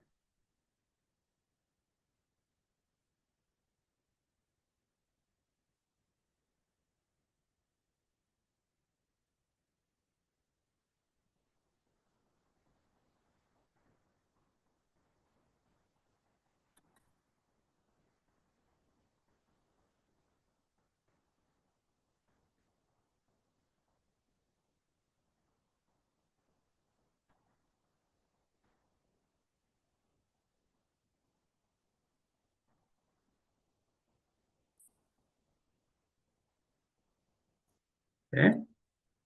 So it looks like there are no questions or comments. So yeah, I think this is the last slide that we had prepared for this breakout session. We're gonna go to the main room in a few minutes, but also just wanted to plug it in here, as Sonia mentioned earlier. There are opportunities if you want to provide comments about the list of this research projects that you've seen in this topic or other ones, just to have time to do that through our surveys. So I think we have posted the link to that survey, so you can provide further input by November 27th. So I think with that, we can stop the recording. Oh, go ahead, Kanu. Sorry, quick question on this slide. Is the focus primarily on passenger travel? That is one of the multiple focus, I will say. One of the things that we're still doing based on all of the comments we received. We're still reaching out to the different divisions and identifying within CARB what are some of those priorities for us to focus in those 5 years. So that has always been one of the focus, I would say, for us to include in our research analysis, sort of like building towards sustainable community strategies. But I think that highly depends on what are some of those high priorities and what are some of the comments that we're hearing also from the public. I don't know if you had something in mind about that specifically. Yeah, I'm curious Share with about. us. Yes, I'm curious about sustainable freight transportation. Would that fall within this program, or is gonna fall under another program? Because it has similar mechanism and strategies. For example, more shift from trucks to rails and other modes, or the issue of electrification and charging infrastructure is also applicable to freight transportation. Yeah. Now, I don't know if that's something that usually falls within the mobile sources strategy. I know that's also kind of like a really complex, kind of topic in many instances, but I know CARB is definitely more, at least in partnering with the Energy Commission, which, as you might be aware, they are the ones that are usually in charge of the infrastructure portion of it. But we do partner with the Research Commission in certain research aspect of that. But I don't think that has been the primary focus of us in the past. I don't know if Dow has anything to add on that regard.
Don't see anything in the chat or anyone else that would like to comment or raise a question. So I'm just gonna stop the recording and I'll, feel free to stay here, or if you want to go back to the main room. I think we're gonna reconvene in about 5 minutes. Hello, everyone, and welcome back to the main room. I hope you all had really generative discussions. We just want to Hi, give... Sonia, if I might. We had a very lively discussion in my group, and I just, Sengli was just cut off there at the very end, and I just want to, I really appreciate her participation. Thank you, Sengmi, for the South Coast perspective. And we were so lively, we didn't get to the future stuff. So, I think maybe if you kind of went over, if folks have some feedback, how they could do that, maybe you could reiterate that, Sonia. Thank you. Yeah, absolutely. Okay, so and that's what we'll do right now on the next step slide. So for the funding year 25-26 projects, you can fill out that poll to up or down vote any of the projects or provide specific comments on recommended objectives or anything about that project you want to let us know about. So you can fill out that poll. It closes November 27th. There's a link in the chat to get to that poll. You can also send us an email at our general research@arb.ca.gov email. And after that, after we compile that information and collect additional internal review of the project concepts, we'll choose a list of projects that fit our projected budget. We'll get final approval of that final list, and then we will solicit proposals in spring. For the 5-year strategic research plan, this is our final public engagement opportunity on the plan. You can look at these slides. These slides are available on our research comment portal. And so you can look at the draft research initiatives in those slides. And again, you can send us an email, probably through the end of this year, I would say, on the research initiatives. But for the annual plan, definitely send us any recommendations by November 27th and fill out that poll by November 27th. The poll is very helpful for us because it helps us quantify support for each of the projects. A full draft plan will be available in spring of 2025. It'll be open for a 30-day comment period. And so you can provide comments on the full draft plan in the board meeting public docket system that's set up for every board meeting. And then sometime in spring, we will present that 5-year strategic research plan to the board. And then with those final comments, we'll create a final plan after the board hearing. So again, please sign up for our listserv and make sure you select research activities to hear about things related specifically to CARB's research program. I know there's a huge list of topics that you can select from. If you want to hear about research activities, definitely choose that option. You can also email us at this email if you have additional questions about our research planning process or questions about specific projects that we're funding. So yeah, anything research related, you can send to this email. All right, I'm gonna give one last opportunity for some questions. Let's see, it's hard for me to see hands right now. Looks like there is one hand. There's Arohi has her hands up. And you can start the timer since there's such a large group in the main room. So I'll do a 3-minute timer. Okay. Oh, Arohi. Okay, I see the hand. So I'll ask you to unmute, Arohi, and then you should be able to unmute now and ask your question. Yeehaw. Hi, everyone. Thank you for this opportunity. I thought I heard you say that public comments or feedback on the 5-year research plans will be open for emails and public engagement. And then I thought I heard you say until the end of this year. Can you confirm the timeline for me, please? Yeah, I should have been a little more specific. So just there is a little bit of a difference in timing here for the funding 25-26 projects. So these are the projects we will fund next year. I definitely need to hear from folks by November 27th. For the big 5-year strategic research plan, yeah, I would say before the end of December of this year, I'll take comments and that, you know, on the research initiatives. Beyond that, we are in full on writing and editing mode, and it'll be hard to incorporate edits at that point. And the plan will be available also again for public view, like the full draft plan, for a 30-day comment period sometime in spring. So then that's another opportunity to provide comments on the full draft plan. Amazing. Love it. Quick follow-up question to that. So I saw in the presentation that y'all gave at the beginning and in one of the breakout rooms, there were, you know, AB 32 was listed, AB 1207, a couple of other bills. I just want to confirm that AB 1757 and like compliance with that, the targets that are being set, the metrics that are being established are also a part of CARB's like research setting agenda. I didn't see it listed on this program drivers, so sorry, I'm gonna do a squiggly dance. The lights are off. Does anybody want to respond to that question about 1757? Oh, yeah. Sorry, it is not listed specifically here, but it is, it will be in our plan. It is certainly a program driver for climate, for sure. Wonderful. Thanks, y'all. Happy Wednesday. Oh. Any other questions? More general questions?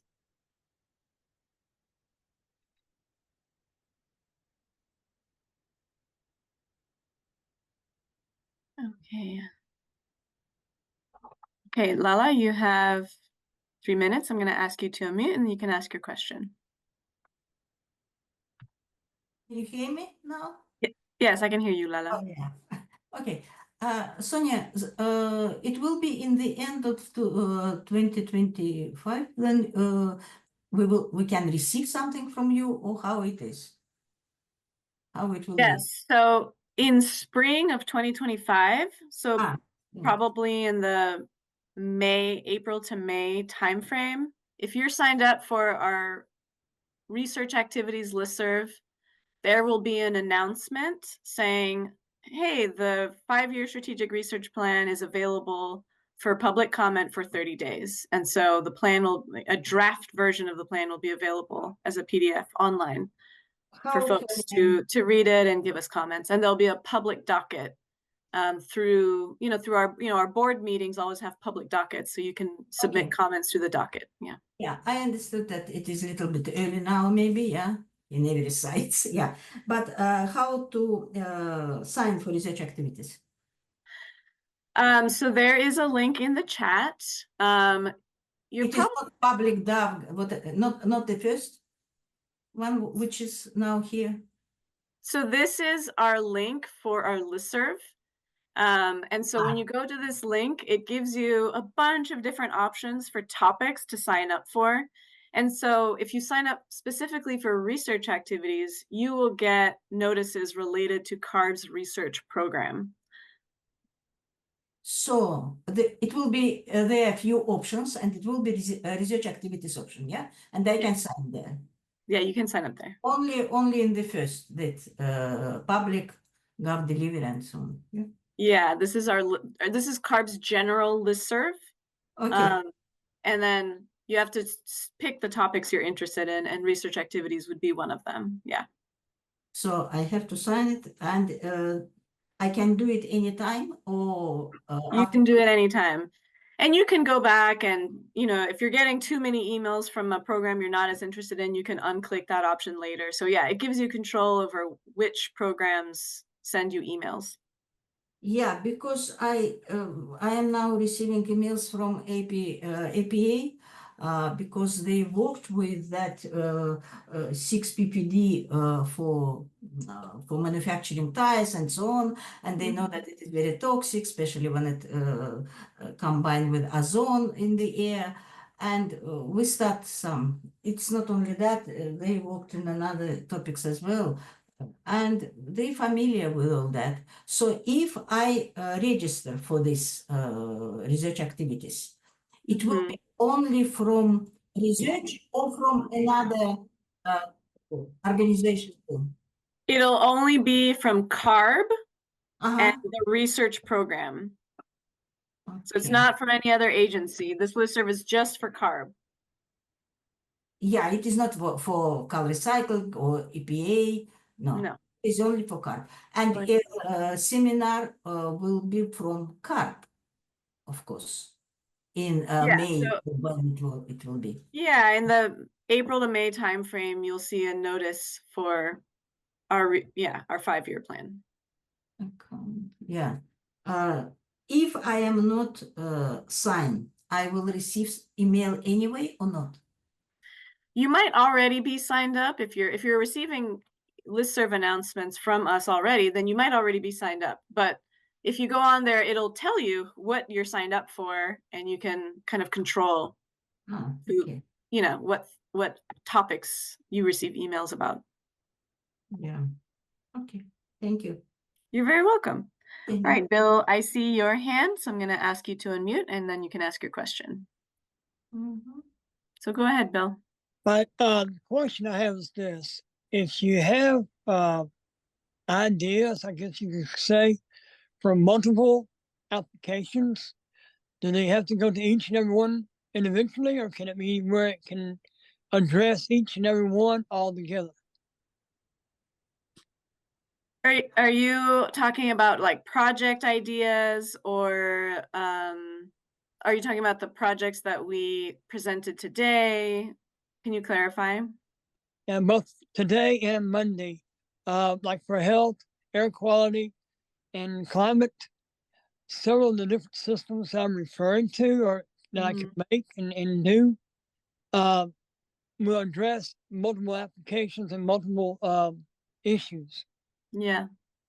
This is not like, one nut fits all bolts, but it's kind of like if you do it one way, it'll address one thing. If you do it another way, it'll address something else, and then again, so on and so forth.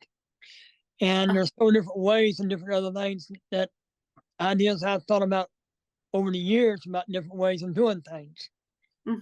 And I realized that, I don't know how I can do a presentation, show and tell, or proof of concept for y'all when either y'all coming here or me coming there and showing it and stuff like that. But again, that was something I had to talk with whoever I need to talk to with about those applications. So one thing I do want to clarify is that we don't typically, CARB is agnostic to how we resolve air quality issues or lower emissions or, control emissions like from mobile sources. We do not promote specific technology interventions. We just set standards for emissions, and we expect like vehicle manufacturers, for example, to meet those standards with whichever technological innovations that they deem are appropriate for their products. So if you are someone who is developing technology, then we're not really the right place to bring your ideas specifically, because we don't fund that kind of research. We do research more on air quality. What are the sources? What are the emissions? What are the impacts on health?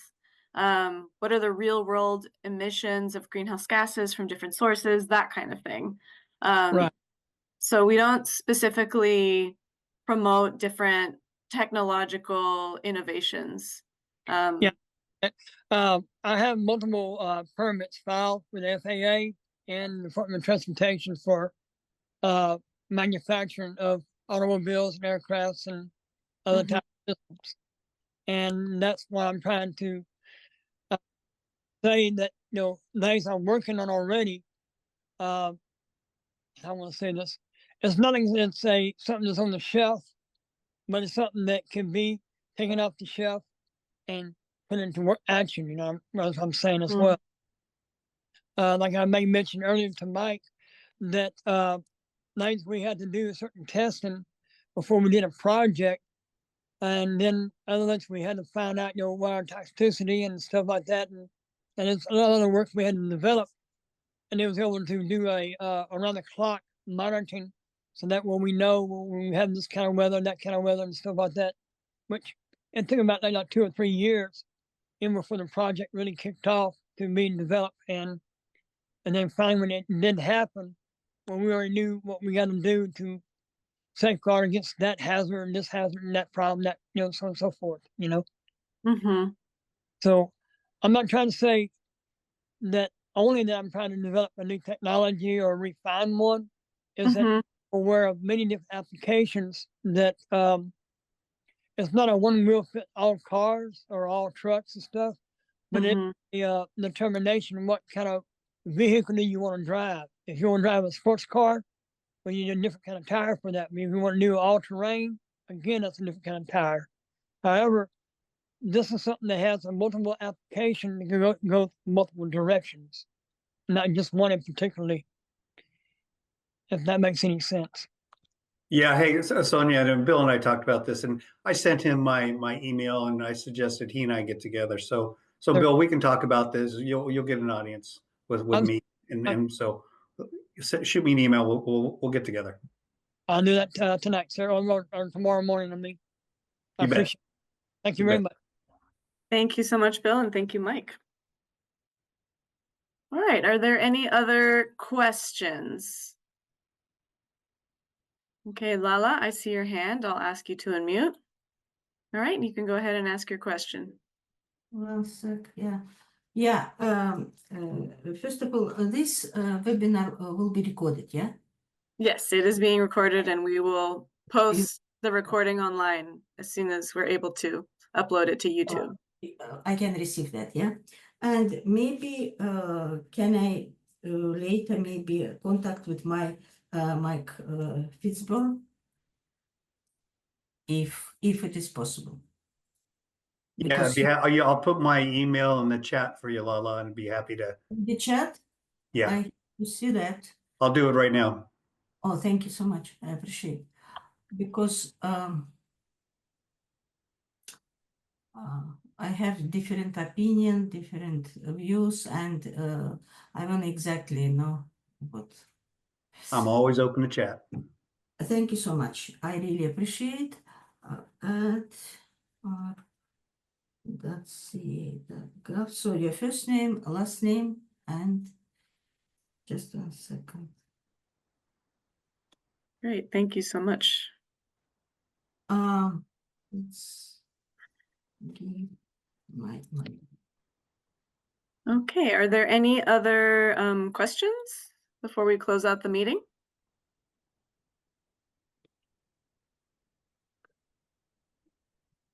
Okay, Bill, I see your hand. I'll ask you to unmute. Go ahead.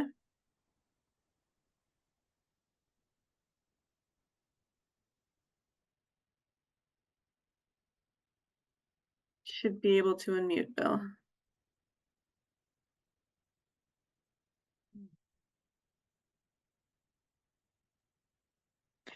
I'm having a problem with this thing. Okay, I can hear you now. Yeah, I'm sorry. I forgot my train of thought. I'm sorry about that. Oh, yes. The question I have, like I think I may mention about Monday, is that I don't know to what aspect is Texas or any other state following the lead that y'all are doing that I'm aware of in California. I'm hoping when I speak with Mike or anybody else, that I may be able to communicate and cooperate with people here as well, if they're doing some similarity of what y'all doing there. Yeah. I'm trying to figure out. Well, that's a good question. So all states have to meet national ambient air quality standards as dictated by the US EPA, but California sets slightly lower standards for some pollutants. And some other states have adopted California standards, or we have interstate cooperation because there is, air quality doesn't respect state lines, right? It can travel between state borders. So sometimes we do cooperate with other states, or other states adopt similar rules as California. But that, I don't know if anyone else from CARB has any additional details about what the different rules and regulations are between states and what that looks like and how they talk to each other. I know right now the permits I was referring to, I'm beginning to break down the different literature and stuff I had to go, comply with and say, all right, by this code, I'm making this part, and by this code, I'm doing that. And, I've already had to refer to a bunch of codes and stuff. Mm-hmm. There are some that would say, if you're going to be, like, for example, if I'm making a vehicle that would go from here to California, and then in California having the stricter EPA laws and emission and stuff like that, then I had to make that vehicle to comply with California's emission, in which most of your big trucks, especially in off-highway kind of vehicles, well, a lot of them do have that kind of compliance, because of any kind of equipment, like, again, will enter into California airspace or California runways and stuff, or waterways. There had to be all those mandatory compliance to be able to go in there.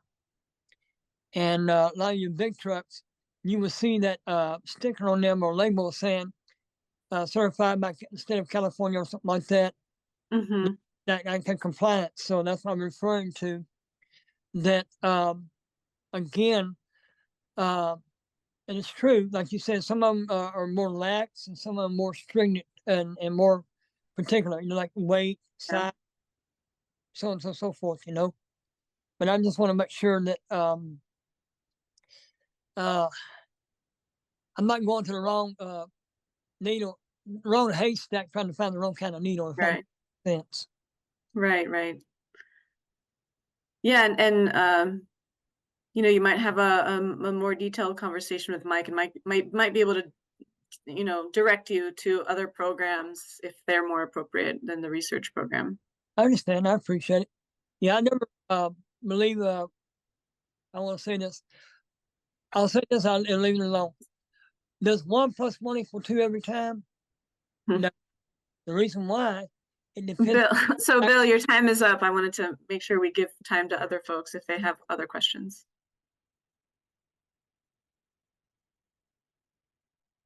Anyone else have any questions before we close out the meeting?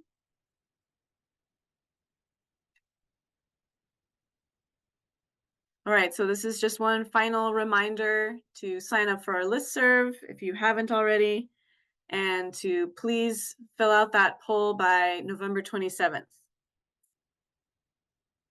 All right, thank you everyone so much for your participation in today's meeting. It sounds like the discussion rooms are really lively, and that's really great to hear.